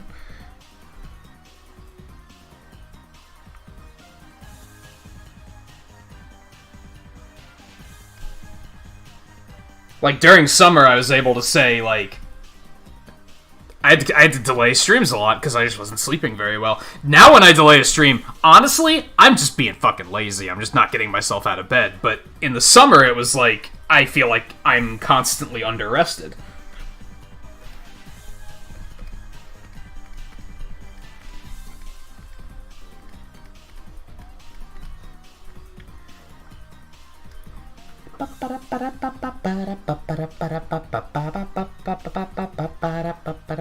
Actually, I guess it's not always laziness. Sometimes I just keep myself up until like fucking 11:30.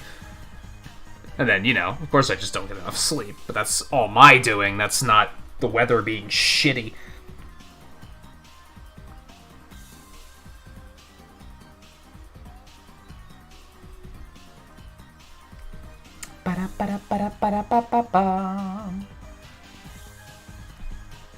Cool!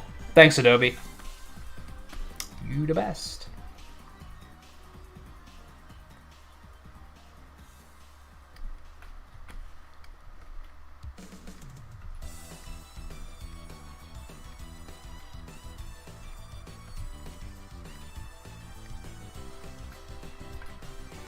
Bum ba bum ba ba bum ba bo ba bum ba bum bum ba bum ba bum ba da da dum ba da da ba da da da da dum down da da da down da da da down.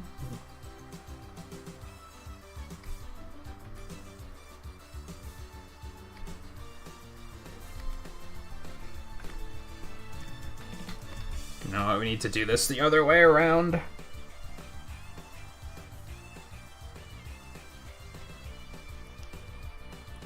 Bum ba da da bum ba da da da ba da ba now. Ba ba ba ba ba da da down ba ba da da ba ba bum ba da down da dum.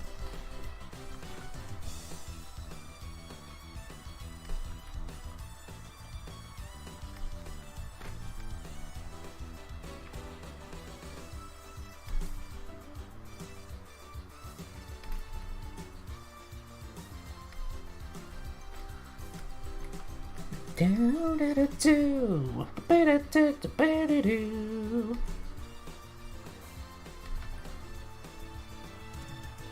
Bum ba da ba bum ba da da da da da da wow now. Ba da da da da ba da da da da da da now.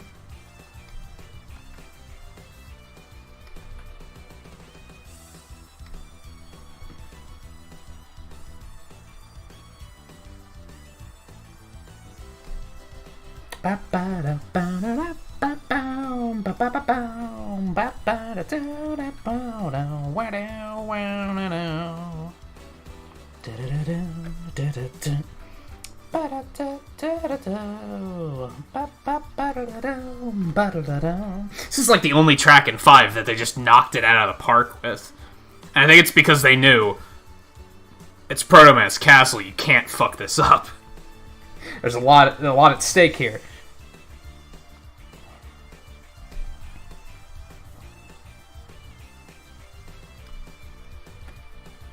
Ba da da ba ba ba da da da ba da wow now.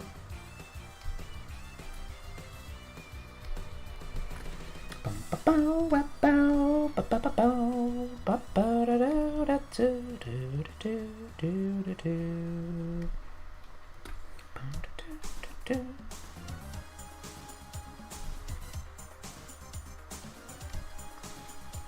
Ba da ba da ba da ba ba ba ba da da ba.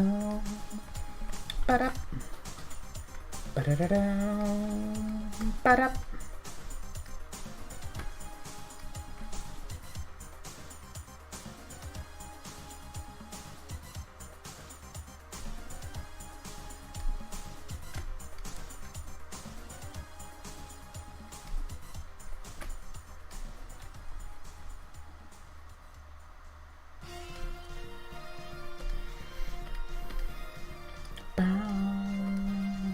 Ba da da dum ba da da da ba da bum bum bum bum ba dum bum bum.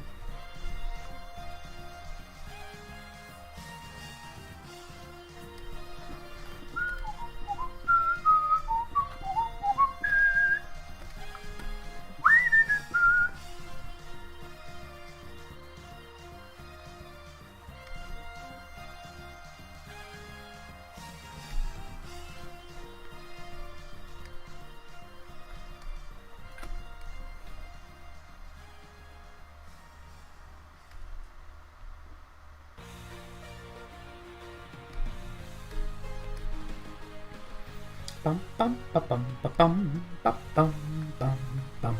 Ba da da da da da da dun dun dun da da dun dun dun dun dun dun dun.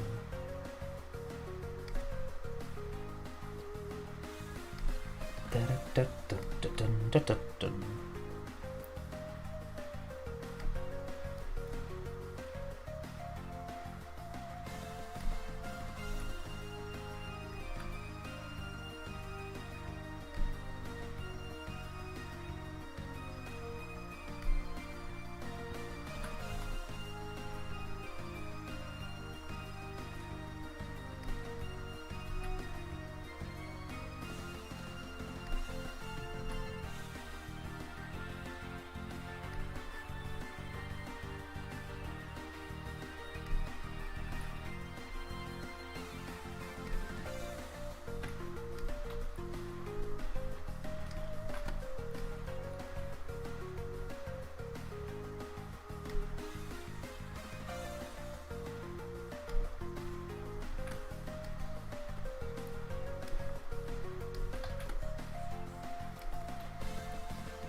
Bum ba da ba da bum. Ba ba da ba da ba ba da ba ba ba.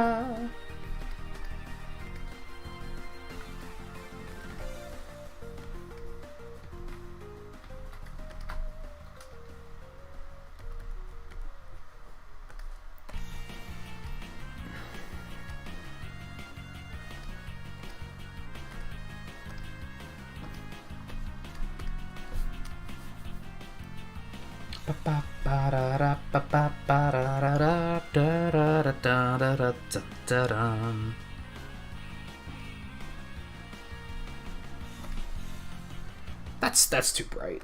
It's too bright. Yeah, it looks a little better. Oops.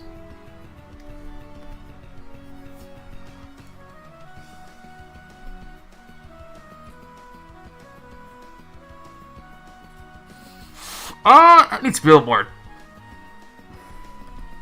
desaturated, maybe? Maybe like that? Desaturated? Saturated? I can't ever keep track of which one is which. That's too bright now. That's gonna be too dark. Actually, that's not bad. Huh.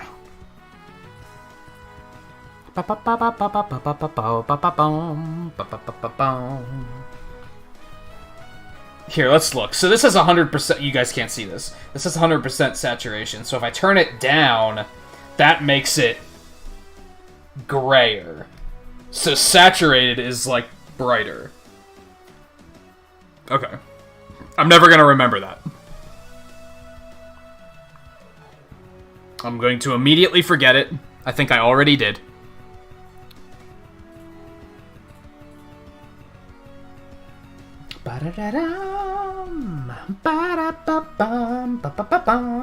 Maybe the really light one is the way to go.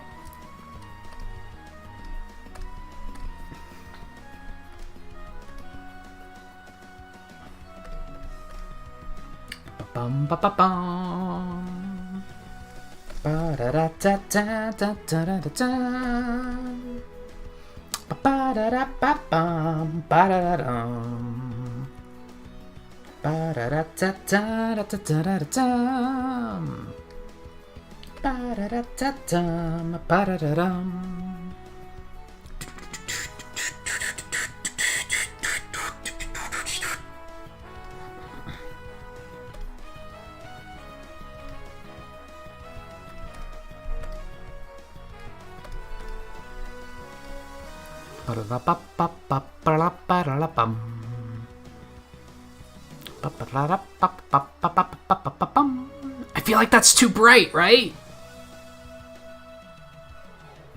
I feel like that's too bright.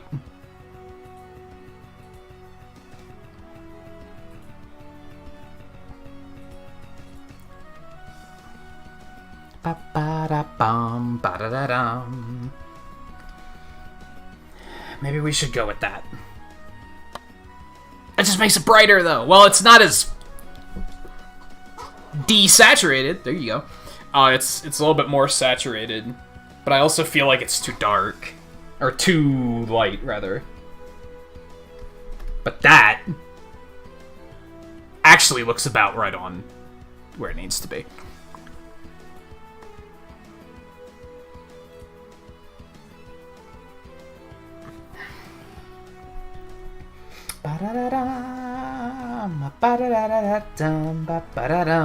That's just gonna make it purpler. I want it to be greener. Like that, maybe? I think I tried this one already. I'm gonna go ahead and address the situation there. I think I already tried this color, and I was like, nah.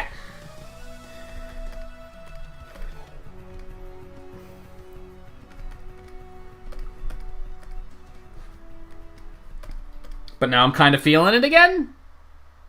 I think that'll be alright. Ba-da-bum, bum, bum, bum. Ba-da-dum, ba-da-da-da-dum, ba-da-da-da-da-da-da-da-dum. Bum, ba-da-da-ba-bum, ba-da-da-da-dum, ba-da-da-bum. I think that's better. I think that's better. Keeping in mind we gotta have highlights in there, which are gonna make it pop a little bit more. The amiibo's really bright, to be honest. Like, I have that here, but I also have, like, the official artwork up. And, yeah, the amiibo's really light.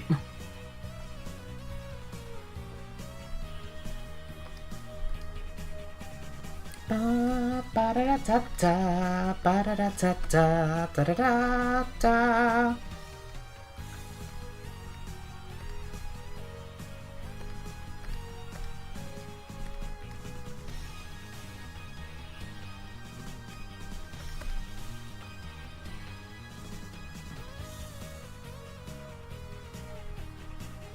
That's the only amiibo you have? I'd say that's a worthwhile choice. Bum, ba-ba-ba-ba-bum, ba-da-da-da-dum, da-da-dum-dum. Wow, wow, now, wow, wow, now, wow, wow, now.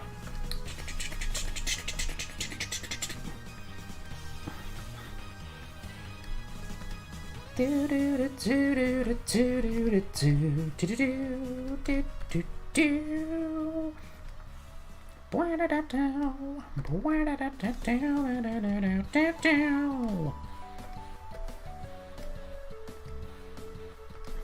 Pop pop pop pop pop pop pop pop pop pop pop pop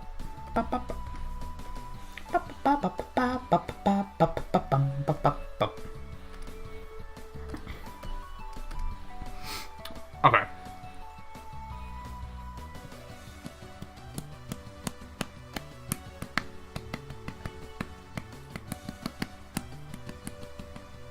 You can only get the other knights all in one pack, right? I kind of wanted to get King Knight, but I don't particularly want to get all of them.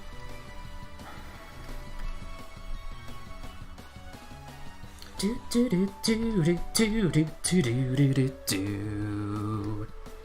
Do do do do do do do do do do do. Boo do do do do do do do do do do.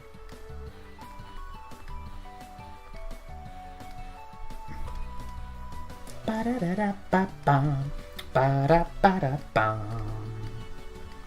Ba-da-da-da-da-dum, ba-da-ba-da-da-da-da-dum, ba-da-da-da-da-da-da, ba-da-da-da-da-da-da-da-da. Color's the grip.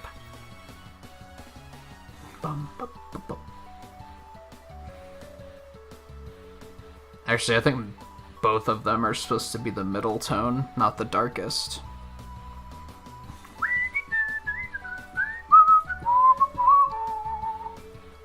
Actually, yeah, looking at the amiibo, that's correct.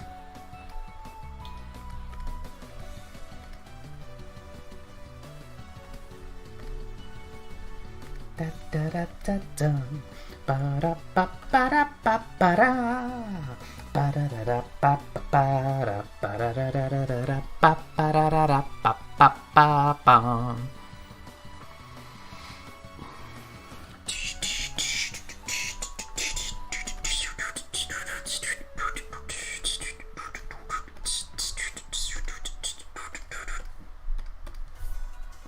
I think those are too dark, right? Yeah, that's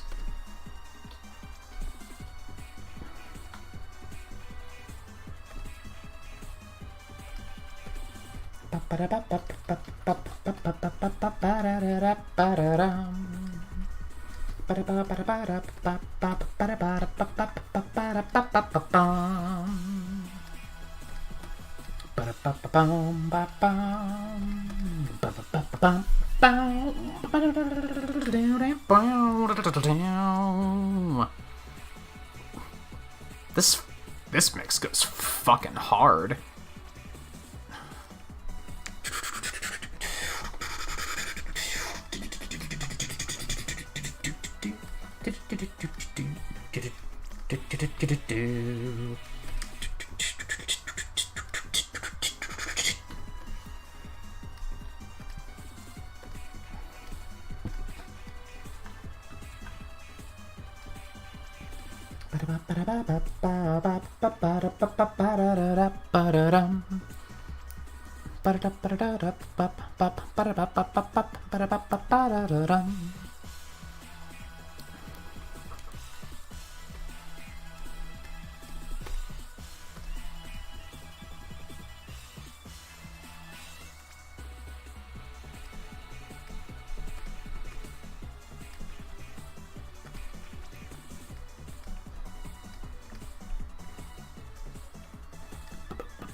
Yeah, I think that looks about right.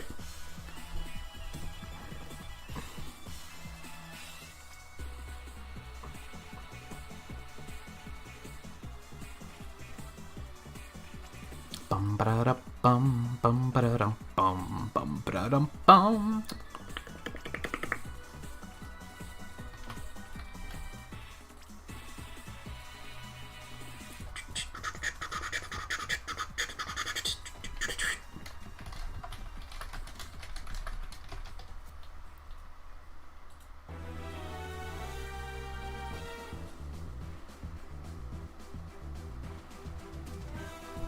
We've got a regular collection of blue heroes here so far, don't we?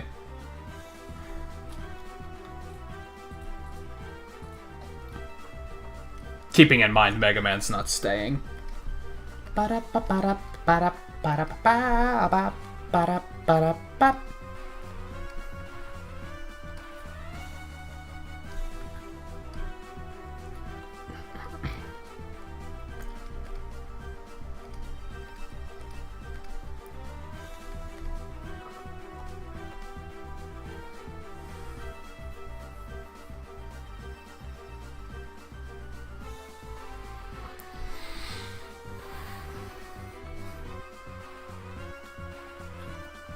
Bum bum bum bum bum bum.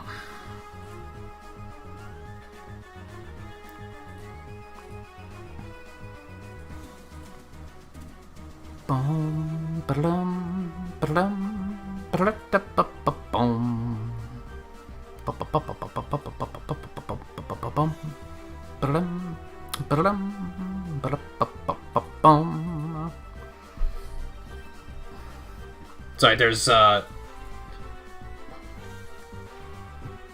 going to be nothing blue about my next trick.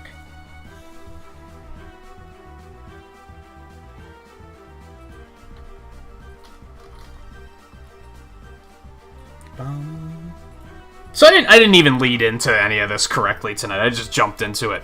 So, best of 2020 montage is what we're doing right now. This is celebrating the games that we played throughout the year. I'm doing them in order.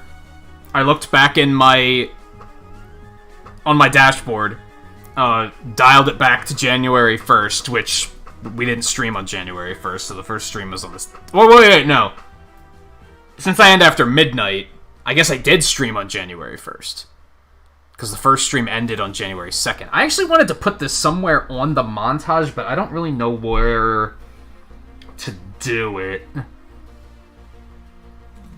I should probably keep track somewhere, though, so I'm going to open a text document. And I'm just going to put it here. So the first thing we played in the year was The Messenger. We started it on... It says January 2nd, but I think technically it would have been January 1st, because it does list... As I said, it lists videos based on when the stream ends. And that concluded on January 20th.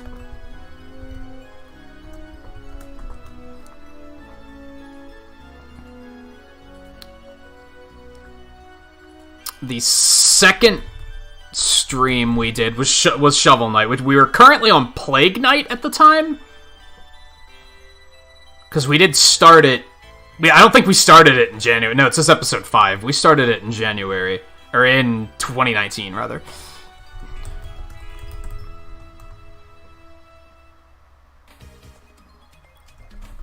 So I'll have to dial back and see when that was. We concluded that on the 24th.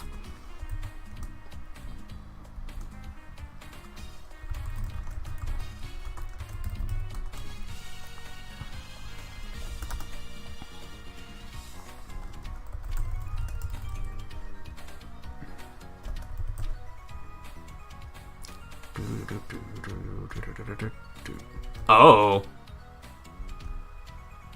This one we concluded January 11th.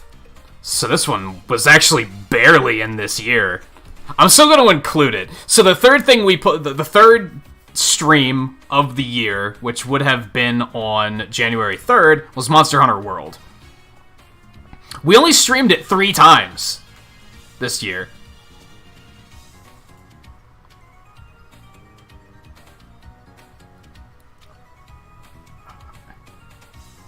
We streamed it on the 3rd, on the 5th, and then we streamed it the following week, and then that was it. I think that's when they threw Tigrex at me, and I was like, fuck everything, I'm done. But we're still going to include it because we did do Monster Hunter Generations later in the year. I'm going to kind of count it all as one playthrough.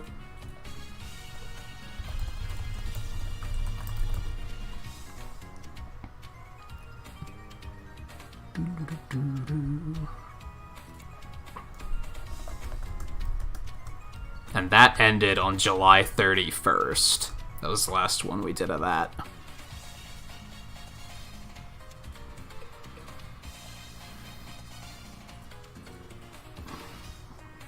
So yeah, this one's going to be interesting because we're going to have to kind of design the character on the fly here. Needless to say, we're probably not going to finish this tonight. We're probably just going to rough it out and maybe do the sketch. And then next week, we'll ink it.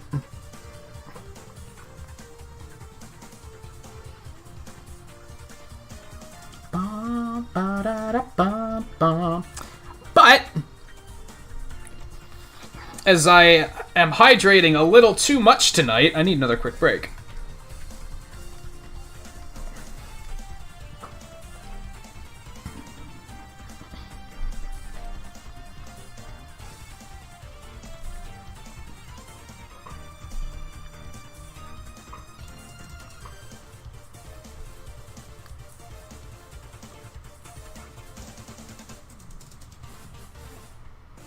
So I'll leave that there. I gotta change Quarble's quote, too. I mean, this is probably going to be day 2. I probably won't include Monster Hunter in the Twitter update. I don't know, should I? What do you guys think? Does anyone follow these on Twitter? Do you have an opinion of that? Like, I was only going to include completed characters, but I guess I could complete... I could include an incomplete character. If that level of progress is interesting to see. But otherwise, let me take a short break. I might grab something to eat really quick, because if I grab something to eat, I can ensure that we can actually finish the sketch tonight at least. Which I would like to do. But I will try to hurry. I'll try not to be too long. So yeah, stay tuned. I will be back in just a couple minutes, and then we'll start planning out our Monster Hunter inclusion.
Okay. Sorry for the wait, I did grab something to eat. I actually brought it back in with me, and I was like, I'll just eat while I'm drawing. That's a terrible idea. That never works out very well, so I just ate super quick. And now we will draw. Because that is a significantly better idea. Okay, let me bring up...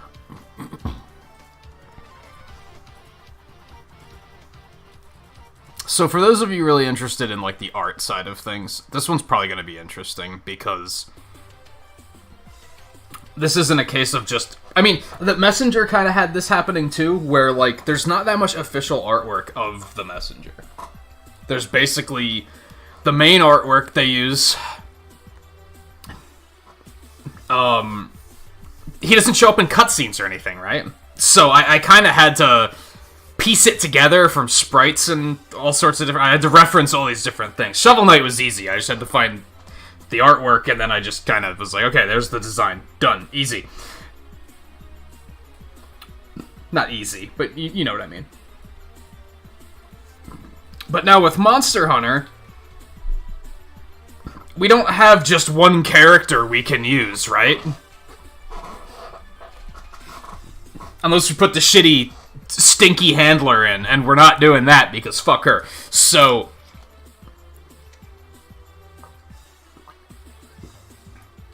Now, to a point, I'm going to use armor that I used in the game, so that design work is kind of done, but we still have to... There's a lot of winging it going on here, is what I'm getting at.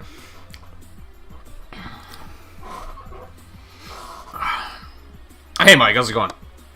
Yeah, I'm going to update the insult for every time I upload progress to Twitter, too. I didn't do that yet. This is still the day one insult.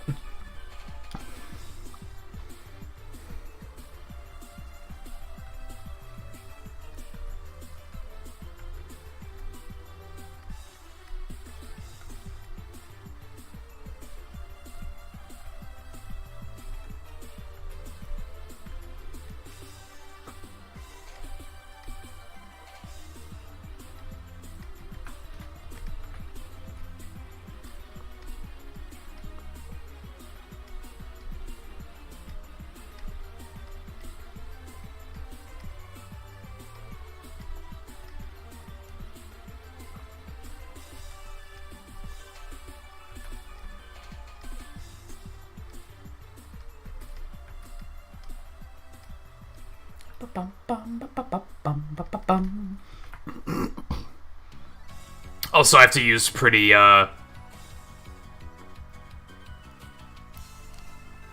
want Blair to be more anatomically correct than, you know, the other... Even, I mean, the Messenger has a bit more, like, realistic proportions, but he's still kind of like a cartoon character, right? I want this to be more in line with that, though. I don't want her to look like a cartoon character. It's a Monster Hunter character. They especially Monster Hunter World.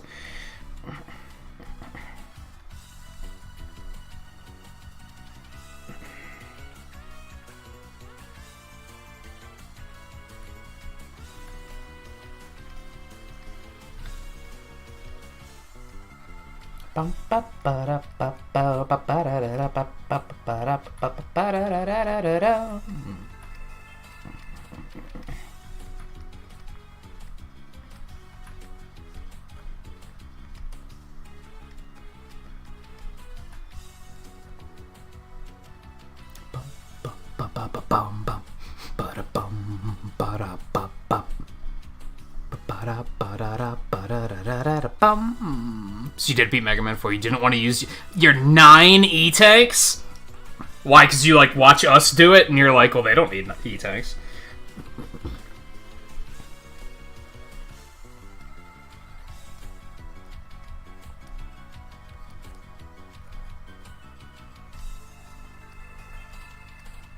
I hope that's not it.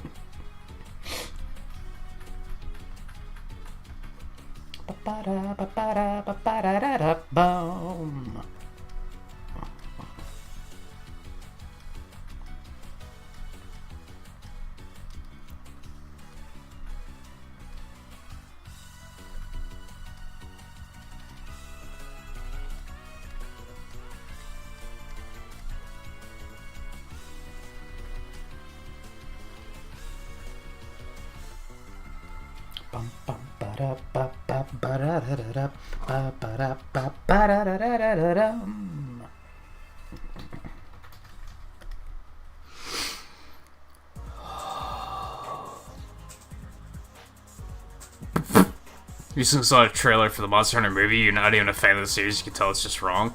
I don't think it looks that bad, honestly. Like, I don't think it looks good. On a scale from Sonic the movie to Mortal Kombat the movie, I'd put it somewhere in the middle. Maybe like a 6.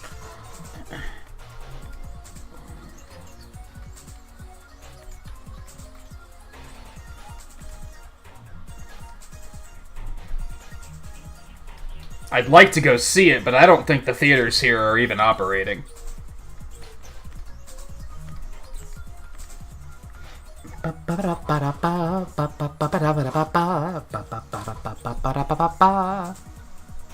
do have to add the US military to everything. You're not wrong.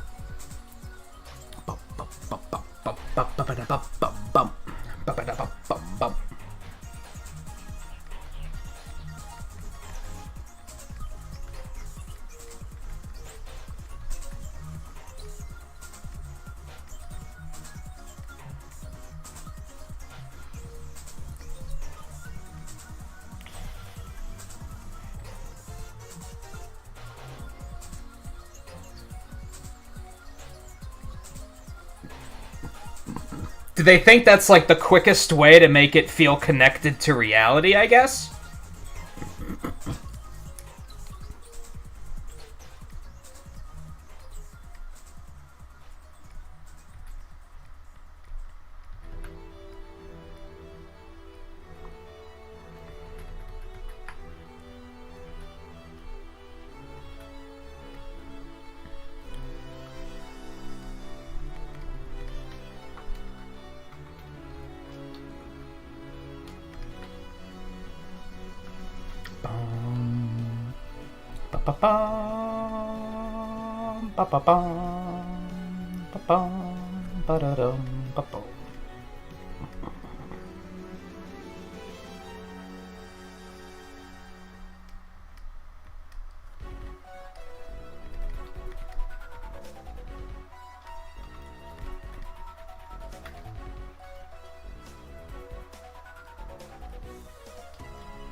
Also, I'm tabbed away for the moment, so I cannot see chat.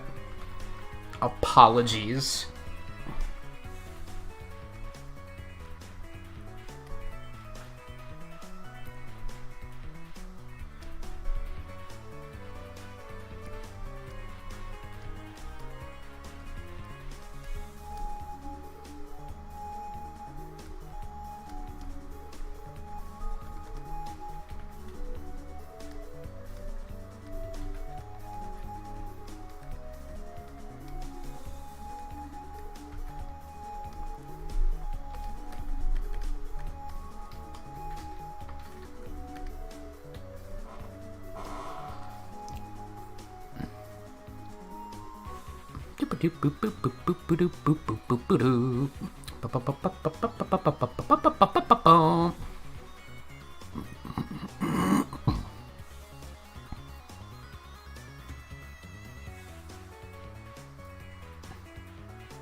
Scarlet.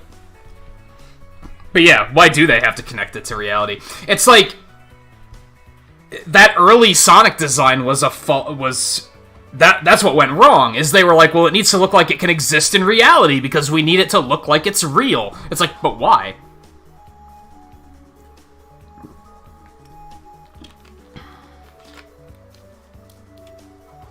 Why does it need that connection?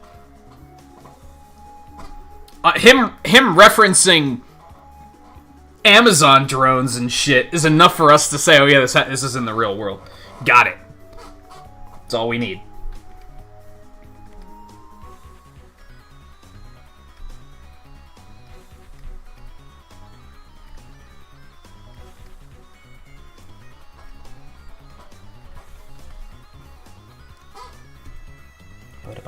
bum ba bum ba ba bum ba ba bum bum ba bum bum ba bum.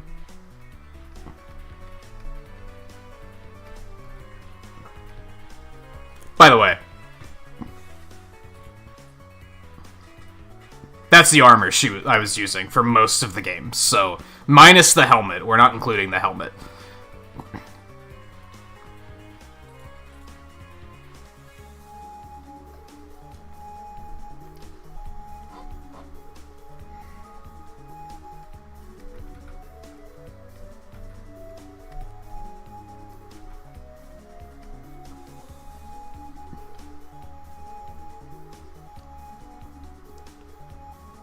Which, now that I'm looking at it, this offers a very poor look at the sleeves. Honestly, I'm probably gonna have to boot up Monster Hunter World and grab my own references for this, because I don't know if you guys could notice, but this is a very low-res image. I'm gonna need a better look at the details here.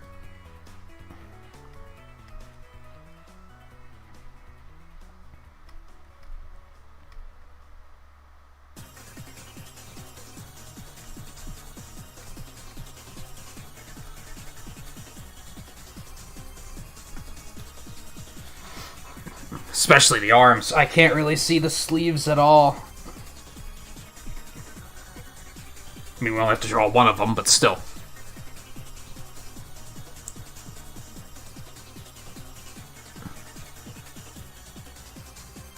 And get to travel to alternate dimensions and fight monsters. And attempt to shoot them with rocket launchers. Here's my question. How realistic is it in that regard? If you were to get transported to another dimension and fight a dragon monster, would you or your squad mates? Is that the right way of putting it? I have no idea. Would you attempt to fight this thing with your existing weapons, or would you take one look at it and be like, oh no, this isn't gonna work? Because I definitely love how in the movie trailer they're like, rocket launchers! That'll work! And again, that's a connection to reality. That's there to make us go, our weapons don't work. These are weapons we're familiar with. Those won't work. It's to scare us. It's cinematography.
Were they intentionally referencing Rouge with this armor? Because, like, the monster it's based on is a bat. It's a white-furred bat. Like, did they intentionally put hearts on it? Because they were like, ha! It's even the same colors! It's white and black and pink! Like, was that intentional?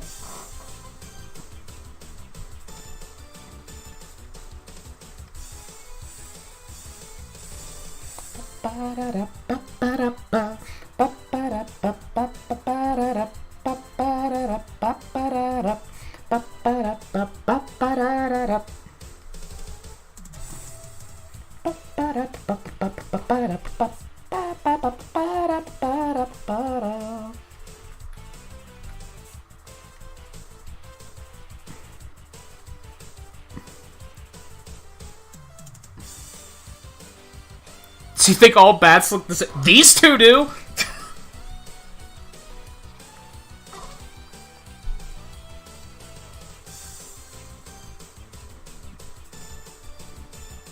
Depends on the size of the monster, that's fair.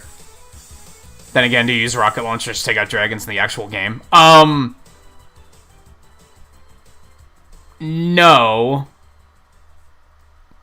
They do have guns, and they have some pretty powerful ammunition, but I don't know if any really would classify as a rocket.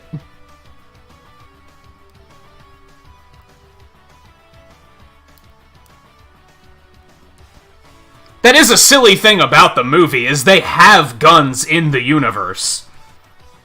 They're like super-powered crossbows, but they're still essentially guns. So you'd think modern-day guns would work too, to a point.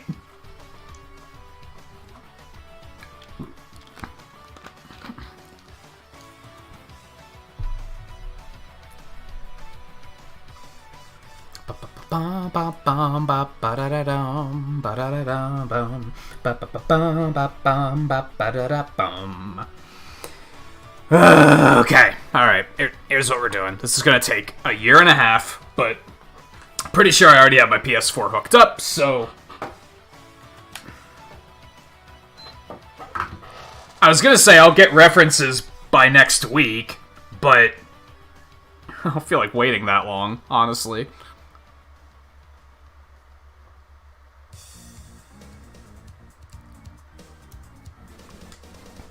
I have to close Avengers, though. Oh, I don't have the disc in! Because I have Avengers in. Never mind. I don't care that much. I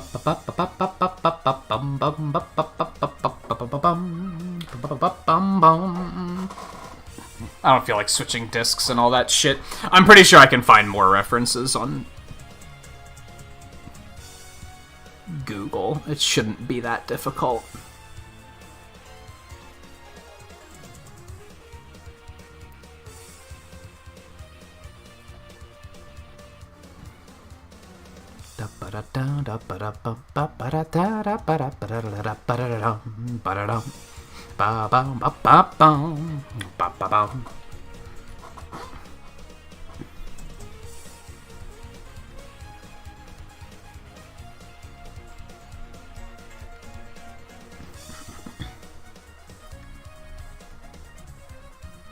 Then again, if there are these little inaccuracies, I don't think anyone's gonna care. Or notice.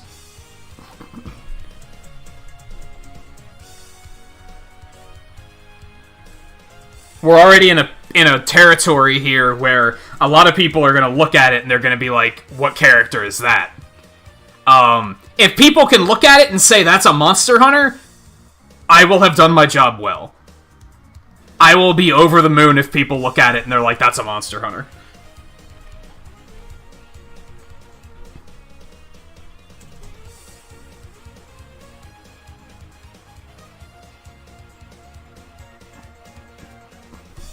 You know, I think the trickier thing is gonna be the weapon. That I might need the game for.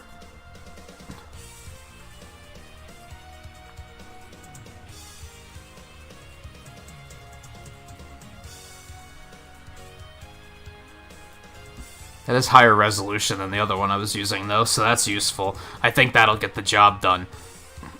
The weapon is the trick.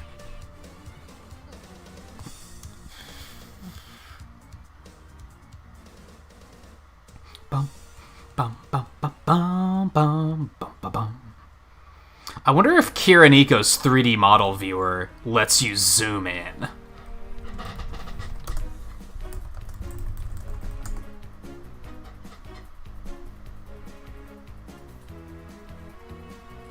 No, not that one.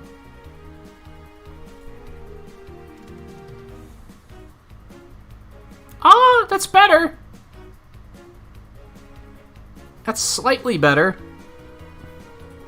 Open that up.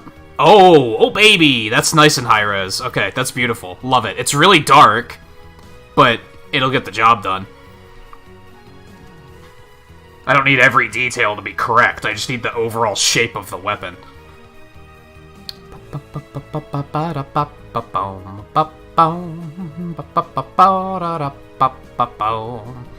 find it odd that you never see guns in a Zelda game. Yeah, they... Maybe it's not that odd. Because they have technology, but maybe it's like... Maybe we're the odd civilization for inventing guns.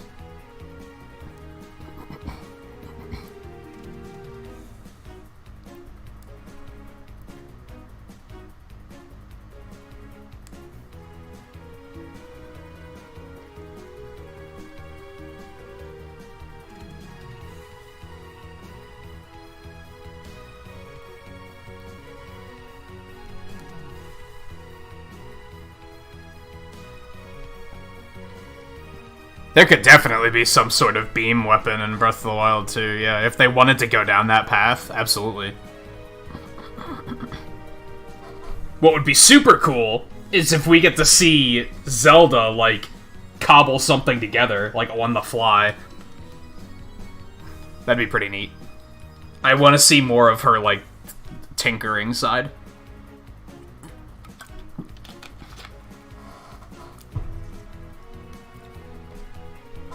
Okay, size. She's too big. Like, sure, Mega Man is small, but, he's not that small. That looks about right, I think. She's kind of hunched. I think that looks about right. I have the headcanon that Blair is tall. So... if anything... maybe that is more accurate. I don't know, how tall do you think the messenger is? I don't think he's that tall. She's probably taller than him. Let's split the difference. Yeah, we'll go with like 95. I think that's good.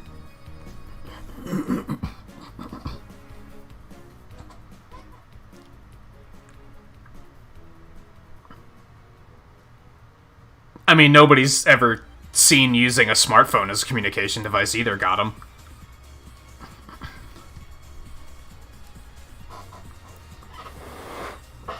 I remember many years ago, a friend of mine got a new phone, and he was, like, boasting about all the different features, and I just, like, looked at him, like, totally deadpan, and was like, can it make calls?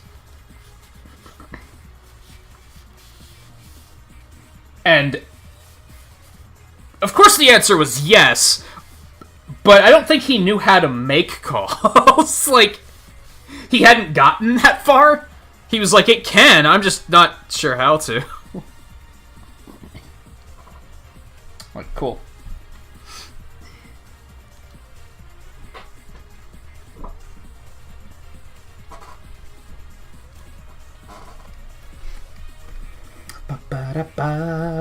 This is probably the most complicated one we've done on stream so far. I'm just gonna throw that out there.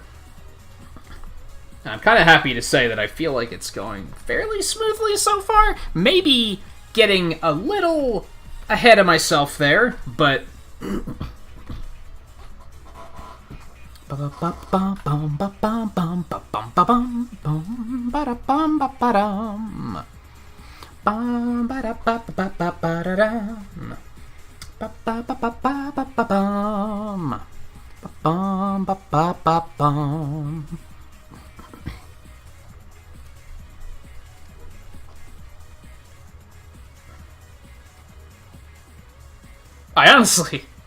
I very rarely use my smartphone to talk to people. But for the most part, I just have my smartphone for... in case of emergencies.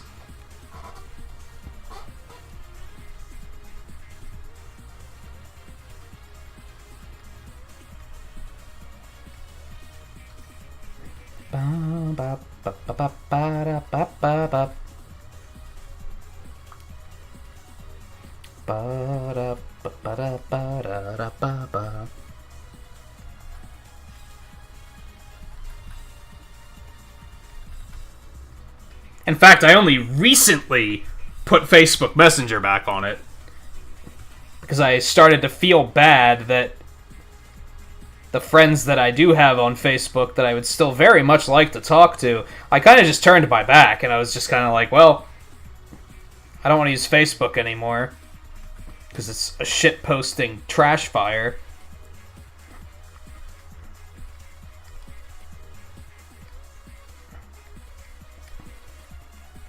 And I felt bad because I booted it up and there was a message from my father waiting from like 2 months ago, and I was like, oh shit, I'm sorry.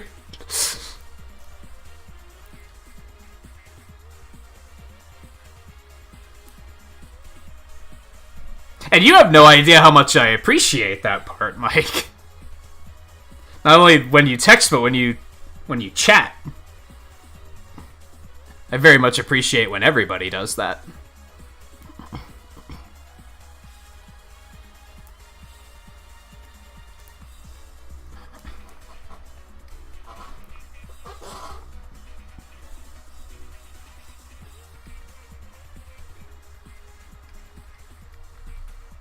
Sometimes viewers show up to streams and I just want to say, I'm not talking to you like a person until you talk to me like a person.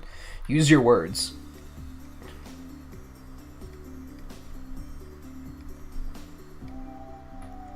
And I regularly find it funny that kids from other countries are easier, while apologizing for their poor English, are easier to understand than most kids in America.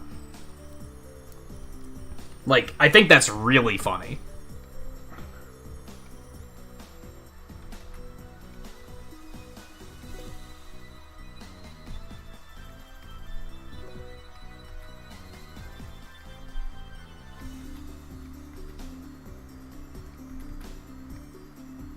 I'd say at least 50% of the time when someone apologizes for their poor English, I wasn't having a hard time understanding them anyway. And I'm just like, you have zero reason to apologize.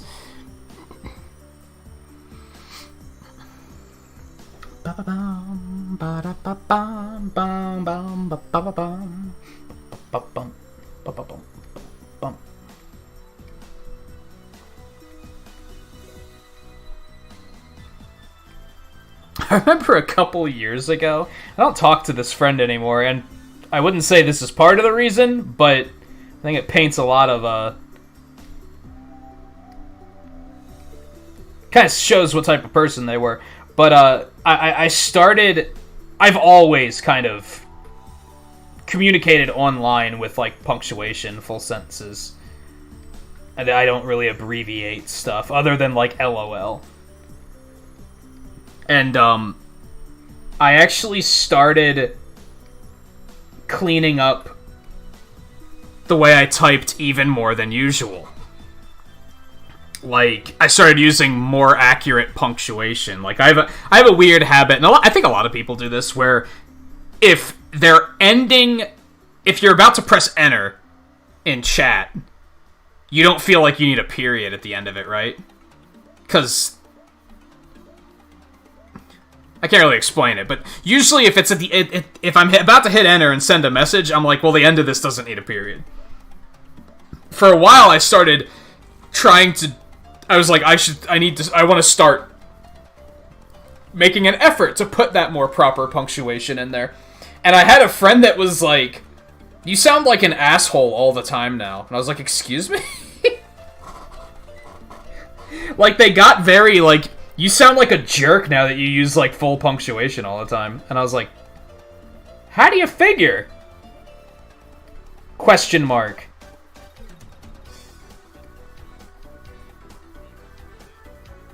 Please elaborate, period.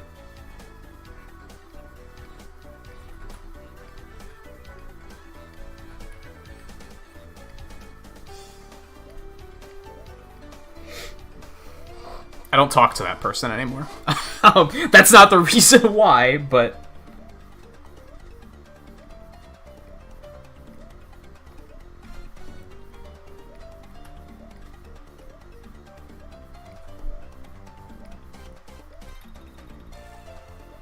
it was already a strained friendship, if I'm being honest. Bum, bum, bum, bum, bum, bum, bum, bum. This is probably going to take an entire stream to ink. Like, this is all we're doing next week, is probably going to be this character.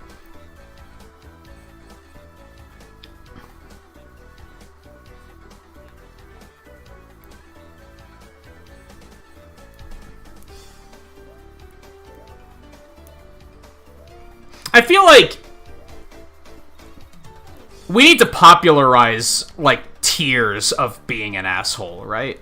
I feel like... Because I don't think you're an asshole. But I think you are in the way that I am, whereas if someone's acting like an asshole, I'm gonna act like an asshole to them. But if... I'm not just an asshole for no good reason, and I don't think you are either, from what I know.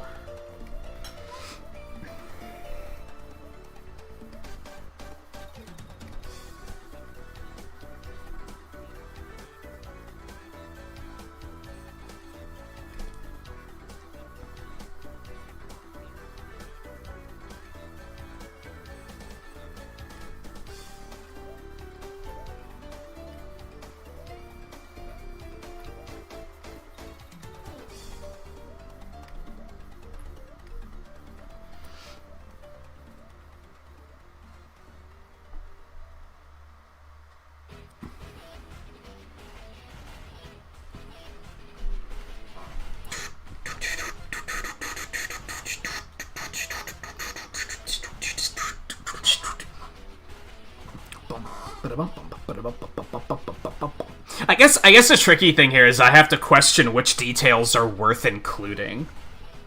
What's going overboard? Like, there's these grooves along here. That might be too much. That might not be necessary. I think I can leave those out.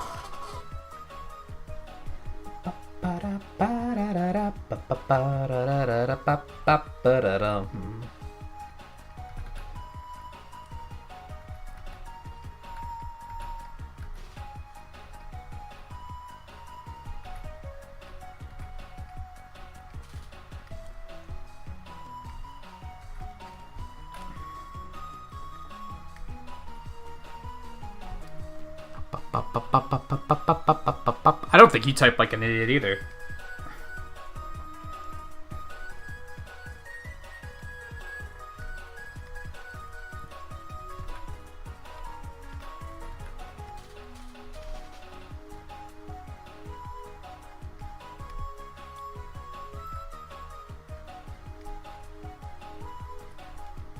We all have very low opinions of ourselves, don't we?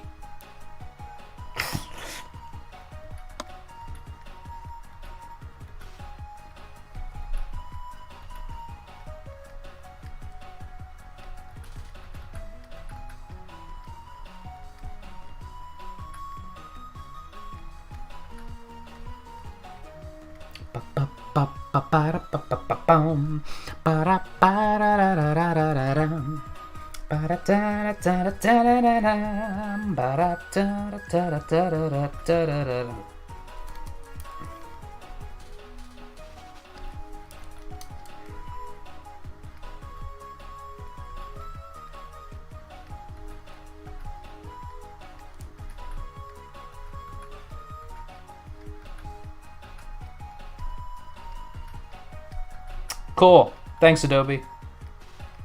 It's exactly what I needed. Good looking out.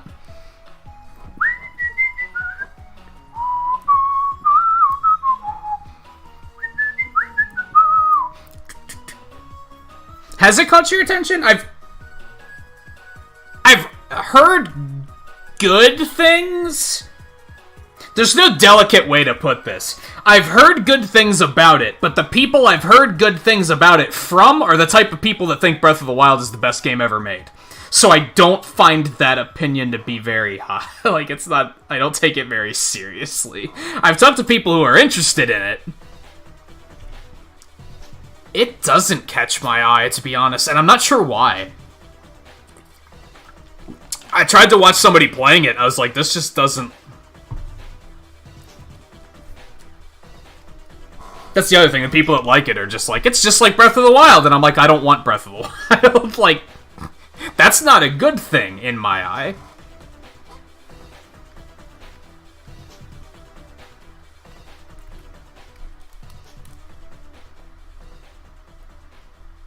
That's why I started being vocal about, can we stop calling Genshin Impact anime Breath of the Wild, because it's, in my opinion, better.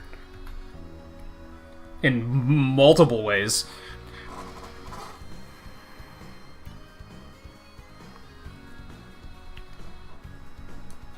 Like, there's little screws on the blade. Is that necessary? I feel like, since I'm not going to include all these, like, little bone fractures, that it probably is.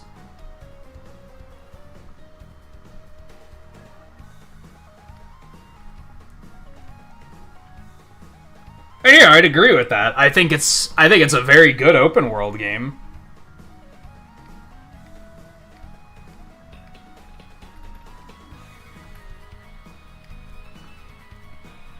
Then the problem becomes I don't like open world games that much. So, even on a good day, I'm like, meh.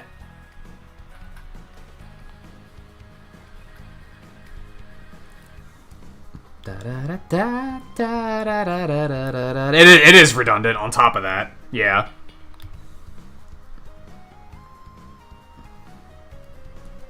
What people mean is waifu Breath of the Wild. And even that's like...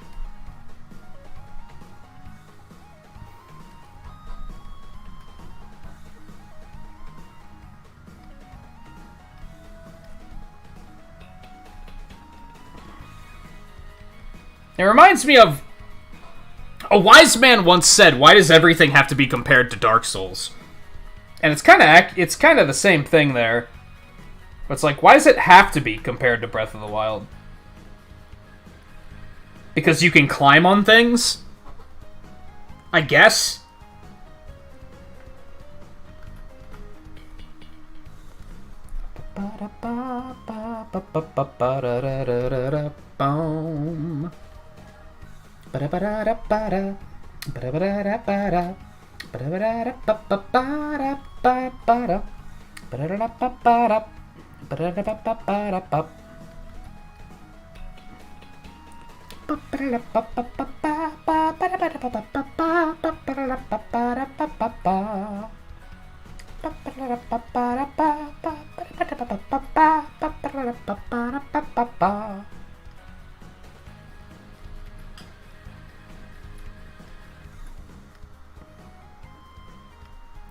If you're wondering why I'm only drawing half of it, don't you worry your pretty little head. Everything's fine.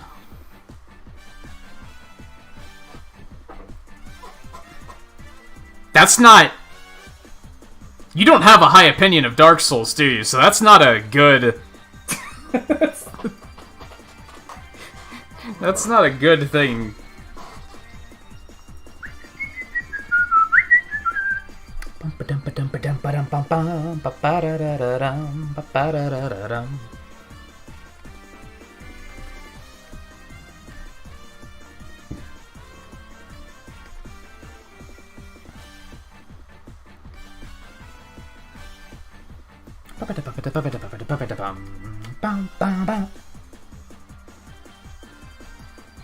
Volpe, close your eyes.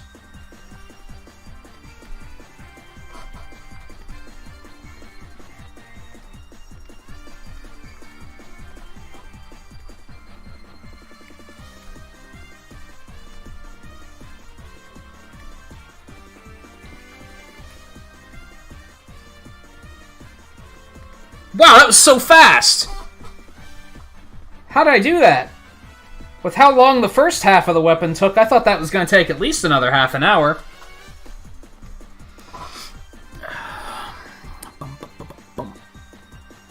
It's like I blinked. Did I black out for a second?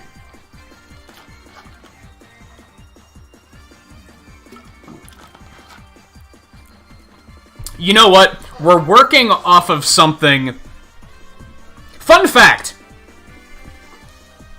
A weapon like this, in a game like Monster Hunter, both blades don't have individual textures. They just flip the texture and put it on the other blade, too. So even they're cheating.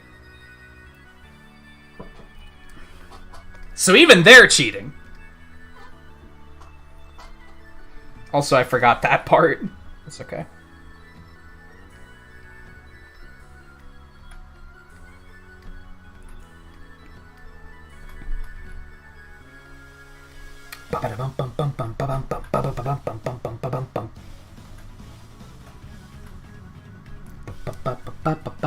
And if they're gonna cheat, I'm gonna cheat. God damn it. You actually do close your eyes when I say that? Or just in general, like when you're focusing on listening to something, you close your eyes? People do that. Like when people are like listening to music, they'll put their headphones on and close their eyes and just kind of... It's to... I guess it's in a way to heighten your other senses, so you can focus a little bit more.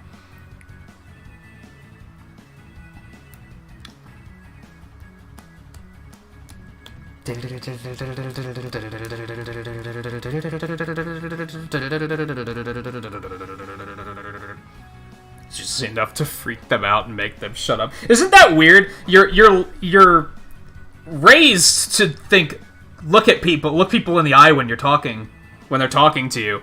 But isn't like prolonged eye contact actually kind of freaky? Or is that just my introverted side talking?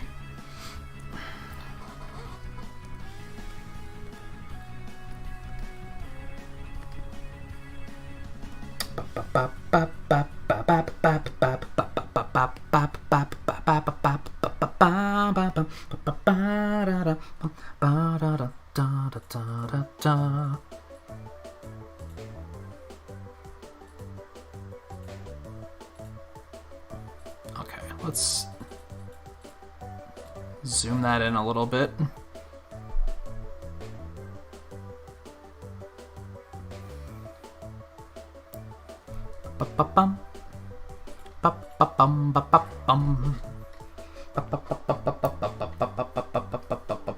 I don't even know why that became a gag, where I was like, I'm gonna cheat, I have to tell Volpe to shield his eyes.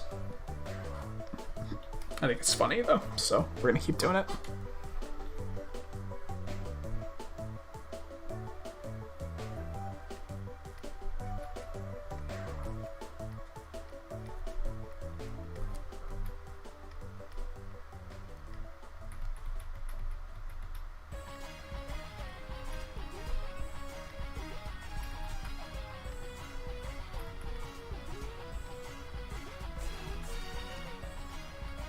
You know what, Mike? I haven't heard how you feel about Sephiroth in Smash Brothers yet.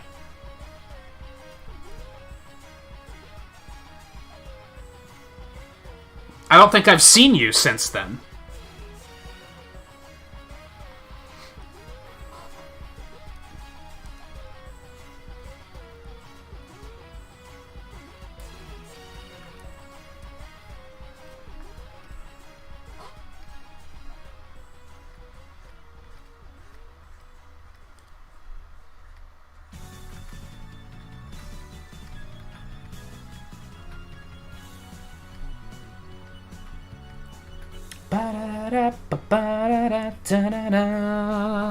Something with the way this remix starts just gets me like so fun. Every time I hear this track, I'm like, this is so fucking good. And then I'm like, oh yeah, this is our break music this month.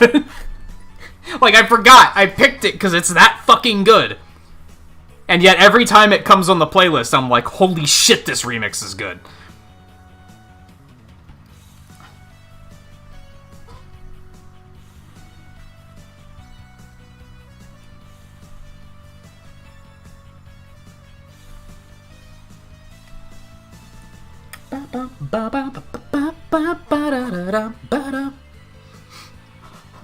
You weren't that surprised?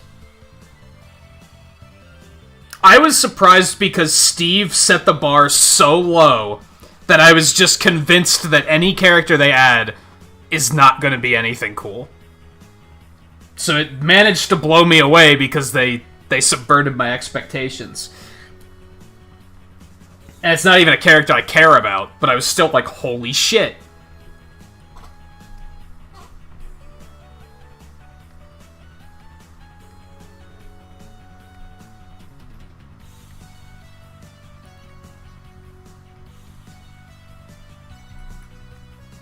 Now, part of it, like we talked earlier for like an hour, it was a really good fucking trailer. Like, the presentation on that trailer was fucking phenomenal, and I think that was part of it.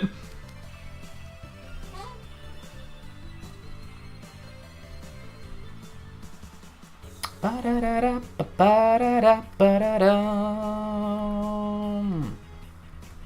Ba-da-da-da-da-da-da-da-da-da. Ba-da-da-da-ba-ba-da-da-da-da-da. Da-da-da-da-da-da-da-da-da-da.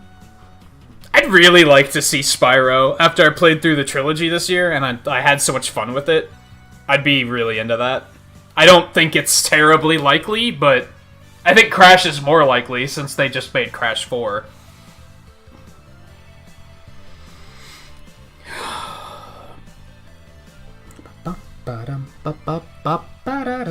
Oh, you didn't get the references? Yeah, it bleeds Advent Children.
Advent Children is so hit or miss. Like, the storytelling is pretty lousy.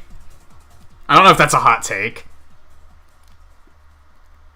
I don't think it is. I think even people who really like Final Fantasy VII are like, the storytelling in this is terrible. But, visually, it's amazing. Like, the battles are really cool. Oh yeah, what Mike said. Like, even if you haven't played the original game, and even if you have, it's a clusterfuck of a story. Yeah, it's a mess. But, yeah, the action's cool.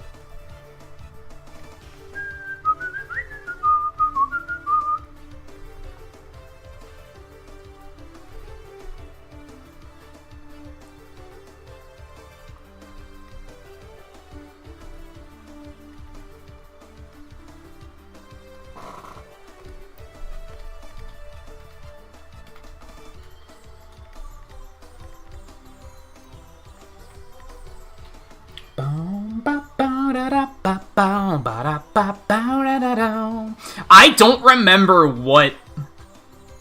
Maybe it doesn't need to be that accurate.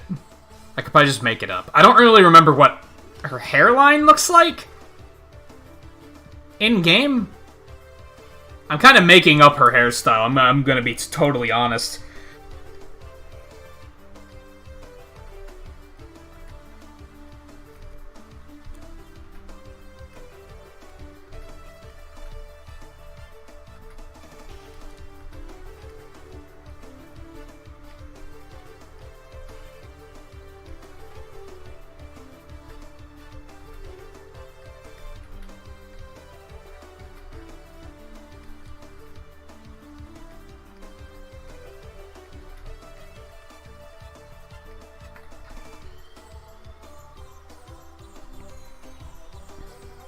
Ba-da-bop.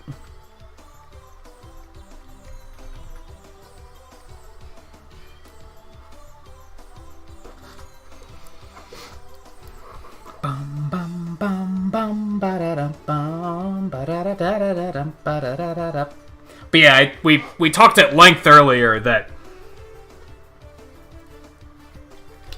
not only is the presentation on the Sephiroth trailer super fucking good, but the presentation on the Steve trailer was terrible. And I think that really sets the tone, and I feel like I can say that because I didn't really give a shit about Sephiroth, but I was still like, that's a really good trailer that gets you fucking hype. Whereas Steve's just left you feeling, what the fuck? And what I boiled that down to is that the first character that they show reacting to the character reveal. And I think that's key. They show Sephiroth on screen, and then they cut to Cloud, and Cloud's like, oh shit. And it's dramatic. And it gets you feeling like, oh shit, this is about to get real. They show Steve on screen for the first time, and then they cut to Mario, who has just the most legitimate expression of what the fuck am I looking at on his face. He's thinking the same thing we're thinking, which makes it difficult to get excited about it, because you're like, well, even the characters are like, what the fuck is this?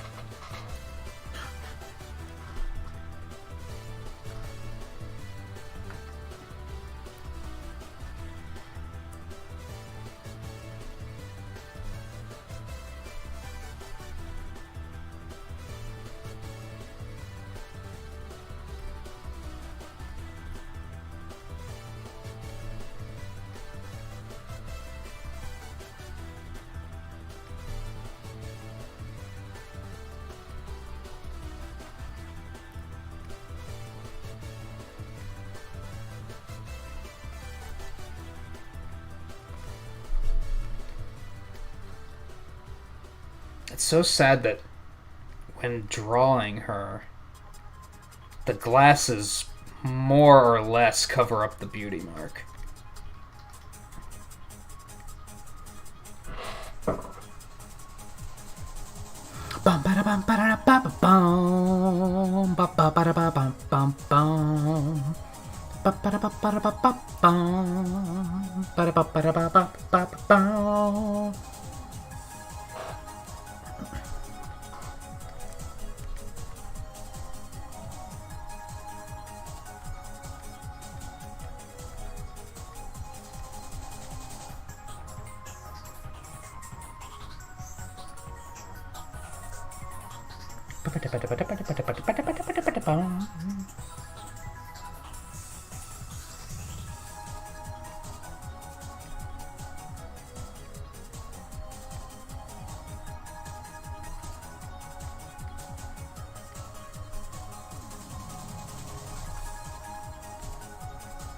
Can we talk about that drum breakdown back there?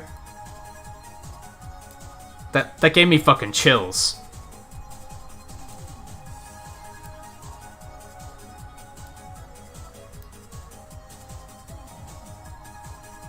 Oh, baby.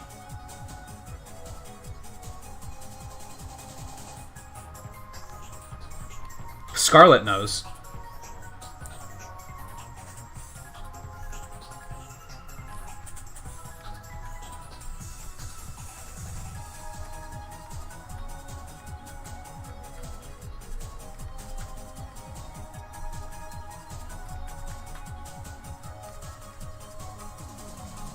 That one.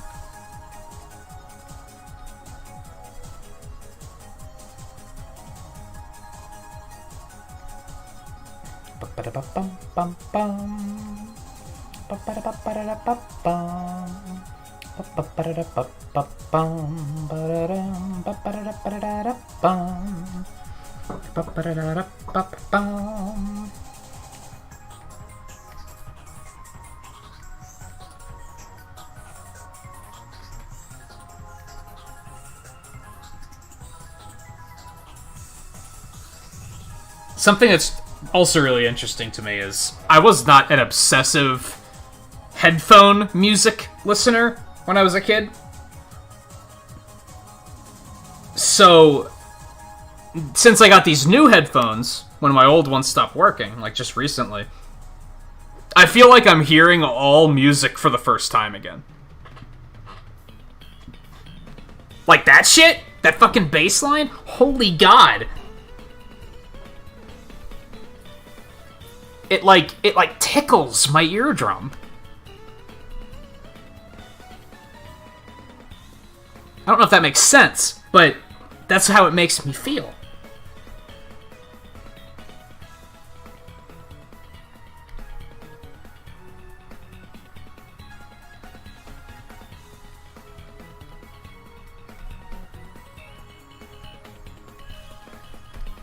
Bum ba da bum bum ba da dum.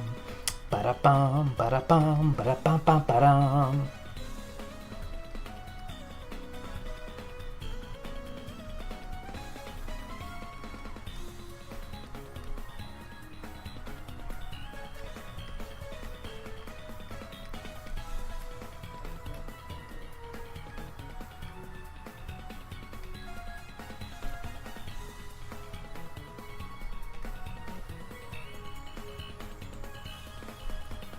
Bum ba da bum bum ba da bum.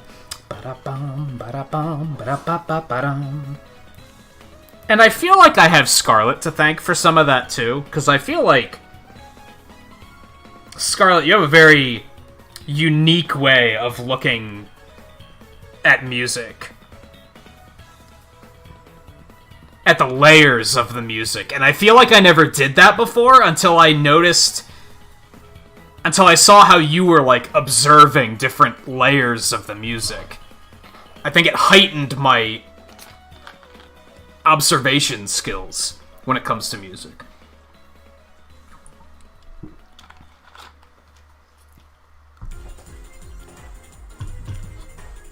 Now I just notice things I never noticed before. Like, this track has that subtle little chorus right there. It's so good. And it's just for that one part.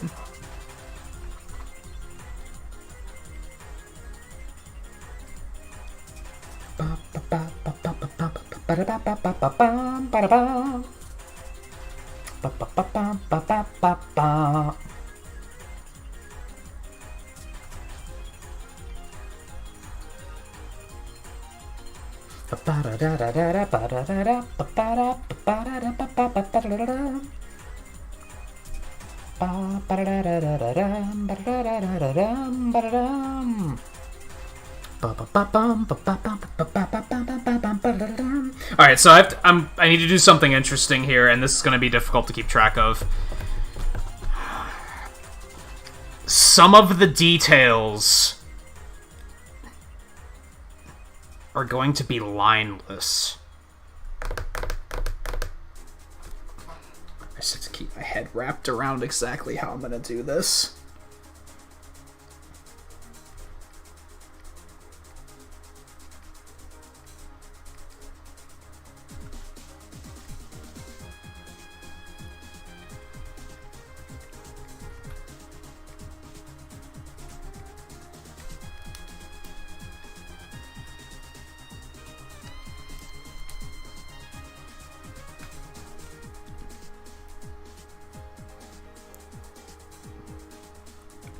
On the last one,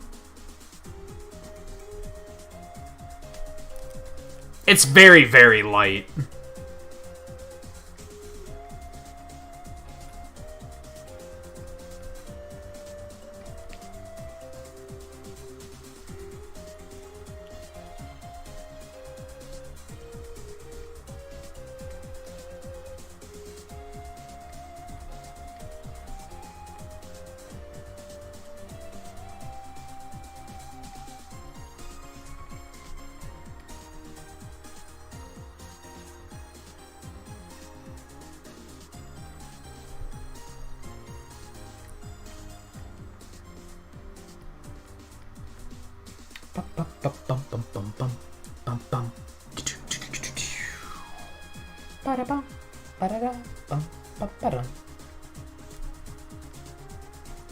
Do you know what this is from, Scarlet? I have no idea what this track is from. It's just here. And it's not even labeled, it's just question marks, so I have, like, no idea.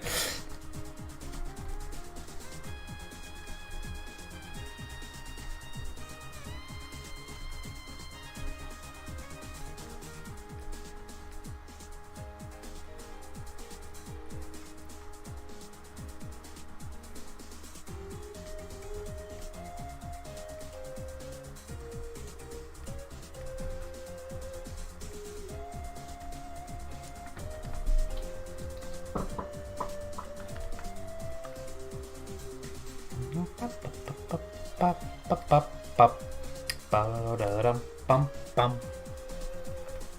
Bum. Bum, ba-da-bum, ba-ba-bum, bum, bum.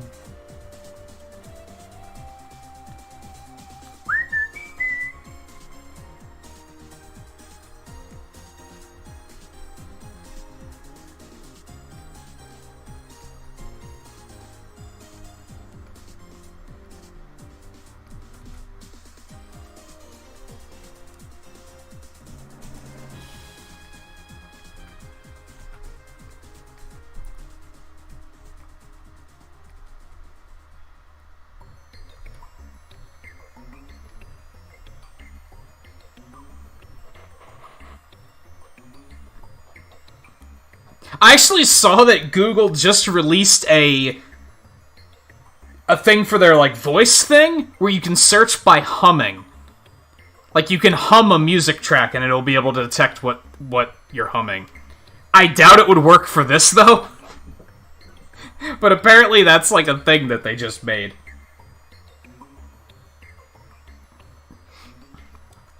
Al Bundy would be so excited. And if anyone gets that reference, I'm going to be very surprised. Him.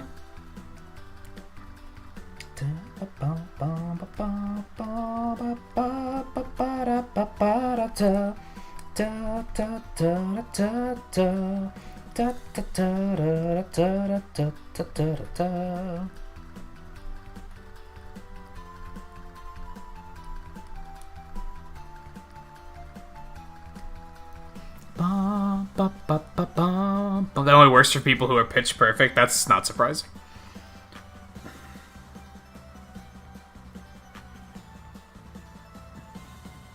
You feel like you should? I mean, it's obvious what show it's from, right? That's the easy part.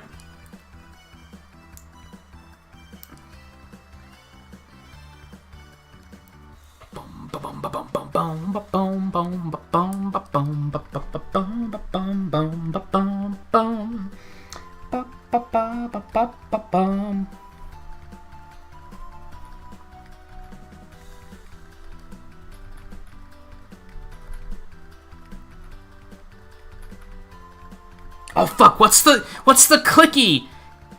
What's that clicky instrument in the back? Scarlet, help me out here.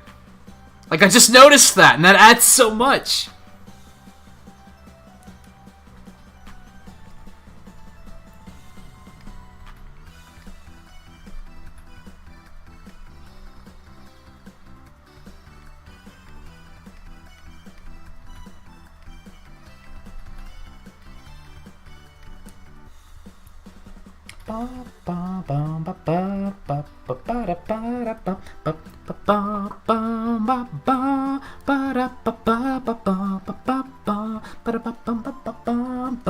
The entire, like, all of the Mega Man 6 remixes are so fucking good. Like, holy shit. Is that what they're called? So there was an episode of Married with Children where Al hears a song on the radio, I think? And he can't remember the name of the song. So he's, like, going around to record stores and just asking random people on the street, like, do you know this song? And that's, like, all he has. That's the only part of it that he remembers. And everyone's just like, what the fuck are you talking about?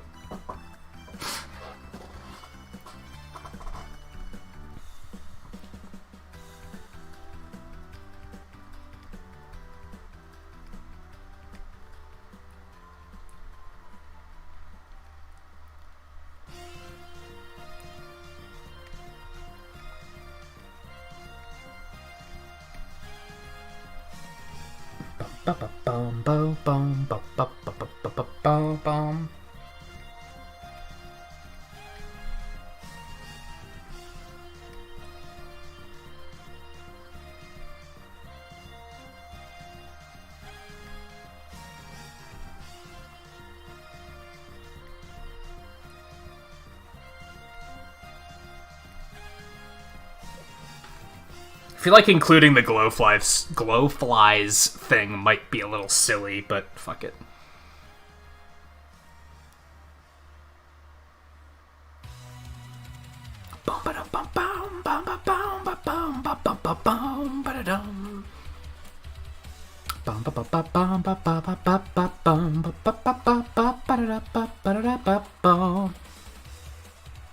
To listen to two songs at once? Why? Like in mashup fashion, or?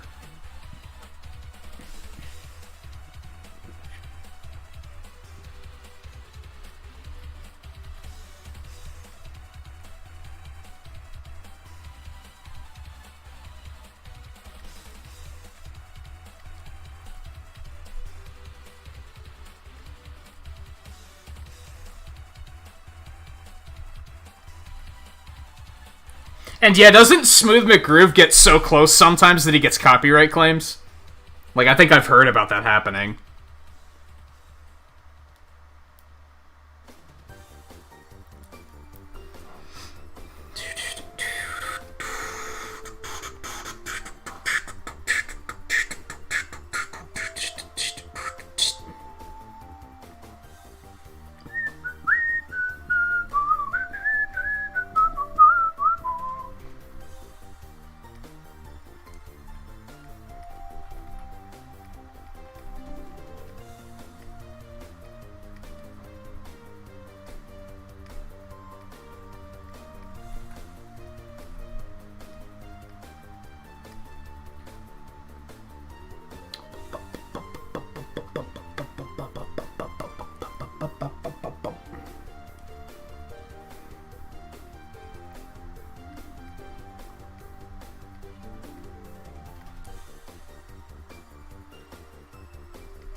I'm trying to decide if I want to attempt to make this look furry in any way.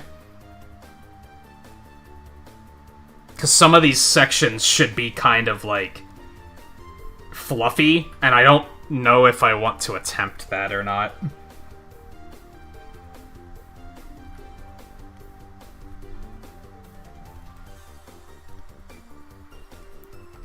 I think maybe the collar, at least, should have it.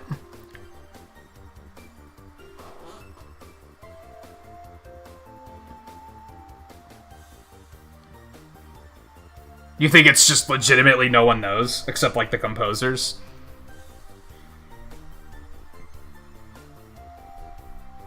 Yeah, I think I should probably add it to her collar, if nothing else. I'm not gonna lie to you guys. This is turning out significantly better than I was hoping.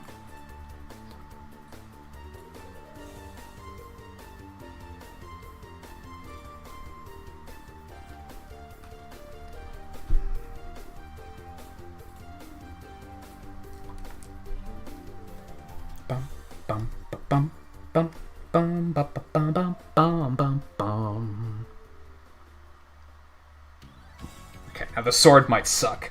Let's see. A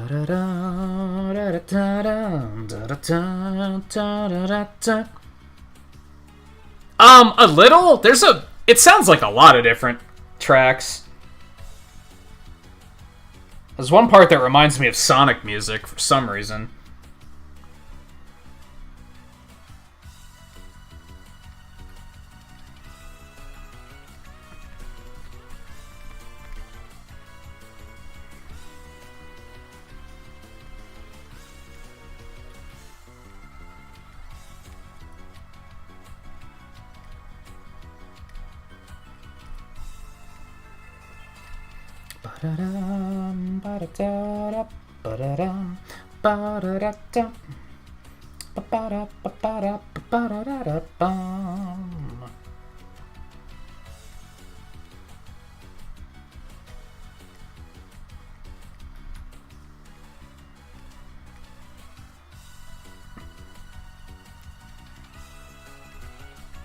Yes, I know we're not going to see any of that part, but I'd rather be thorough.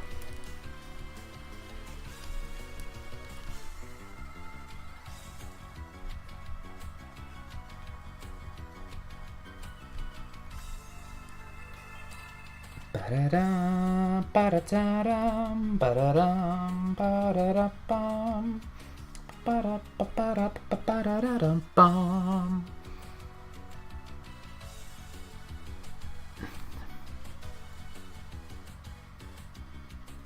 That's a thing you could do in Complete Works. Interesting. I don't think many people owned Complete Works. There's probably a bunch of shit that no one ever knew about. All right, I need to tab away for another second to get full sword reference.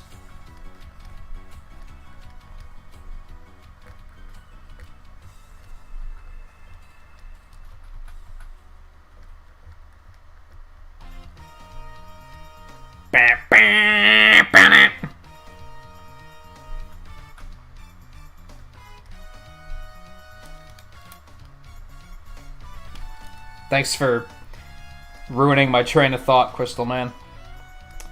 Ba-ba-ba-ba-ba-boom.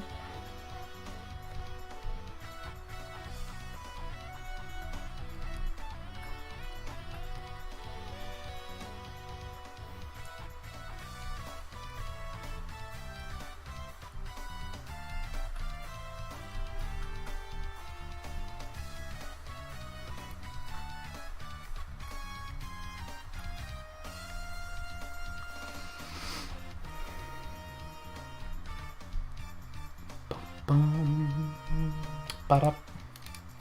Ba-ba-bum. Ba-da. Ba-ba-ba-bum. Ba-bum.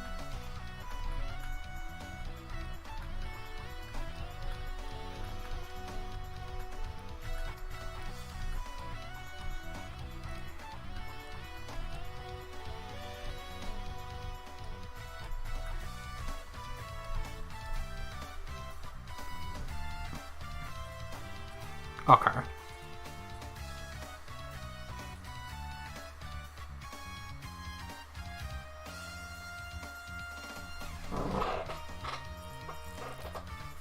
No, yeah, Complete Works was only released on PlayStation 1, and I think it was only released in Japan.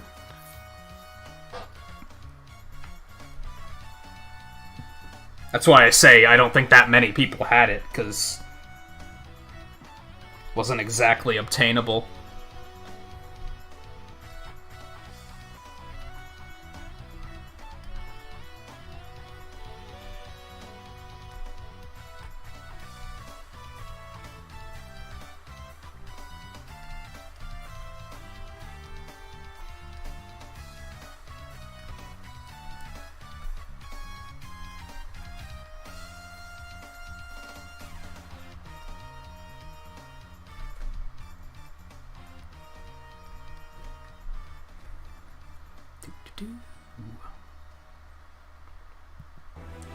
I think they did reuse some stuff in Anniversary Collection.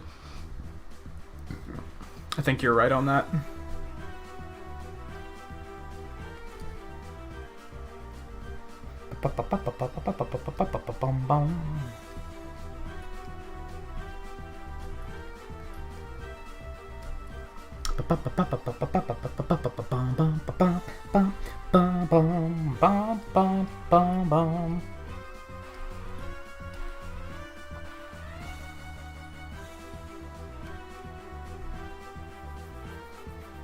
This is slightly off, but I think we can make it work.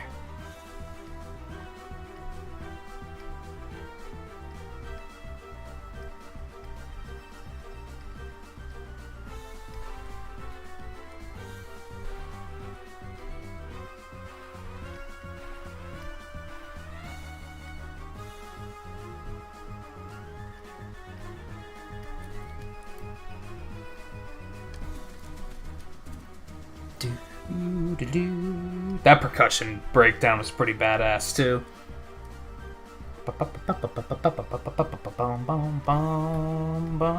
You know what? Those screws don't need to be there.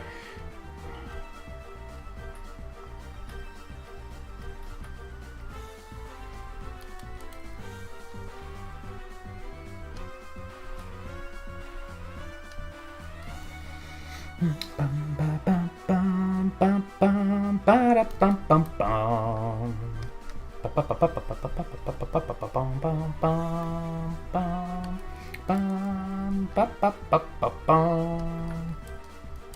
that's right.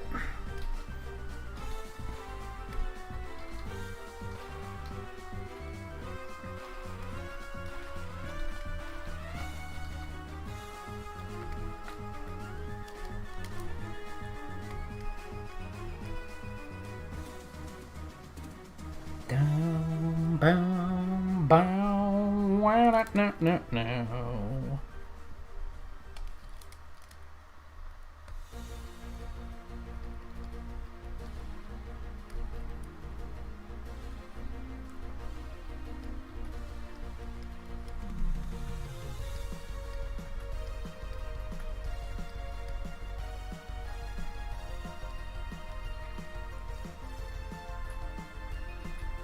Bum, bum, bum, bum, bum, bum, bum, bum, bum.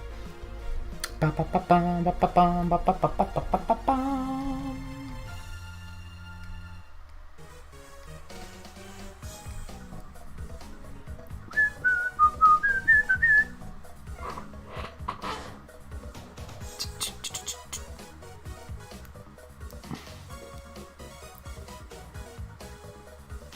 Special credits for Complete 5, maybe that's it.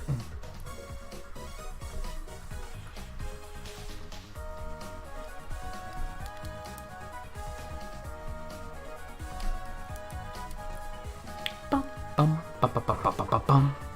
Bum, bum. Ba, ba, ba, ba, ba, ba, ba, ba, ba.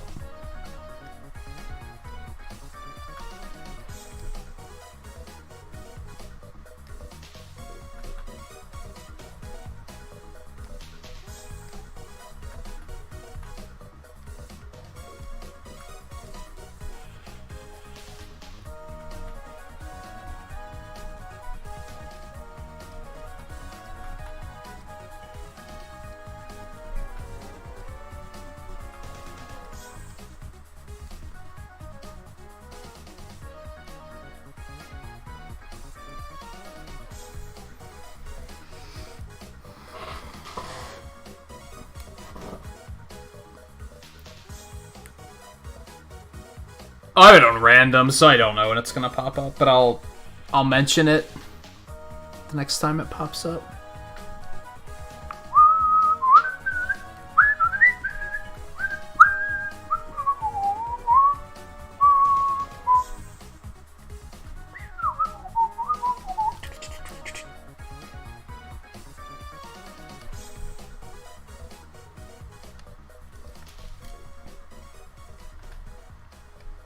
Or better yet, I could just switch to it, I guess.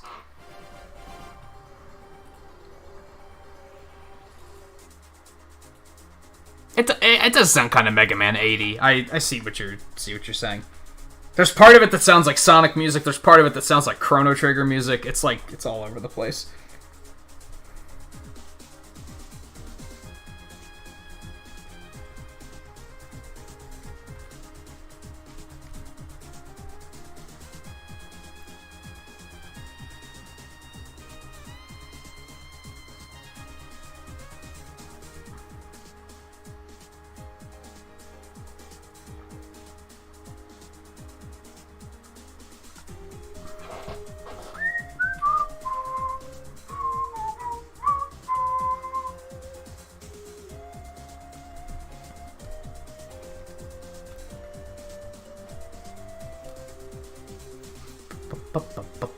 Bum, ba, bum, bum. Bum, ba, dum, bum, bum.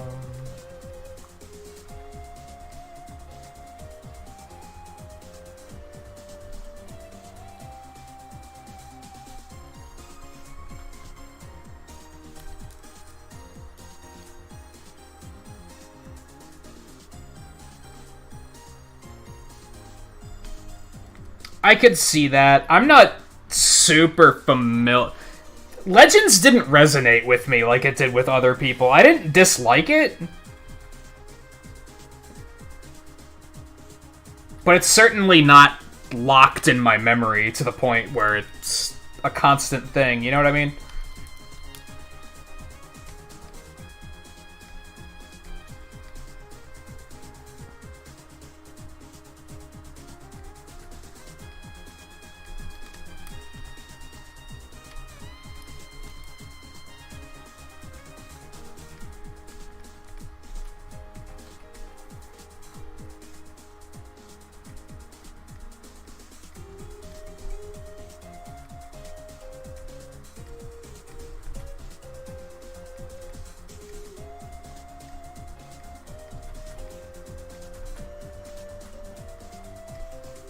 Battle Network was the one for me. That was the one that, like, really resonated with me for whatever reason. It's weird because I typically don't like deck building games, like, at all.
Closer to that.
I hope there's not too many other characters in this montage that require this much detail. There's one other one that I'm worried about.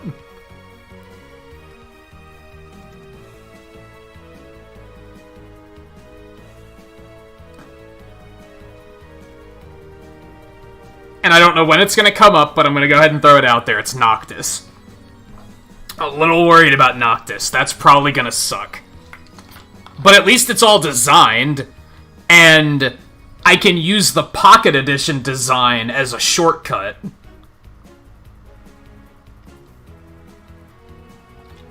As far as simplifying the design goes. But I still think that's going to be kind of rough. Okay, let's bring armor back up. I need dem shoes. Holy shit, we're at 7 hours. We're finishing the sketch. We're finishing this sketch.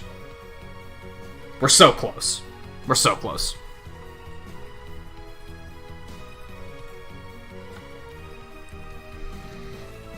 Ba-ba-da-ba-ba-dum. Ba-ba-da-da-ba-da-ba-ba-dum.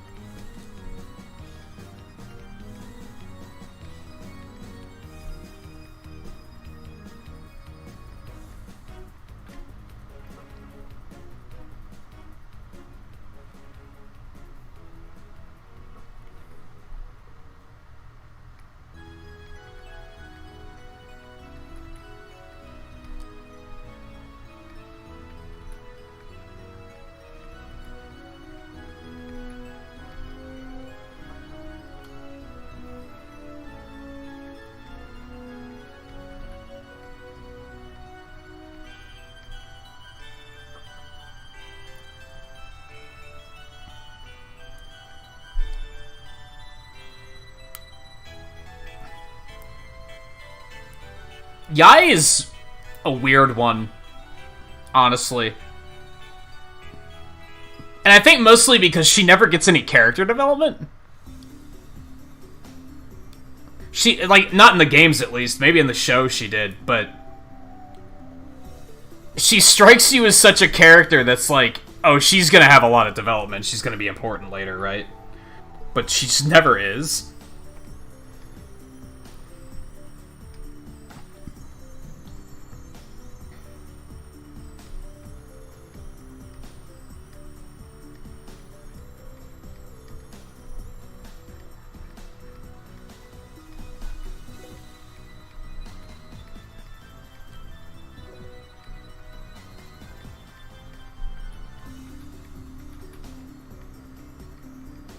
And she just randomly has the only net Navi that's based off of a Mega Man Legends character, at least in name.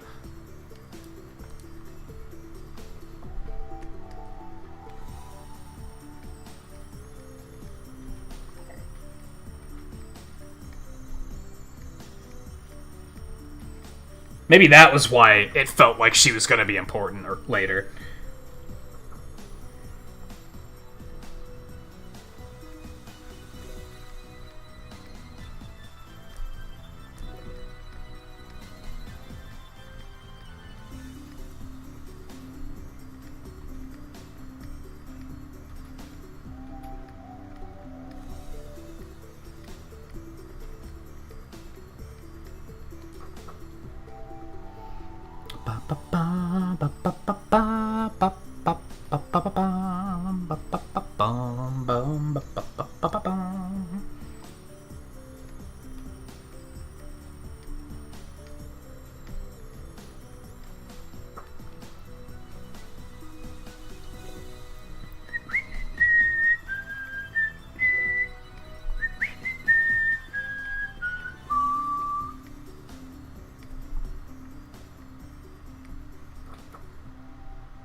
Oh, you know what? There's not as much detail in her boots as I thought there was gonna be, so yeah, we'll easily finish this before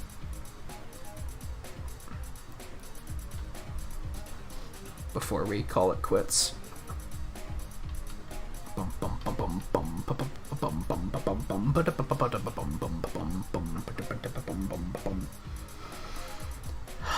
I wouldn't mind if they released a Legends collection. I'd replay all of them for sure. I never played Tron's game, which I'd really like to.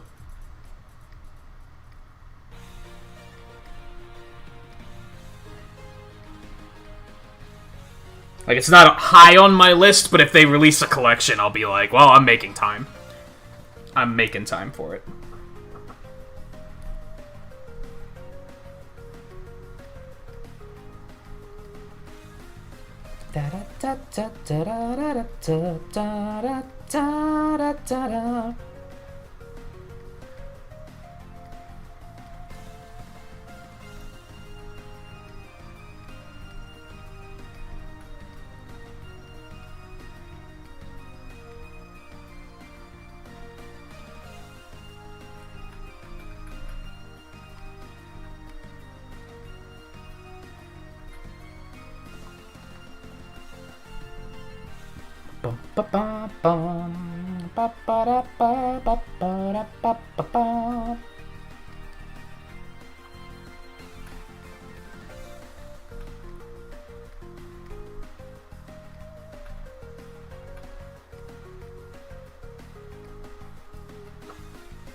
I don't know what the back of the jacket looks like.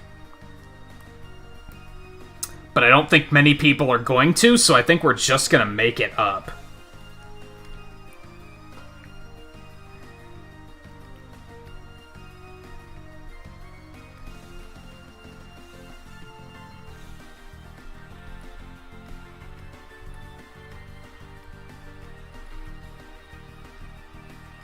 I don't think many people are gonna look at it and be like, "That's not what it actually looks like." Like,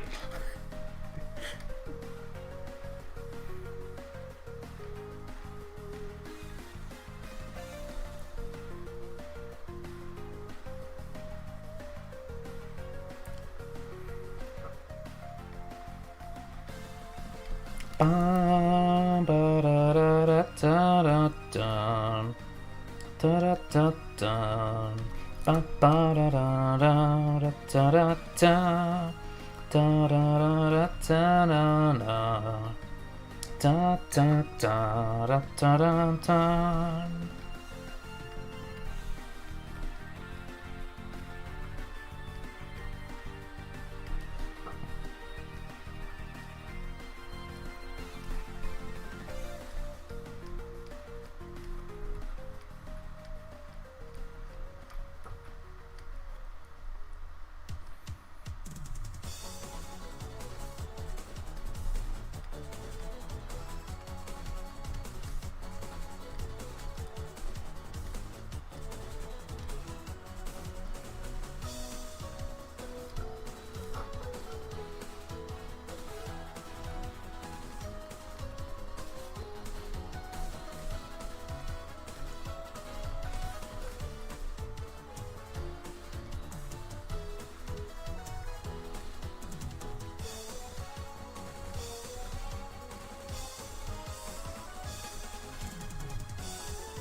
Okay, Adobe, stop fucking with me here. Like, we're almost there. Just chill out.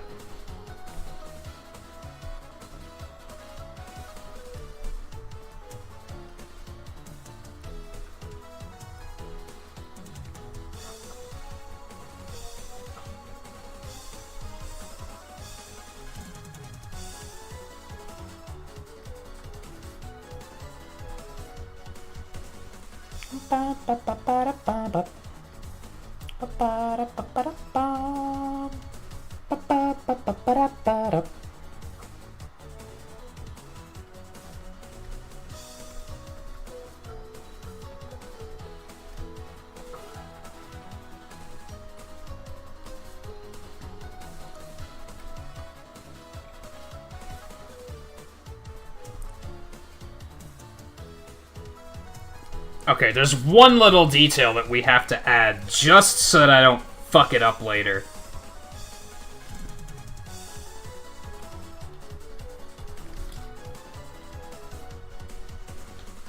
Well, there's a few little details we gotta add, but, you know.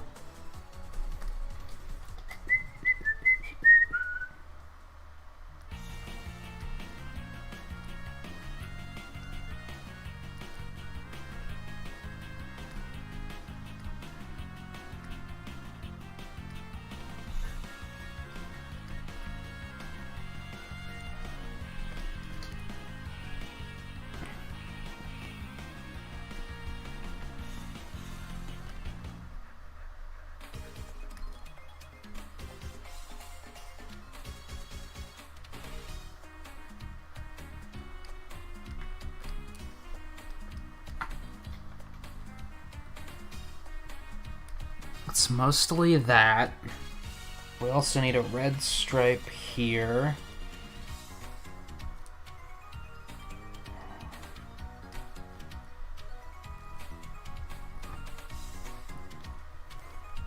The big ones are here.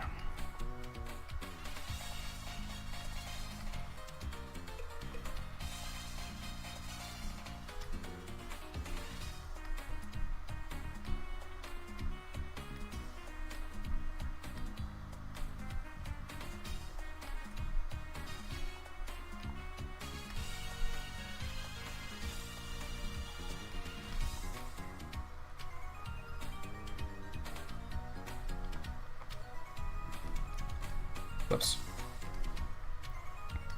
Oh. And...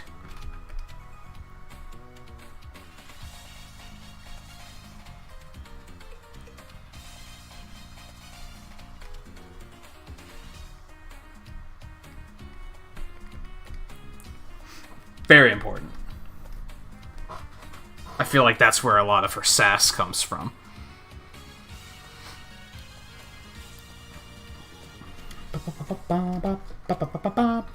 bum bum ba ba ba bum bum bum.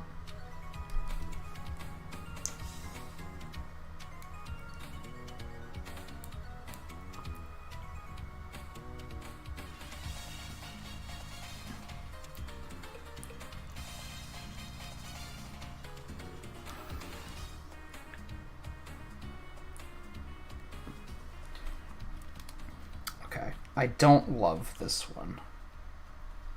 It's a very... You know what?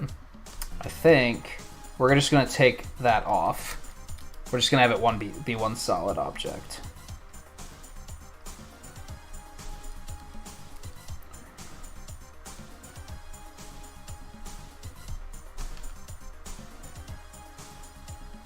I don't think that will be missed.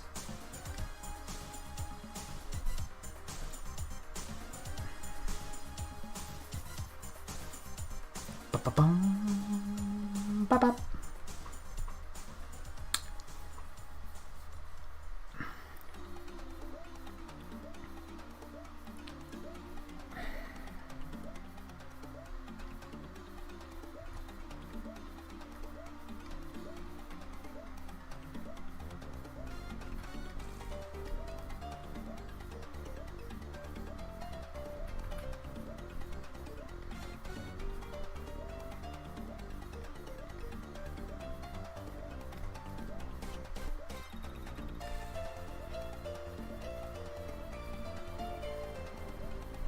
There are these straps up the sides. I'm gonna leave those out because you won't be able to see them anyway.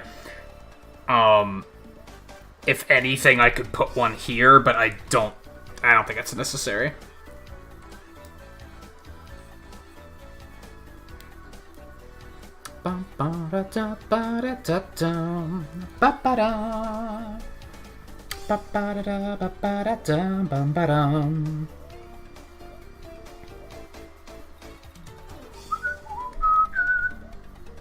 I think I need to make these fluffy in some way.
I'm not gonna do this one, but we are gonna do these.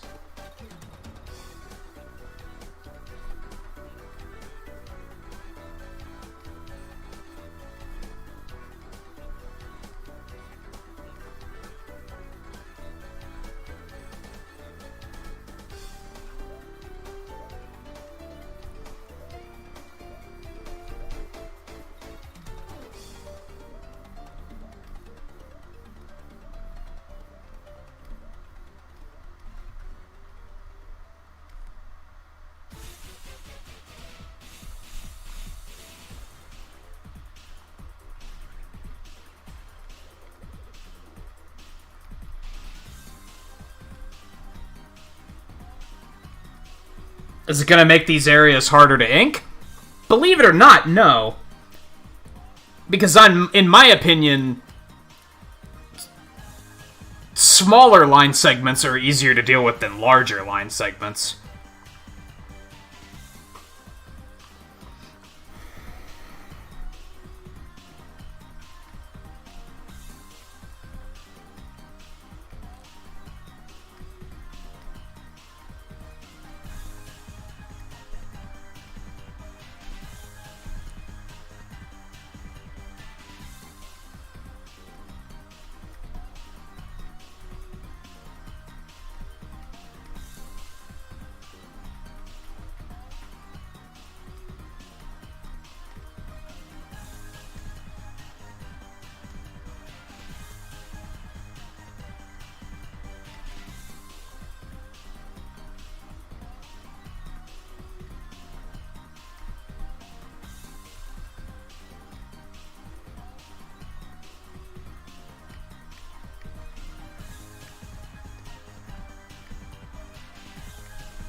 if anything, it makes it harder to sketch out, because one of my many weak points is making a natural material look natural. It's something that's quite difficult.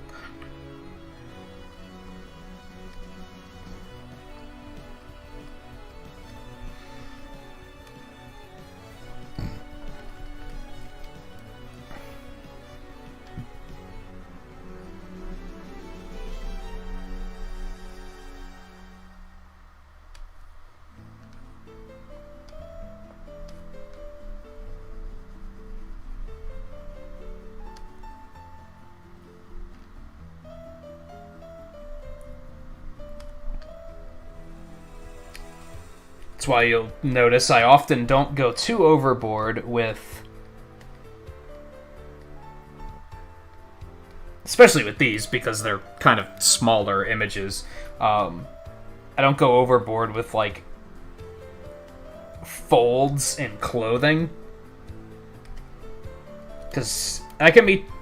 this can be tricky to do, while also making sure that it looks like naturally flowing clothing.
I'm gonna take these out.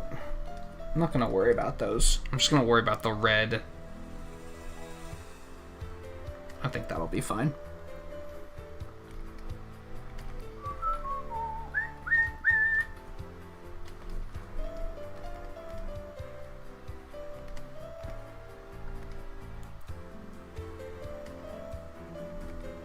Okay. I think we're gonna cut stream there.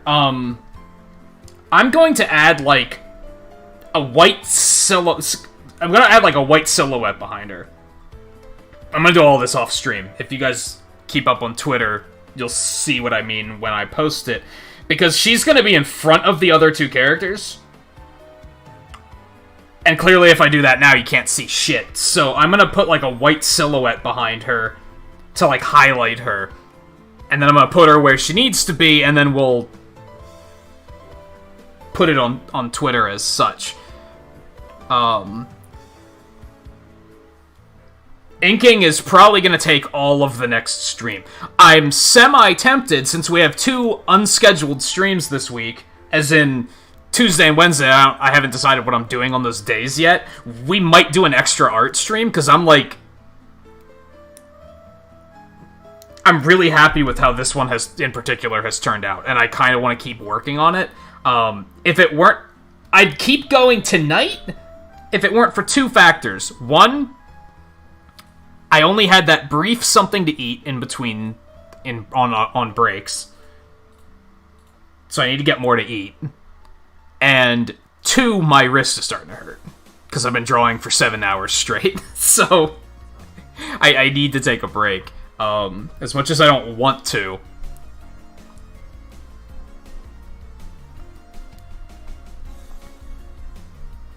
But yeah, I'm quite happy with how this one's turning out. I was worried about this because I've tried to do this before. I tried to draw Blair many years ago, and it didn't turn out very well, so I never finished it. I think this one turned out substantially better.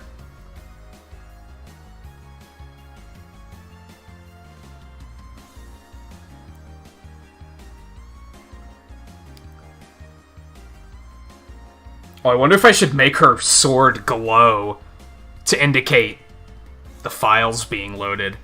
Oh shit. We might get complicated with this one. We might put some effects into place. Okay, so these can be closed. These I'll keep up for color references.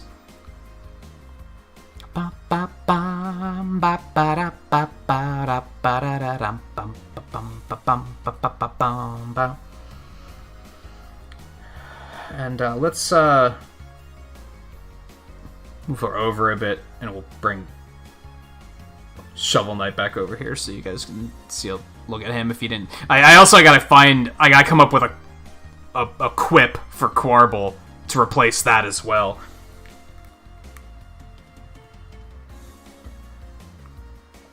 But I'm not gonna wait to do that now. I'm super hungry, so I can do that off stream.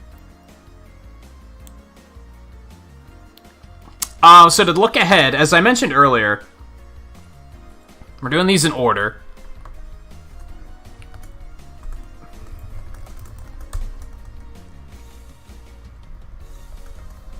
I'm gonna look up dates for these properly later. So the first thing we did in the year was Messenger, then it was Shovel Knight, then it was Monster Hunter. The fourth stream on January 4th was Risk of Rain 2.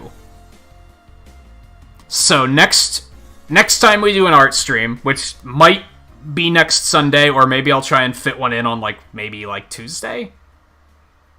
Or Wednesday? Maybe. We'll see.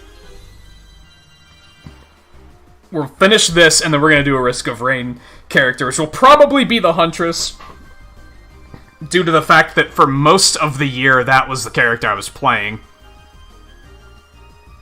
I only recently switched to Rex, right? So it's probably going to be the Huntress. That might be another one that's going to suck to do, because I have a feeling there aren't too many references available. I'll probably start researching that before next week. Oh no, they got concept art. Good shit. Good shit. That will make it significantly easier.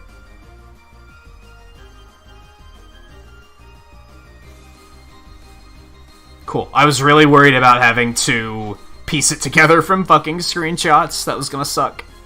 So I'm glad I don't have to do that now. So yeah, that'll be our 4th edition then. I don't know what's after that. I didn't look that far ahead yet.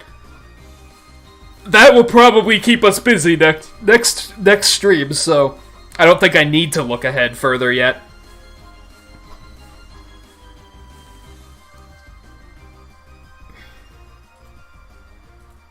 Save that shit.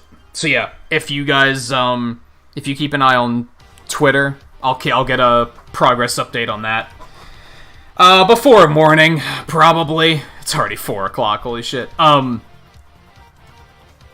gonna go eat first. And I'll probably boot up Avengers and do my daily stuff there. But yeah, I'll get this up before I go to sleep. I don't know if I'll include Blair or not. Maybe I'll include them separately. I could just put 2 uploads up. So maybe I'll do it like that.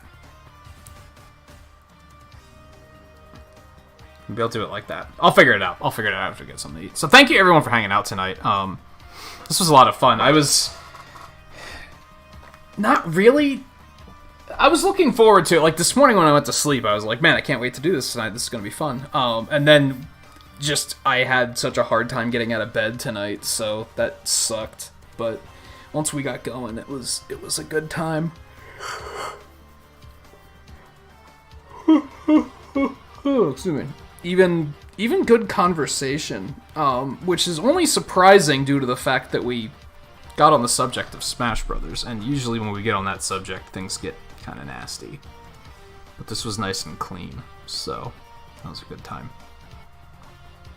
And yeah, like I said, this is turning out significantly better than I was expecting. So I'm pretty happy about that. we'll finish that up next week. So yeah, thank you everyone for hanging out tonight. We do drop some pixels super quick. Hopefully inking it doesn't turn into a total nightmare. It honestly could. Inking it might suck. We'll see what happens. Oh man. I'm low on energy. All right, so I don't. At the latest, we'll do an art stream again on Sunday. I might try and do one throughout the week at some point, because I don't know what we're doing on Tuesday or Wednesday yet, or Friday for that matter. It all depends on if I want to start a new playthrough or not, which I haven't really decided on yet. Otherwise, I'll see you guys tomorrow for Deep Rock Galactic. Probably there's a chance that the Game Pass app on PC's been acting weird, so there's a chance that we might not be able to play tomorrow. If not, we'll probably just play Risk of Rain instead, because it's an easy backup. Hopefully everything will go okay, though. And then, like I said, Tuesday, Wednesday, I don't know about yet. Thursday, we're going to check out the new Fall Guys season. And Friday, I'm not totally sure about either. You can expect an Avengers night in there somewhere. I'm just not sure when, but I definitely want to do more of it. Yeah, I just don't know what night. And then Saturday will be off, and then, like I said, at the latest, Sunday we'll do another art stream, so... One last time, thank you everyone for hanging out tonight. I'll see you guys tomorrow for Deep Rock Galactic. If I don't see you before the holidays get into full gear, then enjoy your holidays. And I'll see you guys next time.